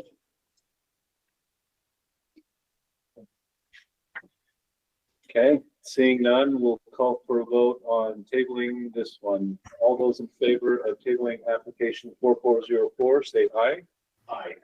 Aye. Any opposed? Okay, I'd like to make a proposal that we also look at any grants with a 93.3% approval and above that haven't been graded to accept them as written. okay, hold on just a sec. So that was a unanimous approval of that motion. To be tabled. Okay, so Brody is making another motion. Go ahead, please. It's more like a long ways away. Is I know that they're all. Especially. So anything 93.3% and above that hasn't been tallied yet, which would put us up through, they would put us the Dairy Trail single track down to the UGSS off-highway vehicle request and syntax. Okay, so all of those, which bring us as written. So applications 4478, 4333, and 4228. Yeah. Is that right? But it'd be 4478, 4228, 4228, 4333. 4333. 10, 11, and 12. 478. Yes. Items number 10, 11, and 12 on the list. Yep. Okay, I have a motion. Do we have a second to that motion? I second it. Scott seconds. Any discussion? Seeing none, all those in favor of approving the motion made by Brody, say aye. Aye. Hi. Aye. Any opposed? Any opposed? Okay, that vote is unanimous. Those grants look to be approved. Okay, next project is application 004440, I think. We did that one. We did that as well. We did that one. Yeah, it would be, Oh, yep, that's the big one. Sorry. SJC Trail Maintenance, application 4492. San Juan County Road Department. in Do we have anybody from San Juan County here? We're so close. Yet so far away. Can I speak to the things I created it? Yes, please. San Juan County, how many people does that county have? 4,000 people. It's not got a lot of people. It's about 6,000 or 8,000. And so they're doing a lot of trail work that, say what, 14,000 still. It's like, how many people might count? It says that they have a lot of land and rock slides due to the drought and summer floods and whatnot. Being a small county right next to one of the busiest places on earth, there's a lot of use. And I'd like to say thank you to them for all their hard work trying to keep up with Big Brother next door and increase the amount by $10,000. Don't call it Big Brother next door. They'll get offended over there. The big county next door. They're big. San Juan County is only 10 miles down the road. Yes. They get a lot of the overflow from this county. Do we know if they can use another $10,000? Oh, yeah. Without even knowing, they'll use it. So very rich. they'll use it. Well, my only issue with this one was they had not coordinated with the BLM either. They didn't even know about the project. Okay. They weren't opposed to it. They're not opposed to them repairing the roads. They just don't have a letter of support or anything from the agency that they're going towards it. Okay. Then, Do we know where these are county roads, did it say? They have the map. yeah, there's a map. Can you show that map? Sure can. If there's any there in LaSalle, maybe I can go on with you, but. Well, let's amend my motion that we could to approve it with $10,000 if they show coordination with BLM. So we give them a contingency, is that Yes. what it is? Yeah, So, it's just. I mean, their- normally on this regular road Just the road maintenance, map. do they coordinate? Like what happens on a normal year? Typically the counties will coordinate with the BLM office to see if there's any issues with that route that's been closed, or if there's any archaeological issues on that route. That's what they just need to check. What is Literally just like touch base, give you a thumbs up. So by doing that, they'd get an extra $10,000 to put towards the maintenance of those trails that are pretty much needed repair. So they're just paying their own wages essentially to do this work Yeah, and their own equipment rates. I think so. Yeah, we just need probably like reimbursing them and then culverts, it looks like, but they have everything else already. So the BLM has a built-in contingency that, or there is a built-in contingency that if they don't do the work, because they can't do the work, then they're gonna get the money. Well, then they would have to return the money. So that's part of the grant process. It would likely be we would, before we would assign a contract to them, we would want confirmation from the BLM that they coordinated. So we don't need a super long motion. So we could just say, add the 10 grand. Contingent on coordination with BLM. In coordination with their touching base. Well, and Okay. maybe it's a good question to ask them if they want the additional 10 grand as well, right? Like, is that something that they are interested in? And yes, the letter of support and coordination, I think, is critical. You can just reduce in price, so everything will continue to go up in price. Well, they may not have the manpower necessarily, And the match, I mean, they don't know. or the That's match. a good point.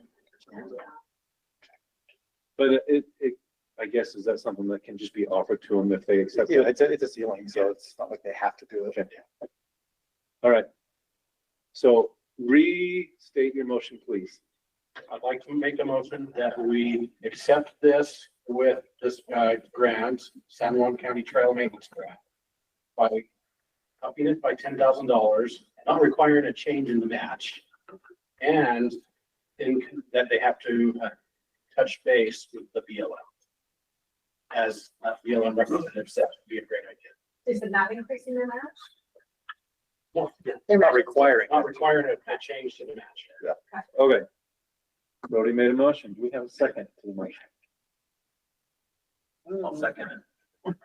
Second by Dave. Okay. All those in favor of approving the motion made by Brody, say aye. Aye. Aye. Scott Wheeler has stepped out for a minute. Any opposed?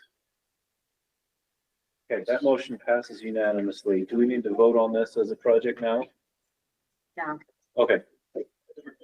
So it's approved as amended. Okay. Excellent, thank you. Next application, Emery County Trails Equipment and Supplies. I mean, you can do more chunks if you want to. Or we can entertain a motion for more chunks. I will propose that we, That didn't last very long. He was like, I'll stay quiet for a little while now. I propose that we accept as written, grant 4511. 4477. 4493 as written. Okay, a motion to approve grants 4493, 4477, and 4511. Motion made by Brody. Is there a second to that? I'll second that. I'll Seconded by second it. Eric. Already been seconded. Okay, all those in favor, say aye. Aye. Aye. Aye. Any opposed? Okay, those grants are considered approved. Application 4313, Franklin Basin Parking Lot Expansion in Logan Canyon. Did we do this one? We didn't score it. They presented. Somebody had, sorry, it cuts off. Somebody had proposed funding phase one. Cheryl? Did you have anything to add to that, Cheryl? Yeah, I think my concern got addressed in the conversation. If it sounds like that second easement is going to be easy to obtain, I just wasn't sure how complex that was going to be and if it would be feasible to get it in the amount of the time of the contract or the grant contract. So, but it sounded like they didn't think that was going to be an issue. So What's the difference between phase one and phase two? Just curious as far as budget goes. Rachel? I don't remember, but I know phase one, they already have the easement for, and phase two, they don't. So that was my only concern. And if that's not an issue, then I'm good. My understanding that we would be doing it because we would hold the easement, right? So we'd be working with them. So, and I guess the question is if we do back to back and if they came back in June, would that give them enough time to still continue to build it before the winter or, because one of the things that has been brought up is we may be short on funding for this cycle. Yeah. if this one was divided up and they were able to come back next fiscal year, which would essentially be August, then they could still get it potentially all built at the same time, but just with two different grants. Is that right? And I think I understand what you're saying correctly, but we also talked about another grant source possibly. ORI. Is that cycle a short cycle as well? It kind of goes throughout the summer. It gets awarded in November. So probably It's, works for this year. it gets open right now, you know, but it's a long process. Like, you know, it's like monthly meetings with general councils, finally awarded in November. But it certainly could be submitted. I do have to say that I tried using Franklin Basin's parking lot in the winter, and you've got to be up there really early on a weekend if you want any chance at all of giving you a spot. It's needed. They've got the easements sorted out. They're essentially shovel ready right now, so I don't see any reason why not to fund this. Do we think, I haven't built a parking lot with gravel.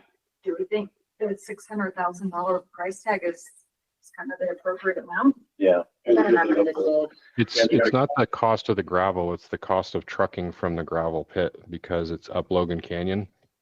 So gravel pits, one there's at Bear Lake on the south end of the lake, and then the other one is in Logan. And so the other option that they are exploring is Beaver Mountain Ski Resort is going to be repaving their entire parking lot structures, and they're going to be grinding all the asphalt out. And they have a potential to contract with them to receive the spoils from that asphalt grinding, and which would significantly reduce the cost. So they are working on that as an alternative, but it's not for sure. Yeah, that answers my question. I was gonna ask if there was a closer pit or if they had coordinated with the Forest Service to either utilize one of their pits. They have to have pits somewhere in that canyon, keep all their roads gravel. So they could do it for cheaper and do that. And they save a lot of They're money. trying, but the closest pits that we're aware of are in Bear Lake or And in with Logan. rates we're seeing on that type of work, I don't actually think this is that expensive. Yeah, so Yeah. Also, I would just like to remind people that we have tabled two applications that were, I think both of them were close to the $200,000. There might be a couple that will need to be adjusted, but I think it's a viable project. Yeah, that's okay. I would make a motion that we fund the project as is. Okay, we got a motion by Kurt, seconded by Brody. I think we could just score it without making. Oh, yeah, we just need to Yeah, vote on it. just score it. It's fine. All right. All those in favor of funding Franklin Basin parking lot project, say aye. Aye. Aye. Any opposed? Okay. Passes unanimously. Kirk, are you part of their board or anything? I'm an advisor. I'm not an official member. So they consulted with me on the viability of doing this and some of the questions that they had, but I'm not an official board member. Okay, thank you. Thanks, Kurt. Okay, where does that leave us? Number 19. Application number 19, Built Jeeps, OHV Limited Mobility and Tourism. Okay, so SLC Built Jeeps. Looks like Brett had a concern on their weakness. Brett, did you have comments on this one? Yeah, which one is this? What number is that so I can turn to it? It's 19 on the list. Application 411-3, 4113. The built Jeeps, like city built Jeeps. Yeah, his thing said, not sure how the raffle items fit in with the budget. Yeah, so let's see, which one was this? They had one that I really liked and one that I didn't love.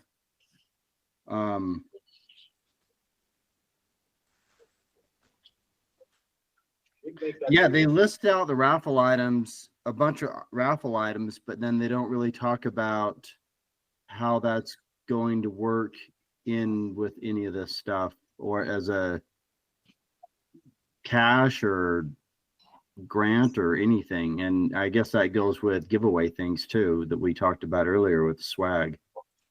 Where's that listed at? So It was in their application. Trying to see if I have that in front of me. I think that they were just saying that they were just showing support from community, that there was other items that were being donated to raffle.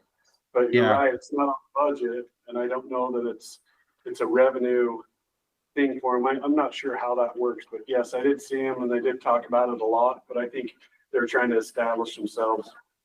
And so it's most of the guys in the club were in Jeep Crew, and there was a disagreement, and all the doers kind of moved over to SLC built Jeeps. So the guys behind this have been very active in the community for years, 10 years, 15 years. So they're good guys. And I agree, they do have a lot of the local vendor support and everything else. So that's good. There were two of these that they did. This is the one that I really liked because they're out there at all these events and it takes money to get there.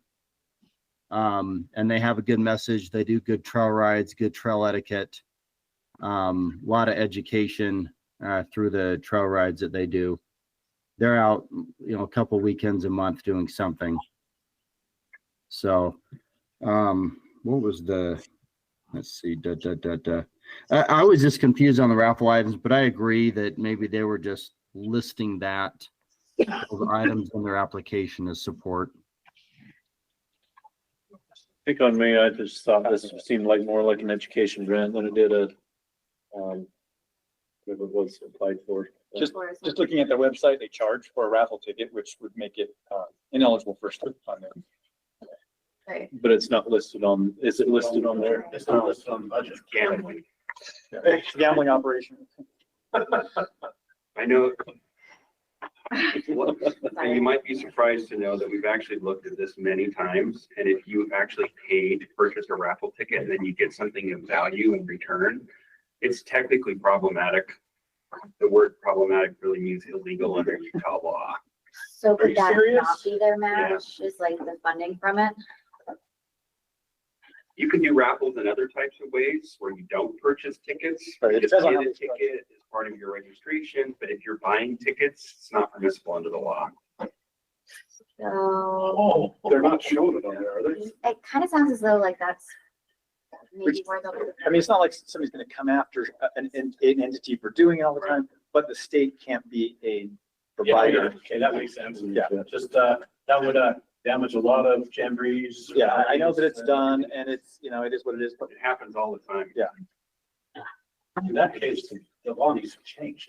Good luck. Or defined. Carolyn, Representative Berkman tried to change the law. yeah, there's not enough laws and not enough bills in a legislative session, so. Were they trying to throw in horse racing as well? Okay, do we want to vote on this one?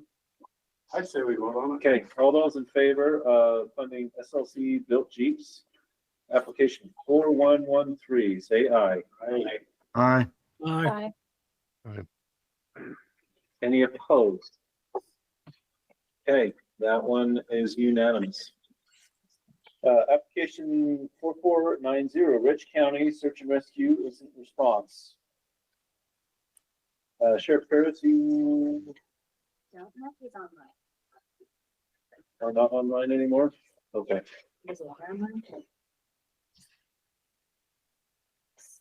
Nicole, you both reviewed this one as well. Is there any discussion, questions? Not really.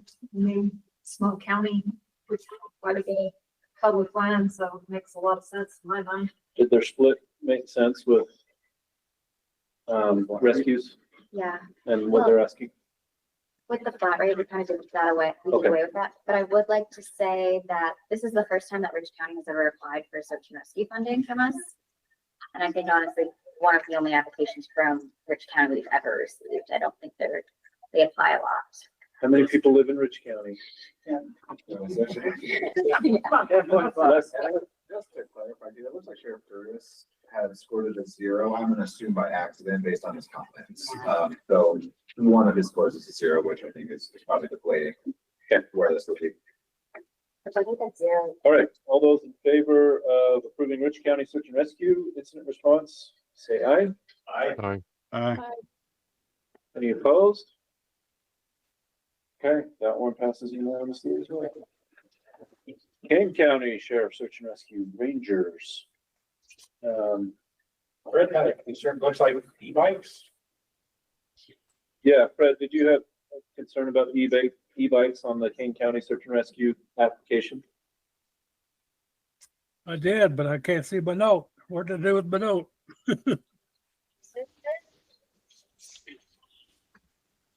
Want me to read them? You want me to look Oh, them I just up? gotta adjust my glasses.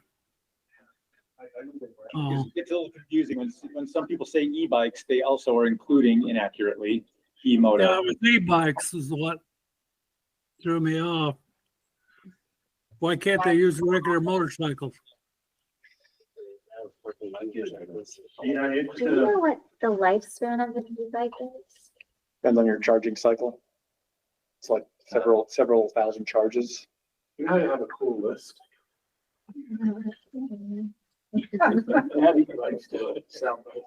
I feel like we've approved multiple Maybe we're e-bikes asking. before, so if that's what they feel like is best suited to do the work, I don't know why we would For- adjust. It is a I have a bicycle. question here. Is the bike, it's not. Yeah, go ahead. I did It's a see pedal bike, them quiet cats listing are- surplus equipment that these guys were selling, and there was a 2023 side-by-side in there, and I just wondered why, like, maybe it was wore out, I don't know, I didn't contact them, but I did see an application for some used equipment, and there was a side-by-side, and there might have been more than that there for sale, it was 2023. And so I had questioned, and maybe I should have called. Sorry, are you talking about the Facebook post that they made? He doesn't use Facebook. Okay, you're talking about King County where they were selling stuff, right? Yeah. Yeah, so we checked, none of it is anything that we've purchased, just to clarify. Why are they not transferring it between our departments? And maybe that's where they're getting their match, maybe they're trying to, I don't know. Yeah, why don't they, if it's that, then why don't, I mean, say, hey, pull it in, and Do we know, was it wrecked or something? I don't know, like I said, I'm just throwing that out, does anybody know anything else on it? And it sounds like Rachel's the only one. Then also Cheryl. they're asking for the Polaris Ranger, which is the Expedition, or the 1500, that brand new one. That's a big oversized machine. Yeah, Cheryl, to your point, you said that this is, they know what they need, and that's why they're asking for this. I think I was looking at their last or previous application, they had motorcycles already granted to them before, is that right? That's what I was wondering, I wanted to compare it real quick. And so for whatever reason, they're feeling like they need e-bikes. I'm guessing they need e-bikes because of the new mountain bike network that's there that's open to e-bikes. And in the BLM world, e-bikes are OHVs. Okay. So, That's my guess. so they were, How they're translating. so you're making this even more gray than it already was. Yeah, Thank you. but that Thanks, was, BLM. that's why they're asking probably.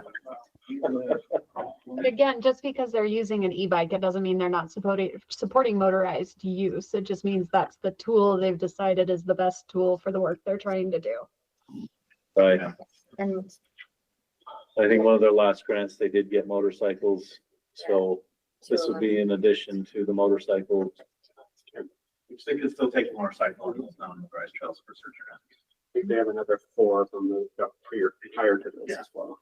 Yeah. On the side by side, I wonder if it was, something that was stolen or repo or whatever, and they can't live on it, so. The other thing with an e-bike, just more flexible. If you don't have a moto endorsement on your driver's license, then you can't ride a motorcycle, but with an e-bike, you can still. And have some people are afraid of universal- motorcycles where they're get on an e-bike. And they might be, We've yeah. had this discussion before. And it's easier to transport. You can throw it in the back of a pickup versus the motorcycles a little more difficult to do that with, so there's advantages. we did pay for e-bikes and historically in the past for Little Sahara. Yeah, that's what Um, Scott was just saying. We've had this discussion before. Yeah. Are we ready for a vote? Okay, all those in favor, Or Fred, were you gonna make a motion? Sorry. You made a comment on it. Are you going to make a motion or are you okay with it as is? I'll let it go as is. That's what they need. Okay, all those in favor, say aye. Aye. Aye. Any opposed? Okay, that one's unanimous. Garfield County Search and Rescue side by side with tracks and 2 med slides. Garfield County Sheriff's Department Search and Rescue. Can I ask a question about the percentage of search and rescue we're at? Where are we at? We decided to go with the flat rate. Instead of a percentage of the available budget. Available budget. So Say we've got, we could spend this much money, we're only supposed to Yeah, give 5% to search and rescue. thank you. Okay, so this is the potential use, so this has changed. Changed from our original scope. No. This has changed just because some of our numbers have changed and because it's not finalized. Like this was originally before we made it. What was our target percentage for it? I believe, Is that the recommended right below it? so that'll show up once it's all done. Oh, okay. That's why we don't know right now, but search and rescue, it looks like we would still have funding left over for it technically. We allow, so. There we go. That's where we're going for. Okay. Sorry about that, guys. Okay. So search and rescue, we allow currently 23% to go to search and rescue. Last grant cycle, we only used 60,000. We had over $1 million remaining for this grant cycle. Potential use is less than 400,000. So this category of funding, this remaining funding could go towards other categories. That answer your question? Yes, thank you. Okay. Any other comments on Garfield County side by side with tracks? Okay, let's go ahead and vote on this one. All those in favor of funding Garfield County Search and Rescue side by side, application 4053, say aye. Aye. Aye. Any opposed? Okay, that one's unanimous as well. Next one, application 4074, NTFD, Emergency Medical and Rescue Response, North Twilla Fire Protection Service District.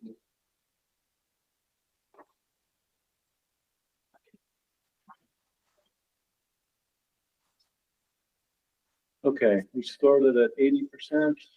Eric, did you have comments, or Brett, or I guess Sheriff Curtis isn't on anymore?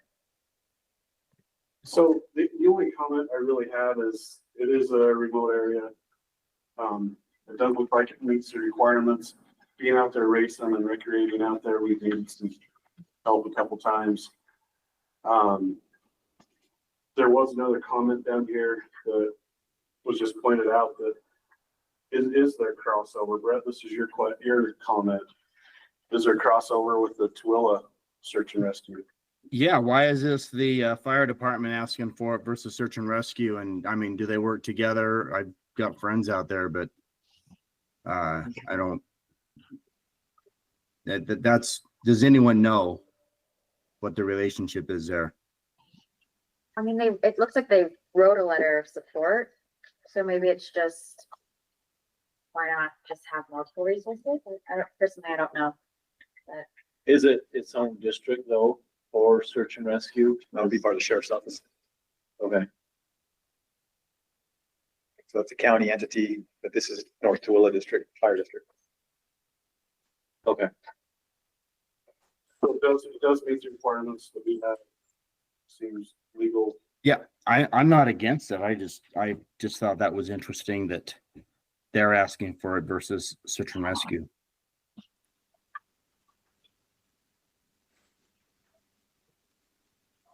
Does that set the precedent?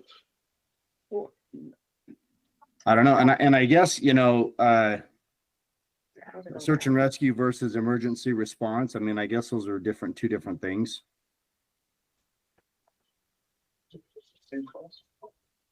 You know, typically it's search and rescue that goes in and gets them, and it's the EMTs that follow in. Generally, like our search and rescue team, we have EMTs go in.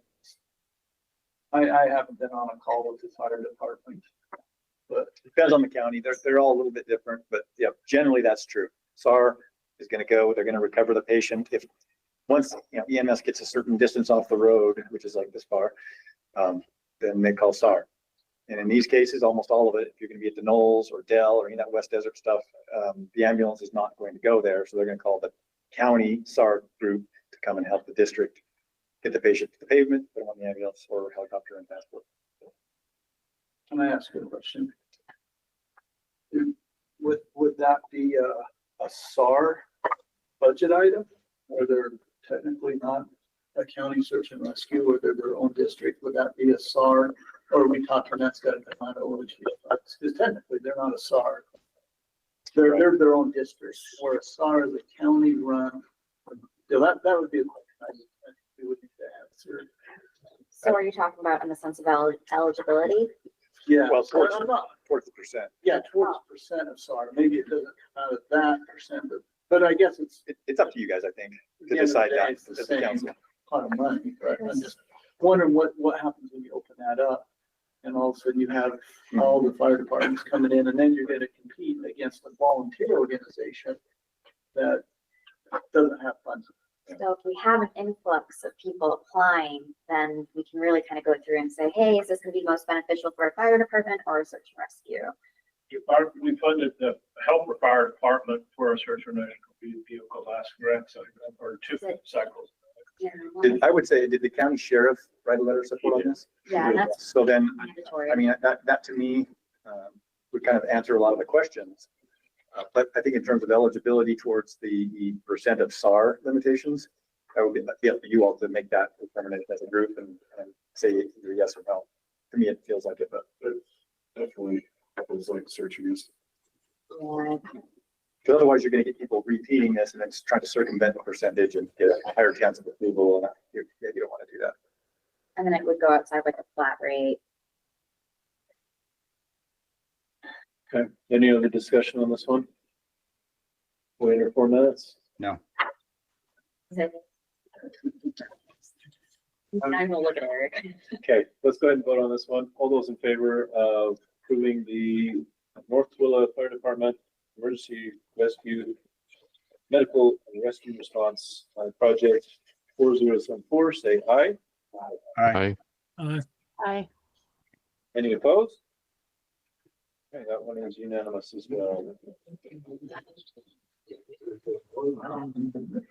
Next one, number 25 on the list, application 4475, Carbon County Search and Rescue snowmobiles. We had Scott, Chef Curtis, and Kirk on this one. Any comments, questions, or concerns from the three of you? I feel like the funding is high. I purchased two 2024 snowmobiles for $11,800 a piece this year. Now that was significantly discounted on holdovers, but $18,000. I don't see any budgetary items for search and rescue discounts. I reached out to a member of the Davis County and the Wasatch County Search and Rescue, and they are both offered discounts from manufacturers. So I don't know if they're not working with the right dealers to get those. Skidoo last year was in the $3,000 to $4,000 range. Polaris had a 10% manufacturer's discount for SAR members. Okay. Did we talked about this with Emory County, right? Yes. Okay. This exact. So So there was a questioning process, but the comments were to be whether it was clarification, but from my perspective, $15,000 is a reasonable expectation if they work at it to get a snowmobile for SAR. So at least with this one, like their request from us. But they're is- matching, right? Yeah, so like, that's why they didn't present on this, but again, the cost per snowmobile is over the $15,000, but they're making up the difference. Right. I was worried there for a second. No, this one, that's why I put a vote through, because they are matching the funds to overcome that $15,000 mark.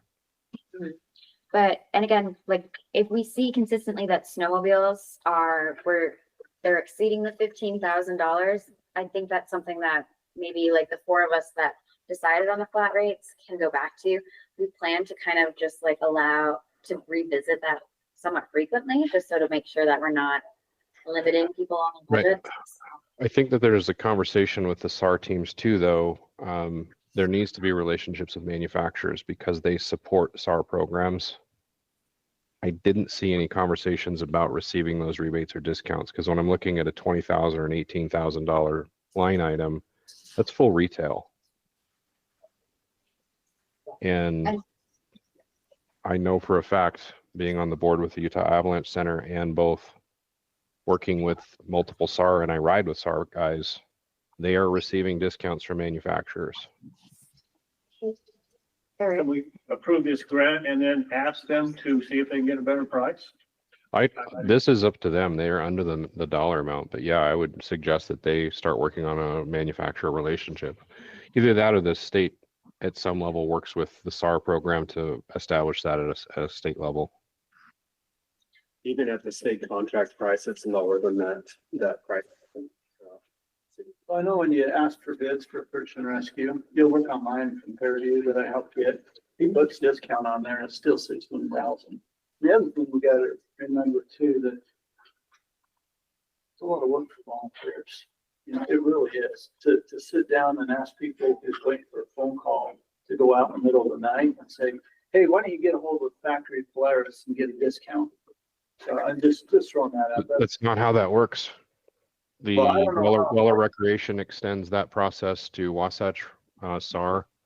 They order through them. It's a $4,000 discount last year. I don't know what it'll be this year. Power Sports has established that relationship with Davis County at a 10% rate. The county application has a bid from Weller's to this. Was there a discount on it? There was, but it wasn't that deep. Hey, Kurt, could you actually get a hold of Carson County and see if you could help them out in this process? I would recommend they reach out to this is a SAR statewide program. I would be where I would send them to. So the winter coordinator for Davis, I don't have his name in front of me. They need to come together and coordinate. And I know they have statewide trainings. This is probably a topic of conversation for all of them, is to how to coordinate that process to where, as a SAR program, if they're trying to acquire motor vehicle or snowmobiles, coordinate with the manufacturers to establish that process statewide. 'Cause I'm assuming those discounts are set by each SAR team. It'd be cool maybe if the program would reach out when they're applying and say, hey, make sure you're getting all the discounts you can on this. Yeah. Is that something that you can get a list to Rachel and our team to just? I could get a contact Rachel and see if we can get a coordination with that. Yeah. But I don't feel like the $15,000 mark is out of line. Again, I purchased two brand new 2024. They are not top of the line. They were Polaris Pro 850 155s, and they're $11,800 out the door this year.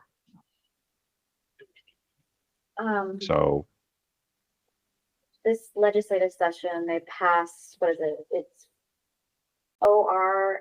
I don't even know what the acronym is, but we're gonna have a new grant program under us specific for search and rescue. So maybe during that process of creating it, that's something that our agency can do, is reach out and say, hey, we have this program. Who offers discounts for search and rescue? That would be good. That could fall on me, that could fall on someone else in our division, but that's something that we can kind of keep in mind. Well, and I know, and this is off topic a little bit, but like the Utah Avalanche Center, Skidoo donates and then they give back every year, but they're out every day, right? Like that's a different kind of utilization. But those guys are leasing 5 to 6 snowmobiles for $1 each season, and then they just give them back to the manufacturer. And so there may be an opportunity to start working and coordinating with manufacturers. Anyway, it isn't relevant to this conversation. This grant is under the guideline, the flat rate guidelines. But it is a consideration they all should be working on. Sounds like another item on Rachel's list to discuss next time. It's on the list. I think another thing that's worth like considering in this is, you know, sometimes in rural communities, when you're going to these rural dealerships, things are a little more expensive, not as much as going through those stores. You know, it's a little bit off topic, but you know, I recently bought a new washer and dryer and they're like, yeah, you could go to Home Depot up north and get it for a few $100 cheaper because we just don't do the quantity. And I feel like this goes for like the rural ATV shops. And I think we want to keep business rural too, you know, in these communities. So I think, yeah, they might be spending a little more, but that means a lot in those communities. So I think that's worth considering as well. I was gonna piggyback off of that. Just a lot of the sheriffs do support the local dealers there because of the stimulating the economy in those areas. Yeah, that's people. Let's vote on this one. All those in favor of funding the Parker County Search and Rescue snowmobiles, say aye. Aye. Aye. Any opposed? That one is unanimous. On to application 4481. Wayne County Tourism. Digital marketing campaign. Someone was good at. Go ahead, Fred. I know that they're trying to get on the media and that stuff because all these trails they're trying to get opened up. And so they want to start advertising over in Wayne County. And that's what it is, put it on the media and that. This would have scored better if I would have scored it nicer. I'm down with it. I'm okay. Scott, do you have any concerns about this one? What's that now? Did you have any concerns about this one? I thought they had a ton of people going there already, but that's okay. I'm okay with it. There's, you know, a great place to ride and, maybe eventually they say, no, we don't want it anymore. But, I'm okay with it. Okay, let's vote on it. All those in favor of the Wayne County Digital Marketing Campaign, application 4481, say aye. Aye. Aye. Aye. Any opposed? Okay. I'm gonna say if Chappelle was still there, she could tell you all about it. She's gone. They got a long drive back. Okay, next one, this is number 27 on the list. Application 4502, OHV volunteer coordinator and trail maintenance equipment for the Bureau of Land Management, Price Field Office. You want me to make a comment? Please. In the past, the volunteer coordinator has done an immense good job at the Price Field Office, coordinating a lot of volunteers. I've seen just super good work. We just went through a travel management plan and it was really frustrating being dictated from Washington what they did and didn't do. And if it wouldn't have been for a couple people, 2 or 3 people in the Price office, we would have lost a lot more than we lost. And so I have confidence that the person who will be picking or interviewing applicants for this will do a good job for us and our money will be well spent. Thank you. Nicole, you had comments? Yeah. So this one, I wasn't totally clear if it was a full-time or part-time position and with federal hiring freeze, will they be able to utilize the funds for the position? So I was just worried about funding that part of it, because like, will they be able to use it? So mine was more based on the hiring freezes currently. Do you have any input on that, Dave? In place until July at this point, but who knows after that? Yeah. And they may have to hire somebody through like IIC or that's it. They said it was going to be internal at the office as well. Yeah, so my big worry is, yeah, that's kind of how I wrote it, was they'll hire it internally, and probably when they wrote this, things had not changed like they In have. the past, we've had input from volunteers. They let us come in and sit down and not necessarily interview, but say, no, we don't, we go to this person, get this person in there. And that's why we've had success in there. And so on this one, I don't think that's going to happen. I think they're mandated to do internal. And he was going to check into it, but he said, don't think it's going to happen. So. Yeah. And I'm just worried if they'll be able to hire anyone at all. They are, but that's a positive. They'll be able to do that. They have people lined up right now and they're to fill this position if it's. They did just unfreeze our ability to do assistance agreements, so like AmeriCorps or the internship program through SU, we could utilize them. So So there are still that ways was to get yes. people in place. Yeah, that was really my big worry with this. I'm still concerned at who they put in there and what kind of job they'll do, but that's true with anybody you hire.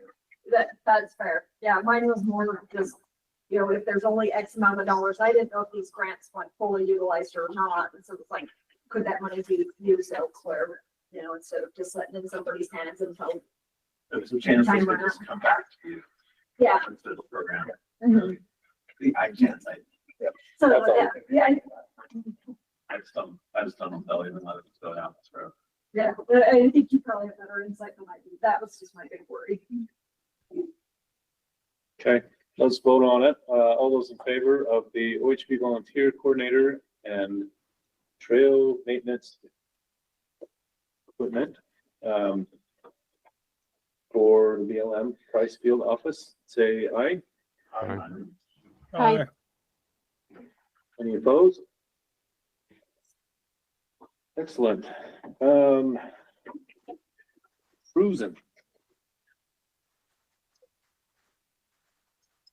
29, application 4453, main track lighting at Jordan River OHV State Park.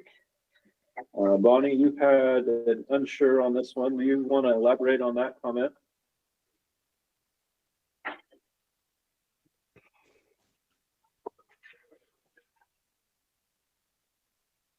I think he addressed that the grant was pulled.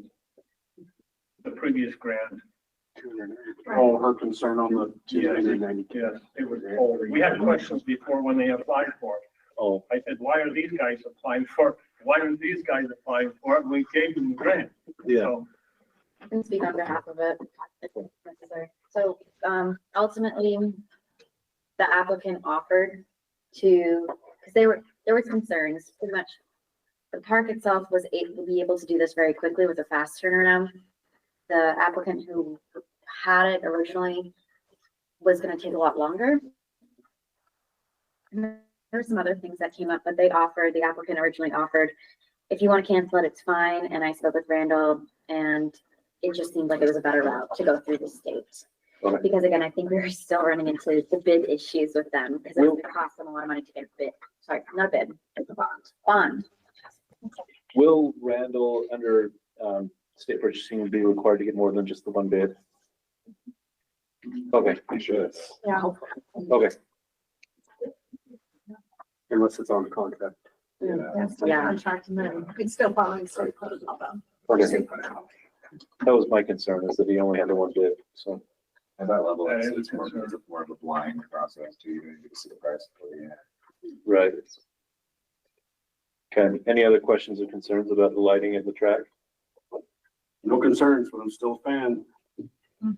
Okay, let's go ahead and vote for it. All those in favor of the track lighting at Jordan River OHV State Park, say aye. I, Aye. Hi. Aye. Any opposed? Okay. Sounds good. San Pete County Search and Rescue Snowmobile Grant. Application 4340.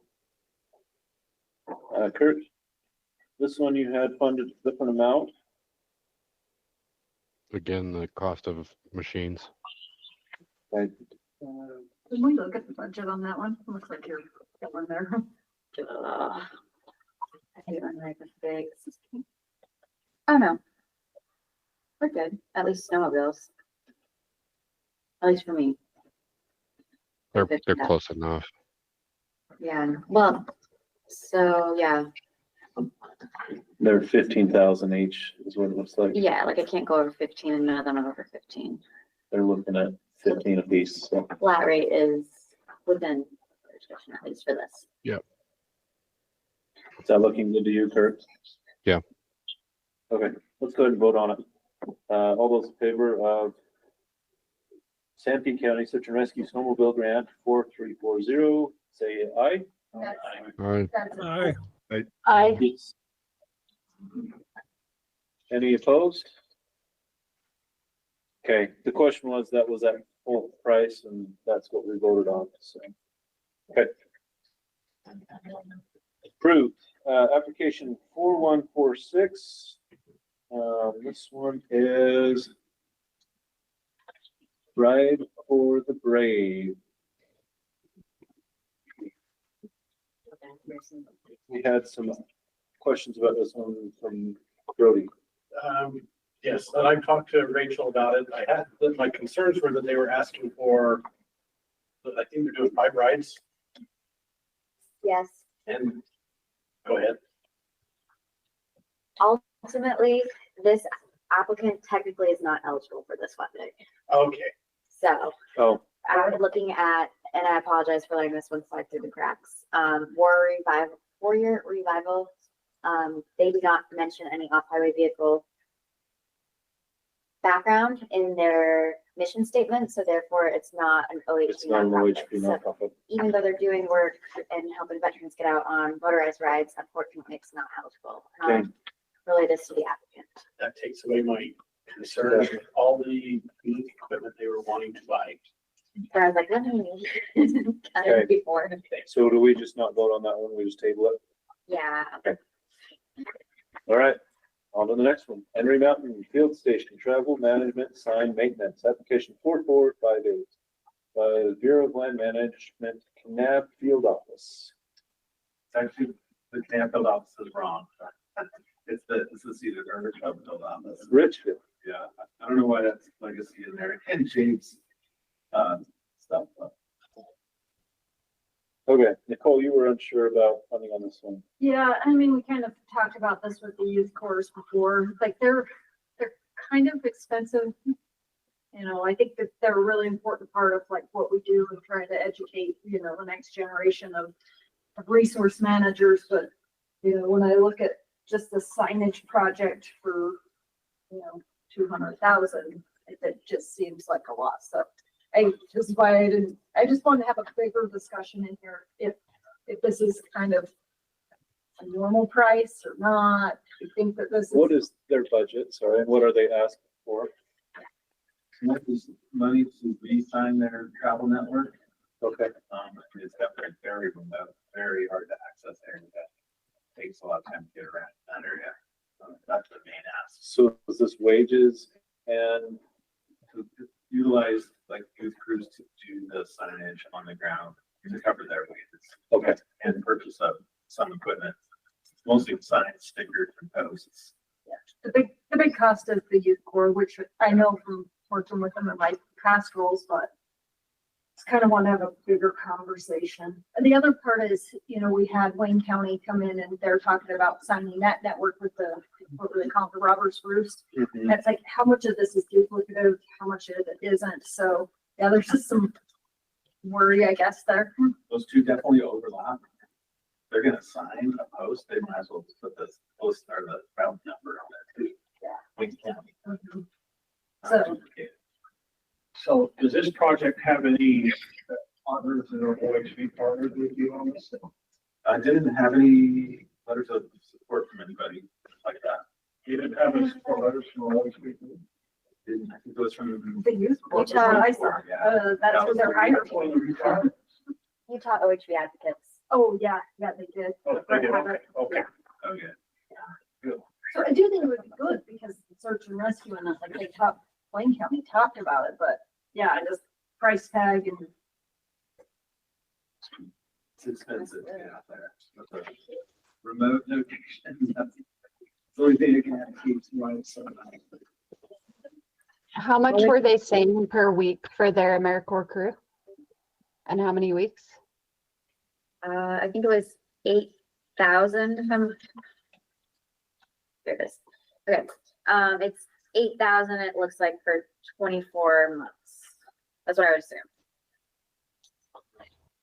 is that 24 months or 24 weeks? If I read That's it probably- It's probably 24 weeks. I mean, I know that for a trail crew, for a 4-person crew with UCC, it's about $5,000 a week. So just to give you a comparison, I think it's probably right in the ballpark of what those those conservation corps are costing.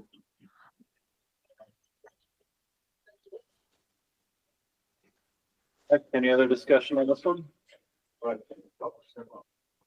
I would like to, okay. We do have the ability based off of tabling a few of these that we could fund all of these. So just so you know, like there's no restrictions on funding right now. Okay. But that doesn't mean that you have to fund them. Okay, any other questions? Any other discussion?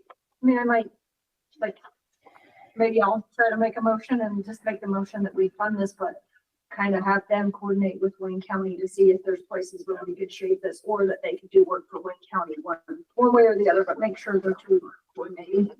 One group's putting all the stickers on those posts and not two groups doing it. Yeah, right? Like, one person's driving down the trail and pounding the cars. Are we saying that the BLM has not consulted with Wayne County?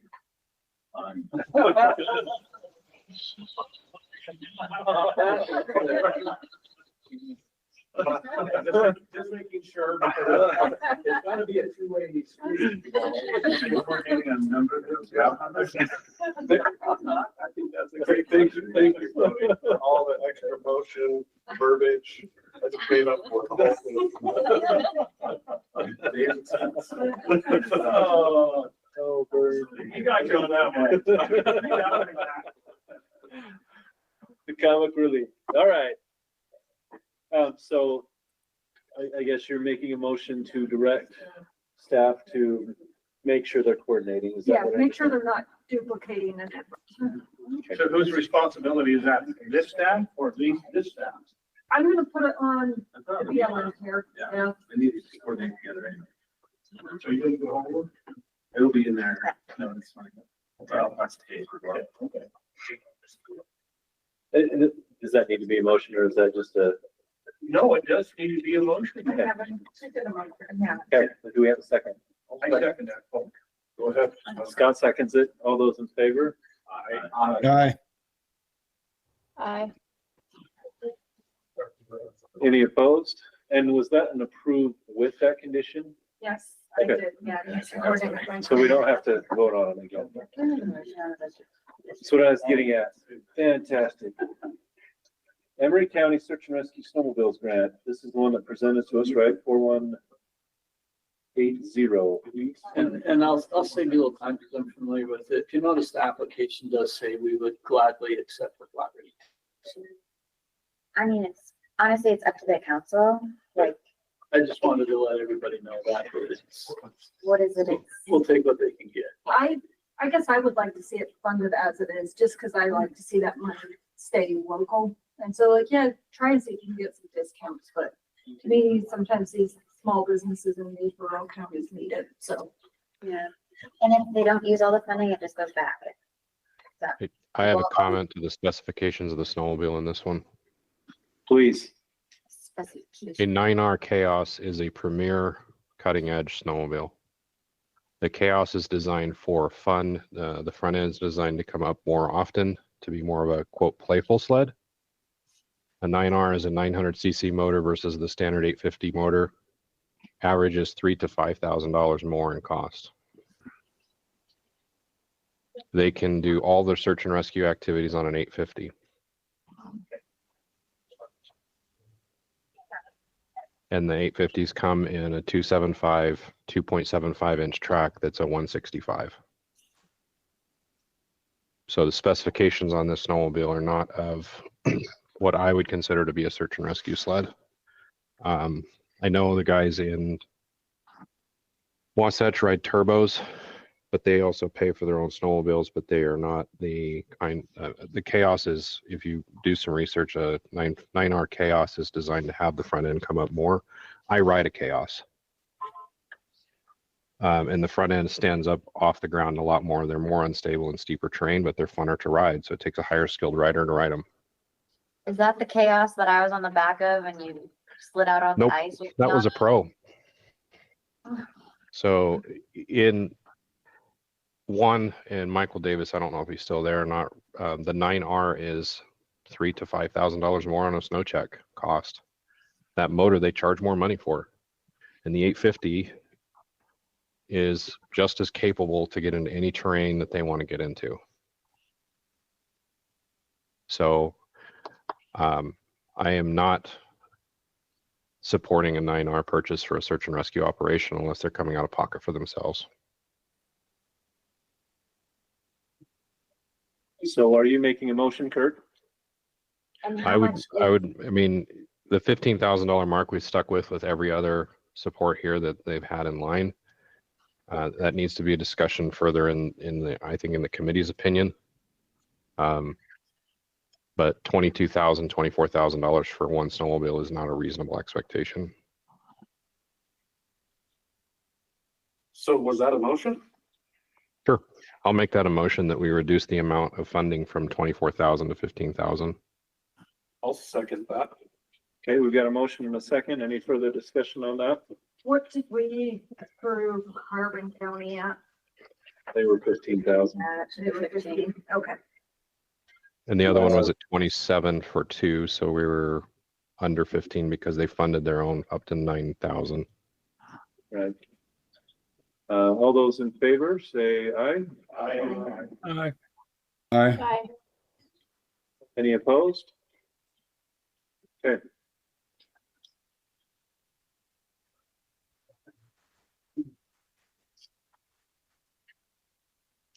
Last page. There's our second Salt Lake City. Are we Jeeps. going to proceed in approving the funding at that level? That was the motion, but we have to vote. Do we need to vote on it? Okay. So all those in favor of voting at the, or sorry, all those in favor of funding it at the revised rate, say aye. Aye. Aye. Any opposed? Okay. It's unanimous. Thanks, Bert, for your expertise on that. And now I want to ride your sled. Absolutely. With the wheel. All right, okay, number 34, application 4120, Salt Lake City Jeeps Education Grant. Fred, you said do not fund. Right. Brett, you Well- said fund no. If you want to get into first aid kits, you're gonna have a whole herd of them. They're asking for 50 first aid kits just to give out to people, and then replace them every couple of years. So it would go to the people That's that just the Jeeps. go out on them and like do the rescues, I guess. Oh, this is for the. You're gonna see that on every, No, this isn't out the recovery. This is SLC built Jeeps. well, the wrong one. Brett, what was your comment on this one? Well, I just kind of had heartburn that, and I'm all for outfitting my rig, but it seems like most of the stuff that they were asking for is going towards modifications for admin personal vehicles. Yeah, Help they're- them do their, outreach, but it's literally items that are going on 5 or 6 of the admin's vehicles. And it was a big ask. That's not a. yeah, they had, if I remember right, they had the first aid kits too. Yes, they did. Yeah, but that was a relatively small part of it. I don't know if we Yeah. can look at that budget. Am I not presenting right now? I don't see it. Okay. I think you should take the first aid kits off, because if you're gonna start buying first aid kits, you're gonna have every ATV club in the state after you. Plus So motorcycle, plus everything. Yeah, I thought the first aid kits were for the admin, like the other items. Is this the one with the first med pack first aid kits for admins? 5 of them, Okay. $300, $1,500. So what are they using these Jeeps for again? If they're not using it for recovery, what are they using them for? Well, okay, so this is the same club that we talked about earlier. And this is part of helping execute their mission. You know, the other one was about getting to all the different events around the state and spreading the good word. And this is just about kind of administrating the club and doing all the good things they do in the club. It looks as though like their first item is like recovery training. and For then gear. admins. Yeah, so you've Yeah.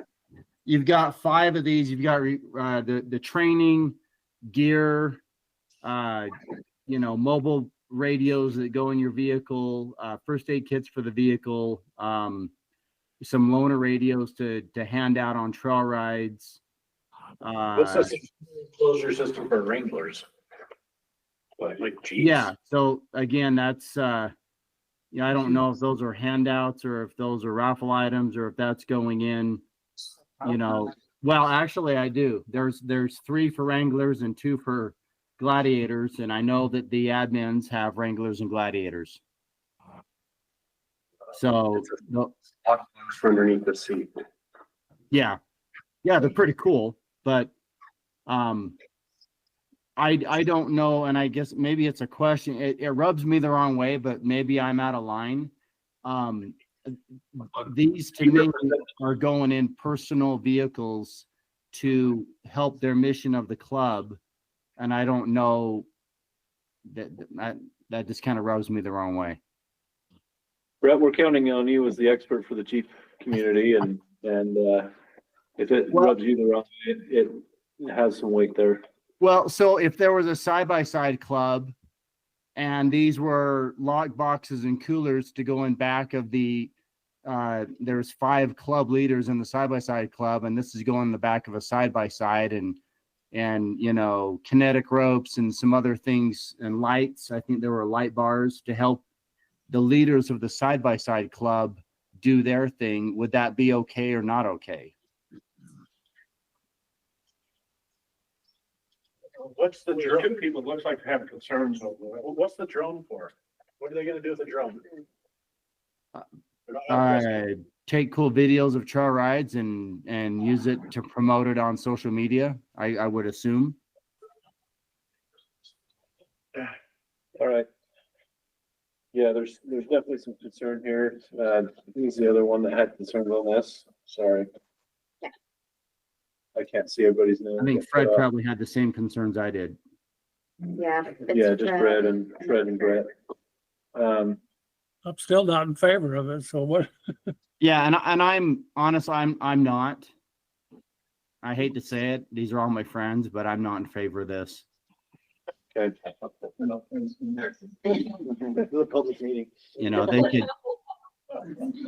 Currently on YouTube. I'm on YouTube right now. Should we do a roll call vote on this? Let's do a roll call vote on this. Okay, I'll start from the beginning. Bonnie? Bonnie, are you there? Chat. Okay. Cheryl? No. Sheriff Cruz isn't here. Nicole? No. Okay. Brett? No. Brody? No. Jason? No. Okay. Scott? No. Dave? No. Eric? No. Fred? No. Or you said Eric. Fred, no. No. Kirk? And then Bonnie, are you there?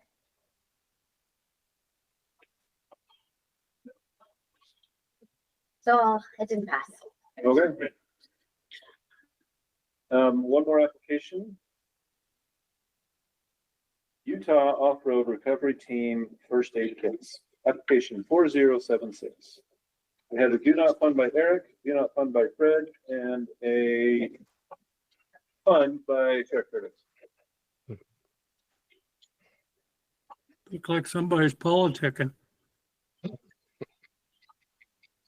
And I wonder if Brett can talk on behalf of this. He'll have to abstain. But Brett, aren't you part of this group? Yeah, I'm part of this group, and it's a 501c3. We've got, big plans for the future to grow our volunteer service. It's a nonprofit volunteer off-road recovery, and we handle off-road recoveries, side-by-sides, Jeeps, Subarus, whatevs, all over northern Utah. We're kind of I-70 and north, and bordered Wyoming to Nevada. And so this was kind of a first try at a grant to maybe come in and get something that is helpful for all of our members. And along with we at some point we had first aid training in there as well, but I think we pulled that out. So it's it was kind of a way to, I don't know, for a first try with the grant for something that is useful to the team members, and hopefully we never have to use it, but potentially useful to OHV users. Brody's got a question for At you. one point, Sheriff Kurtz had mentioned that there is some funding for like EMTs. I'm wondering if they qualify because of their recovery status, what they're doing, for some funding from that group. Well, that's interesting. I mean, we really try to not paint ourselves as EMTs or search and rescue or anything like that. We work. Funding to restock ambulances and search and rescue for medical supplies. I'm wondering, search and rescue, and you guys are rescue and recovery. I wonder if that's just another avenue to get those things. Maybe even a more professional quality too. Especially if you're going to be doing some first aid out on the trail. Eric, you have some Yeah, I comments mean, on we're not really going down the EMT SAR road. These are pretty nice kits, just in case they do need to be used. We really try and stay out of the EMT for SAR space, though we do help them quite a bit. But that's what this was about. It was about outfitting the team members a little bit to help them do their thing. So I looked at it. It's first aid kits, and traditionally we haven't done much with medical supplies and first aid kits, and pretty big ask for first aid kits. And so, I don't know that we would be setting precedent or anything like that, but I couldn't recall any other time, and I recall some conversations about not funding medical supplies. We had Duchesne County a couple of years ago, where the Forest Service required for them to be part of a partnership. So they had medical equipment in their side by side.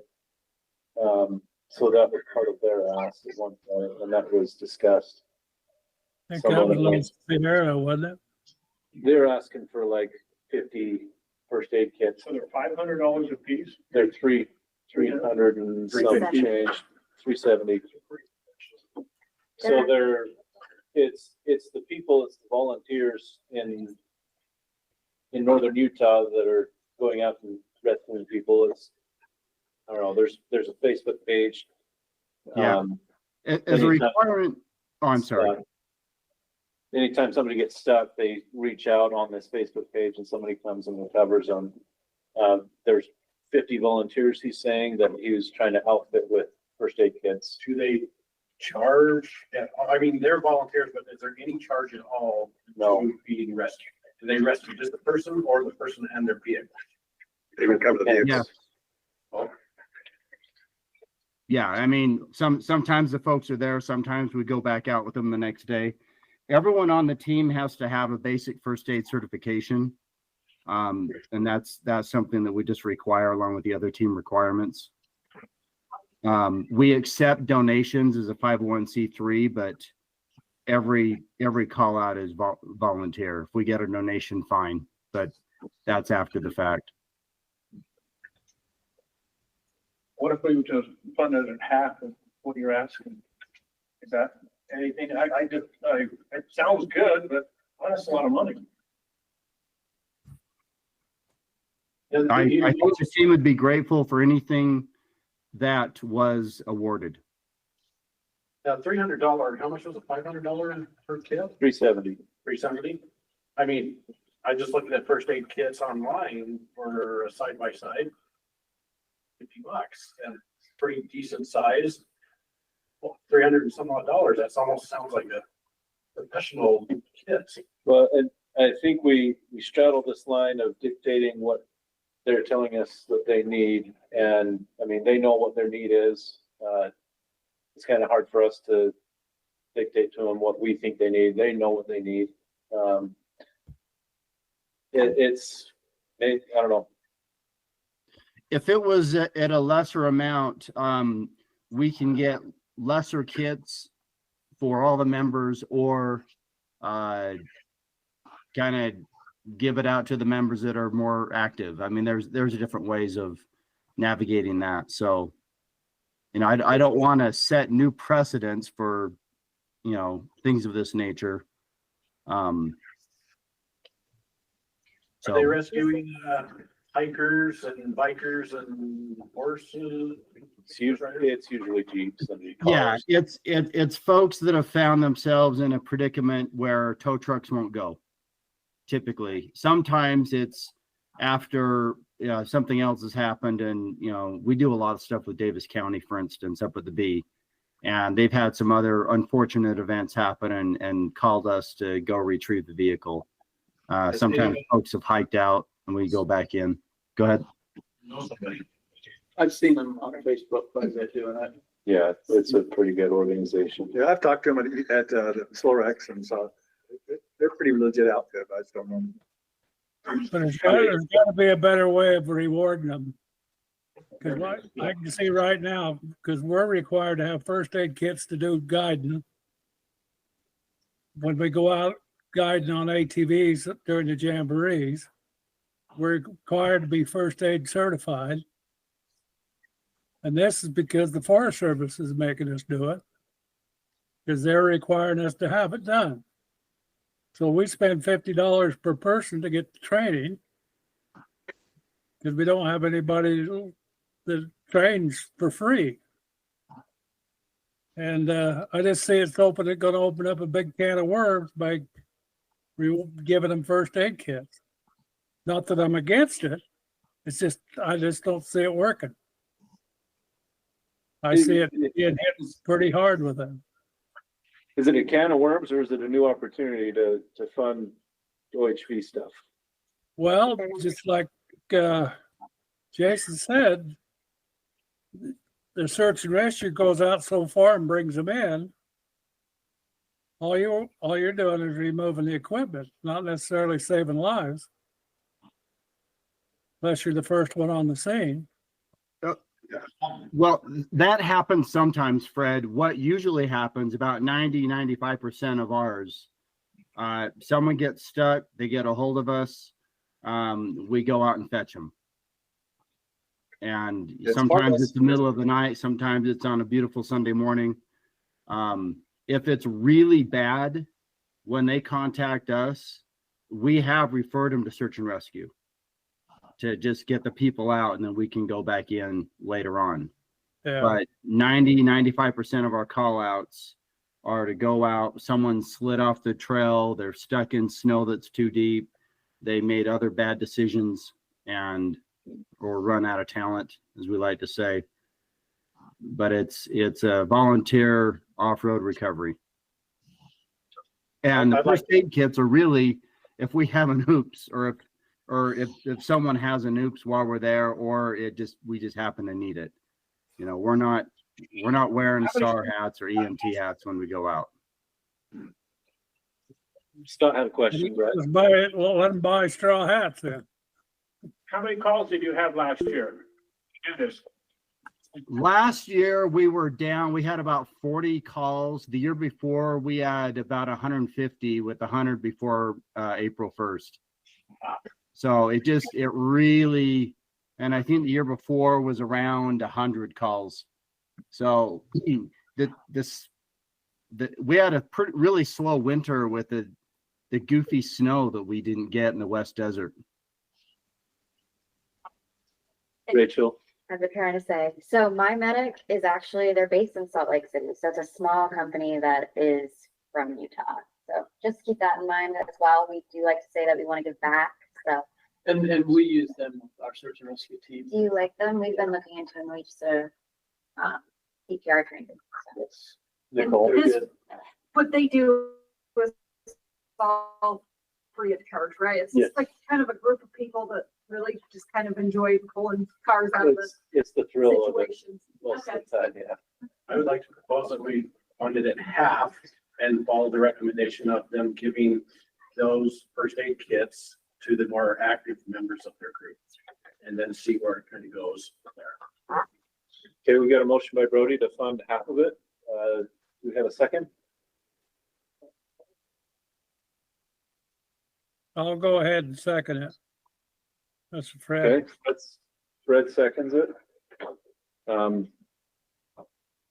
Let's go ahead and vote on the motion. All those in favor of the motion to fund half of this grant, say aye.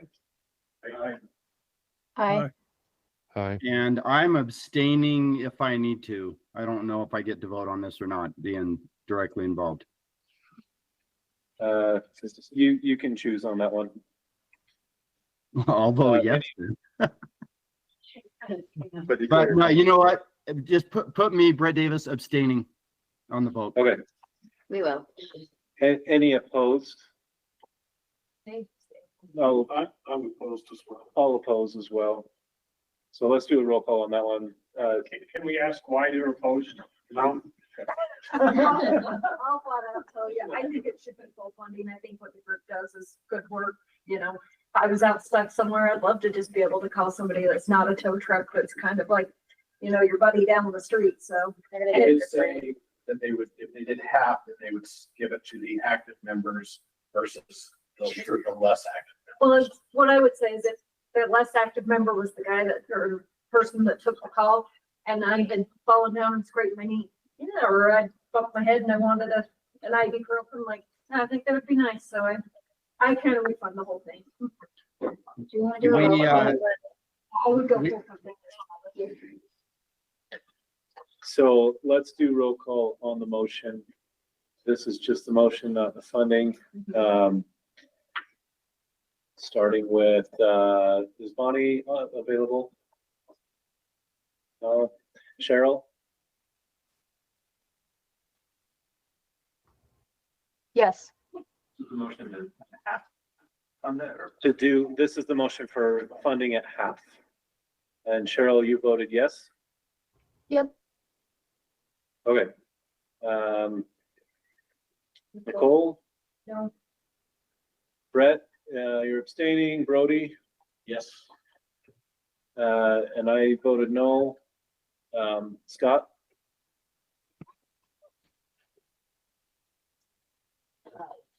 It's the last one. So. Yes. Yes. Dave? I'll say yes, half. Eric? No. Fred? Now this is the funded at half. That's Yes. correct. And Kirk? Yes. Okay. So the motion is to fund it at half. That passes. All those in favor of funding this project as proposed, say aye. Aye. Aye. Any opposed? I'm opposed. Did we already, she already marked them? This was for the motion. Yeah. Oh, but she's. the motion passed. It's probably gonna be very similar. Yeah. Okay, so let's do roll call on this one as well. And this is just the To fund, approve at half. yep, to fund it at half. The first one was to reduce the amount. This one will be to approve it. Improvement on that. Okay. Cheryl? Yes. Nicole? Yes. Brett? Abstaining, Brody? Yes.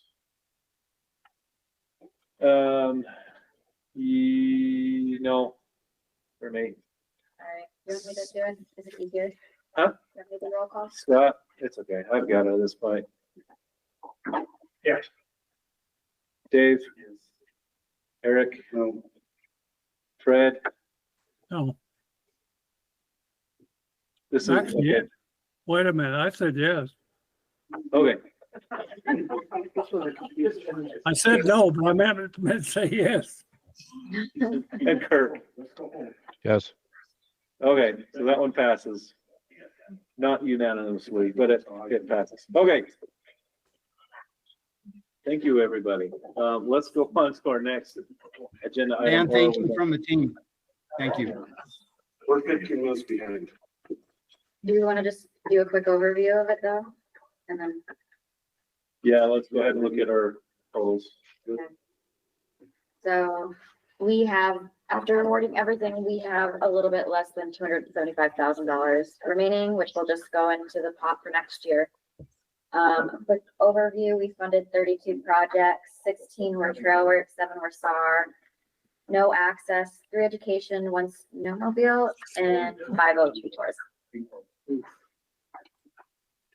Okay, thank you.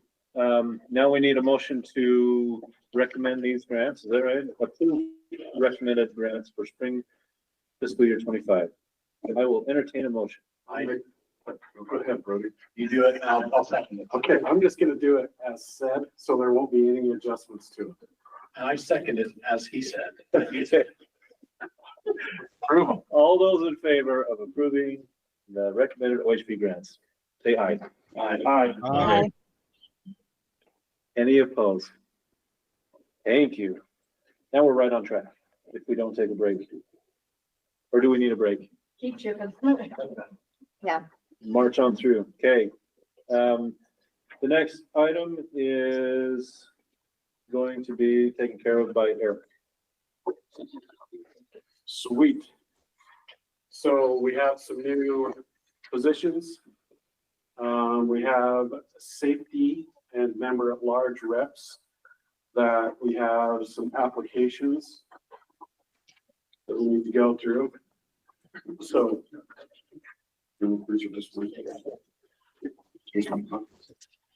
So for our member at large, we have Jason, who has applied for it. You guys have all seen the applications, I'm sure. And so we're going to need to make a motion. He's the only one that applied for the member at large, correct? Rachel? Yes, that's correct. And so we just need to make a motion. I make a motion that we accept him as the member at large for the OHV. Okay, Brody, is there a second? Scott I'll has a second second. Fred? And so, well, we still need to make a vote. So all those in favor, having Jason be our member at large for the next term, say aye. Aye. Aye.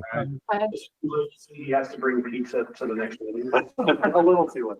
Noted. We can still stick here. Any opposed? All right. Great, that passes unanimously. So the next matter is the safety member. And so we had 2 applicants, which both of them look very qualified. They came with great recommendations. Did you guys all have a chance to look over them? Yes, but the only question that I had was the definition of a safety position. They're the ones saying if we can have first aid kits or not. Just kidding. That was fun. Good one. I know, like, at least with Fred, he's taught safety, OHV safety courses. So that was a pretty good indicator of qualifications. Sure. But unless I'm not reading something, I did see it, I'm not seeing a lot of like safety related which doesn't a big deal, but just between I don't know what I'm trying to say. I don't see a lot of safety related issues, trainings or anything like that. Teaching other people to ride. Thank you, Patrick. Thank you, Maureen. Or is there something that I'm missing? Which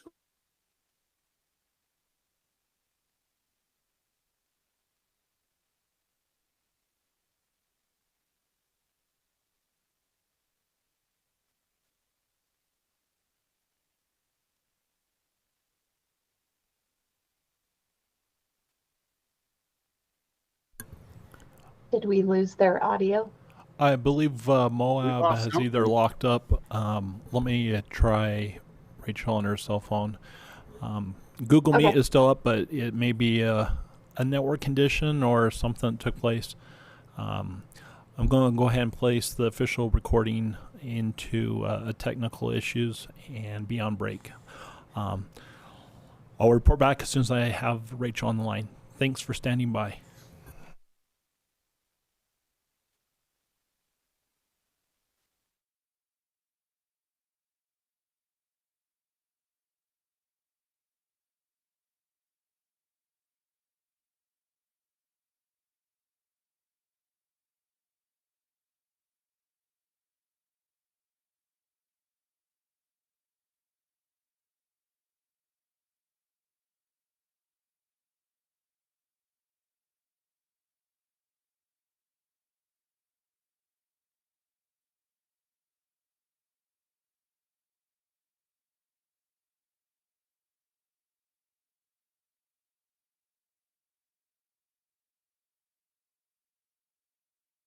I see people moving again. It sounds like they're just coming back online.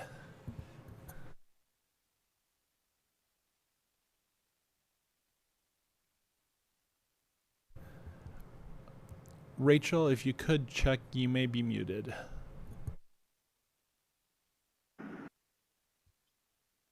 How's that? We can hear you again. Thank you. Okay, thanks. So Paul lives in Weber. He lives right in the mouth of Uinta Canyon, right there. He has a farm up there.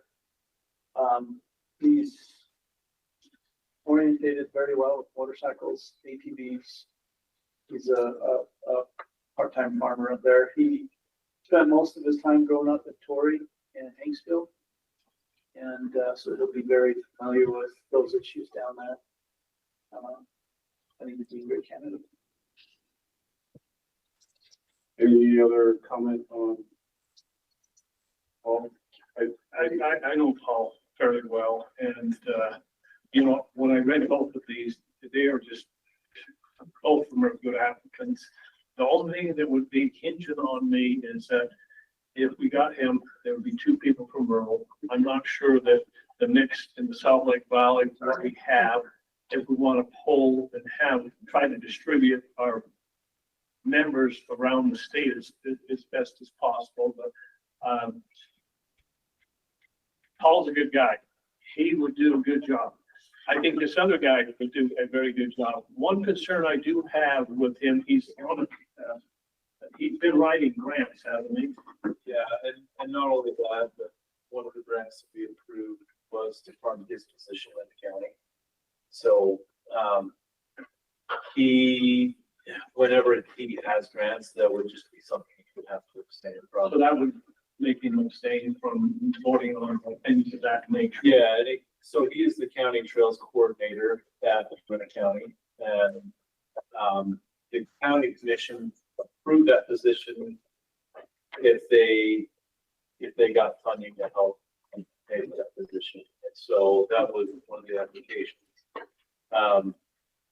He's very knowledgeable about trails. He's been a GIS person for the county for the last 20 years, and has been a huge advocate for the last 10 years. He's been the one that's been in charge of the ATV Jamboree in Vernal, and he's been running that, and just a huge advocate.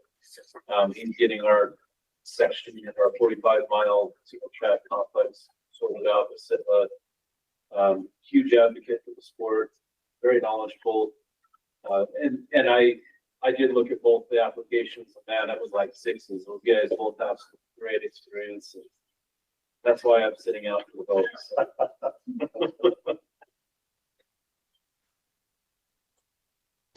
Any more discussion?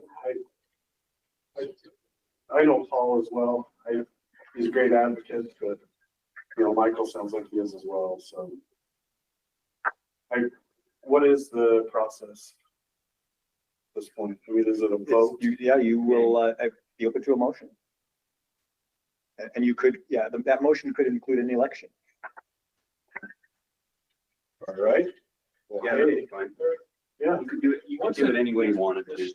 What's the status of members on the board? Who's coming, am I coming up next to be replaced? I can't remember.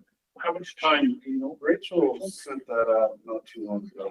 We reviewed yours 2 years ago. You're 2027. Let's see. 2020? Is anybody else before me then, or I'm just wondering when our next person leaves? Give me 1 second. I have the roster. How much longer do you have, Brody?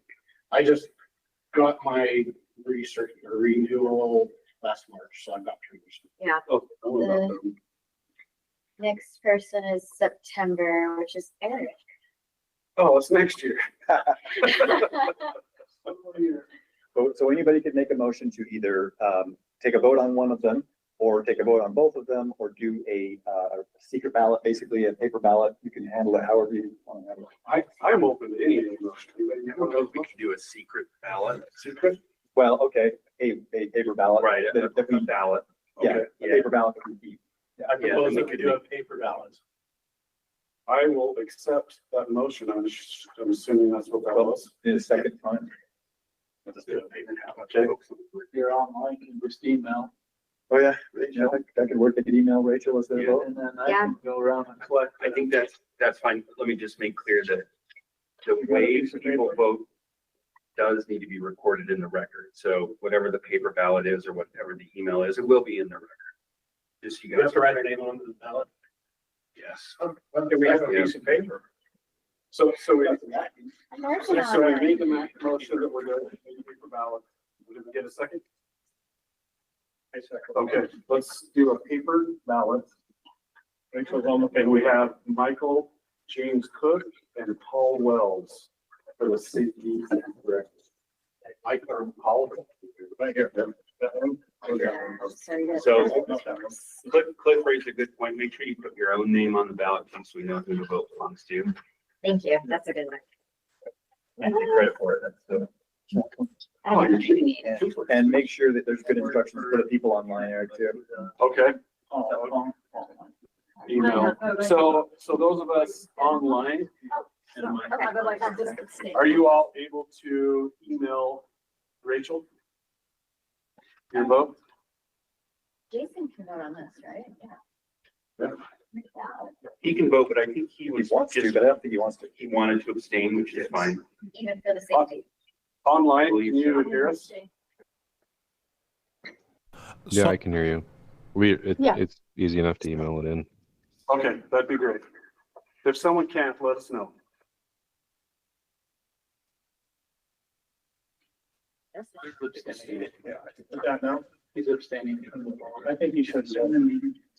Where's the app? I'll go find it. Go find it. I think, don't you think he should vote? I know- It's I his know decision. you can't say It's his decision. He said he didn't want to. Yeah, that was what his. Was he happy with either one? They know this was a meeting. Okay, hold on. Those on, uh-oh. Are we We're still- offline? No, Yeah, we're some connected. I point, just so- removed because my Oh, screen was sharing. sharing. Oh, Those online, can you please email me just with the name of who you are voting for? If you haven't already. How many can we vote for?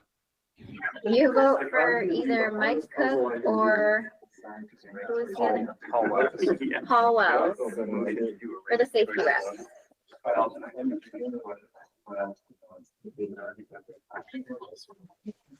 Would they look like and Rachel? Rare.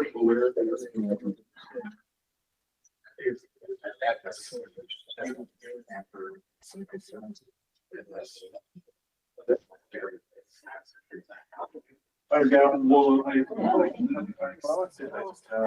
lived there for about 15 years now. So when I met my husband, when I was dating, we already had a house there, so we got married. I've been through it. Who did follow direction? Oh my God. Well, we can. I can figure it out.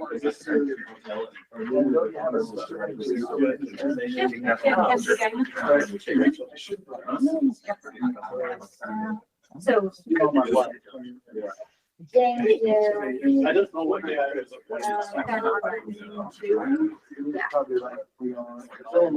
Oh, yeah. Okay, she's one of those jobs. Okay.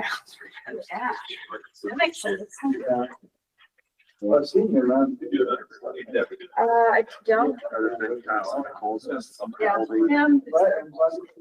oh, we don't have anything from Fred. He's our safety rep. I was kind of like that, and then once I got them. Fred, we don't have anything for you. Are you gonna email me? People are just chill. I kind of like them. You think it needs to? But we have a part of I just find out there. I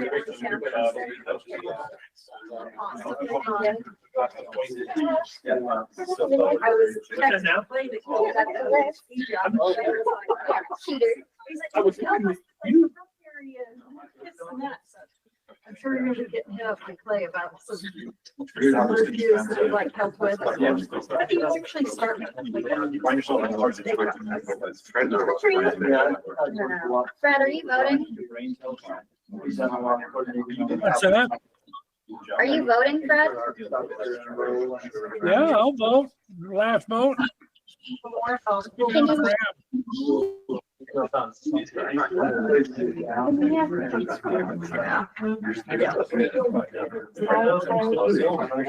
Sorry. Everyone be quiet for a second. Okay. Fred, sorry, can you please email me who you are voting for either Mike Cook or Paul for the safety representative, unless you're abstaining? Put me down for M. Mike. For Mike. Okay. Yeah.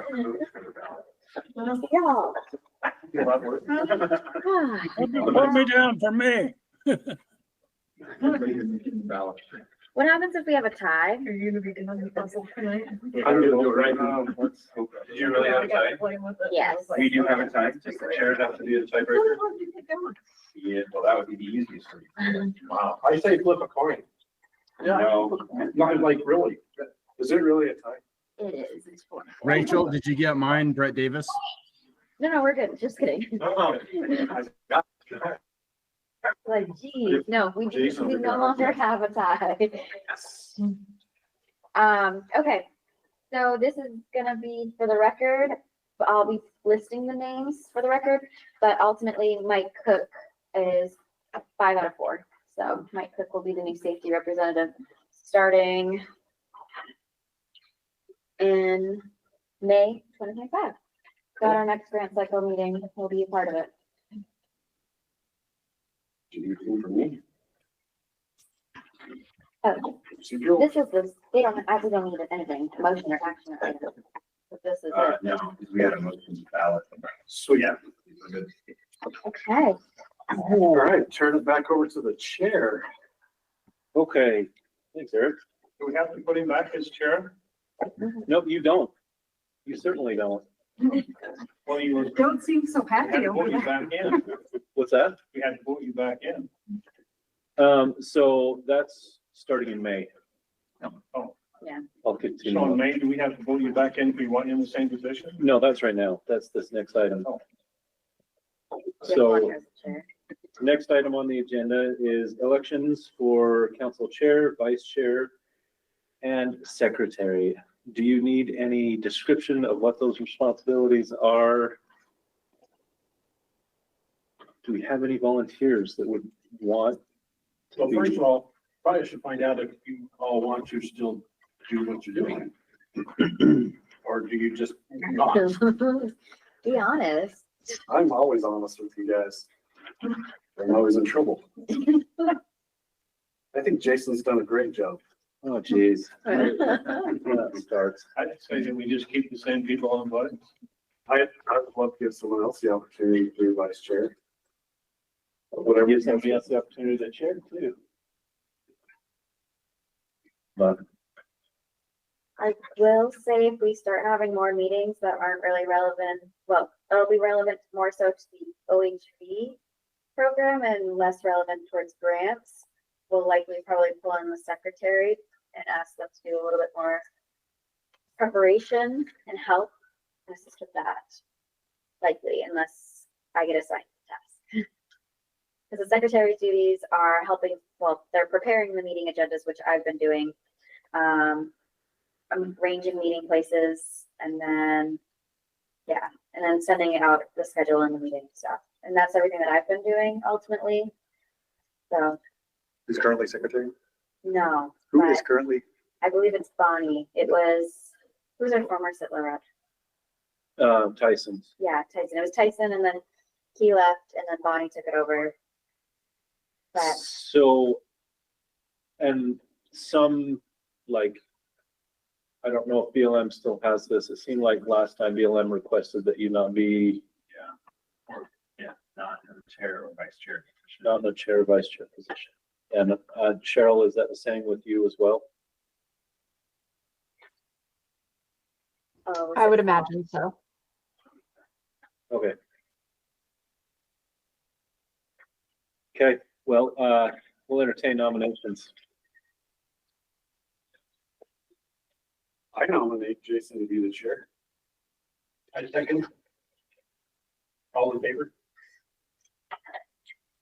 Yeah, I guess, do I call that all in favor or do I? I think Brody can do it. Okay, All in favor? Aye. Aye. Hi. Passes unanimously. do I get a All vote? right, no, wait, any opposed? Congratulations.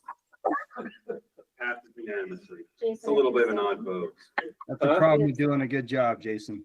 I don't think I get a vote in this one. You so- can vote. You can vote for yourself. Okay. All right, vice chair, we'll accept nominations for vice chair. You never did say if you wanted to do it. We don't care. We just put him. I nominate Eric. You second that? I'll second that. Let's vote on it. Oh, all I in move favor to of, close nominations. okay. Thank you. All in favor of Eric as vice chair, say aye. Aye. Hi. Any opposed? You Good gotta work job, on your Eric. timekeeping. Look at the time. Okay. That is pretty good. Yeah, That is pretty good. Doing good. Okay, now we need a secretary. Bonnie is the secretary right now. Bonnie, do you want to continue being a secretary or would you care to elect somebody else or nominate somebody else? Or does anybody else want to jump at the opportunity? Bonnie's not even on, is she? Does that mean, that means it's just by default, right? We just voted her in. But if she should be present, I think it's fair. You're gonna hold off on that one until May? We can nominate one. We're gonna rewrite the bylaws where we just remove secretary, because I feel like it should be someone from.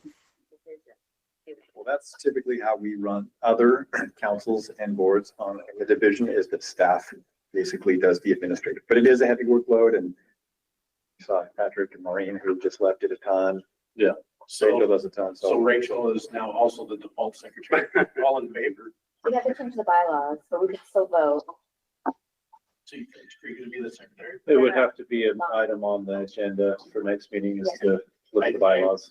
I propose that we make that a item on the next agenda to add to the 23,000. Honestly, guys, we got a list going. Good. Well, it doesn't I'm mean gonna that send out people can't survey. help her Right. with things and at the committee council, that she could delegate. Is that something that's dictated by Congress, by Statute. It's not. No. No, you can certainly amend the bylaws to remove the secretary, just like Rachel said, though, you have to put that on the agenda for Okay. next time. You'd have to sign off on it again. Okay. So still the. That's fine. Okay. We have a motion to add that to the agenda for the next meeting. The responsibilities of the secretary. Do we have a second to that motion? A second. Scott seconds. All those in favor, say aye. Aye. Hi. Okay, I will entertain. That's unanimous, excuse me, any opposed? Sorry.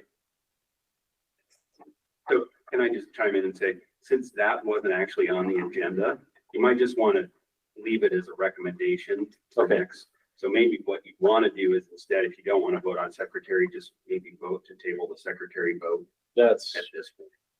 isn't that what we just did? Maybe it is. Yeah, and yeah, don't need a vote on it, but Yeah. We don't need, just okay, add it to the file. I will entertain a motion on this last item. No, I think we should stick around. We got like 90 seconds. I am thoroughly, Eric, this is why you get to be vice chair. Can we make sure on, well, the schedule is tomorrow before we close? Oh, well, we can talk, I can do it after we close. It doesn't need to be. But I would like to just make a comment, Mr. Chair. Just please, again, thank you so much for doing this work and asking all the thoughtful questions. It's been very reassuring to see the thoughtful debate and conversations going into scoring these and evaluating them. So just thank you. And thanks to our staff. I know Patrick and Maureen already left, but Rachel, Jacob, and appreciate Wade being here as well as a future staff member. May 12th is his start date. All right. Handy dandy attorney. Yeah, woohoo.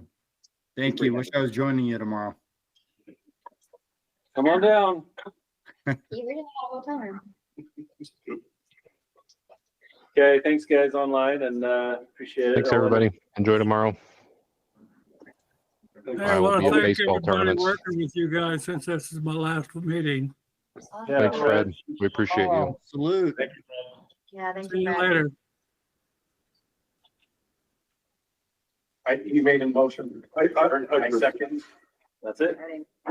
Okay, what's the schedule for tomorrow again? Okay, I'm gonna, 30 seconds. Are we meeting here? Or up at the building? hold on, I'm just gonna close out this meeting. Paul, thank you so much for all of your help. We're gonna close out the meeting, okay? Thank you. We're off the record. Have a great weekend and safe travels, everyone.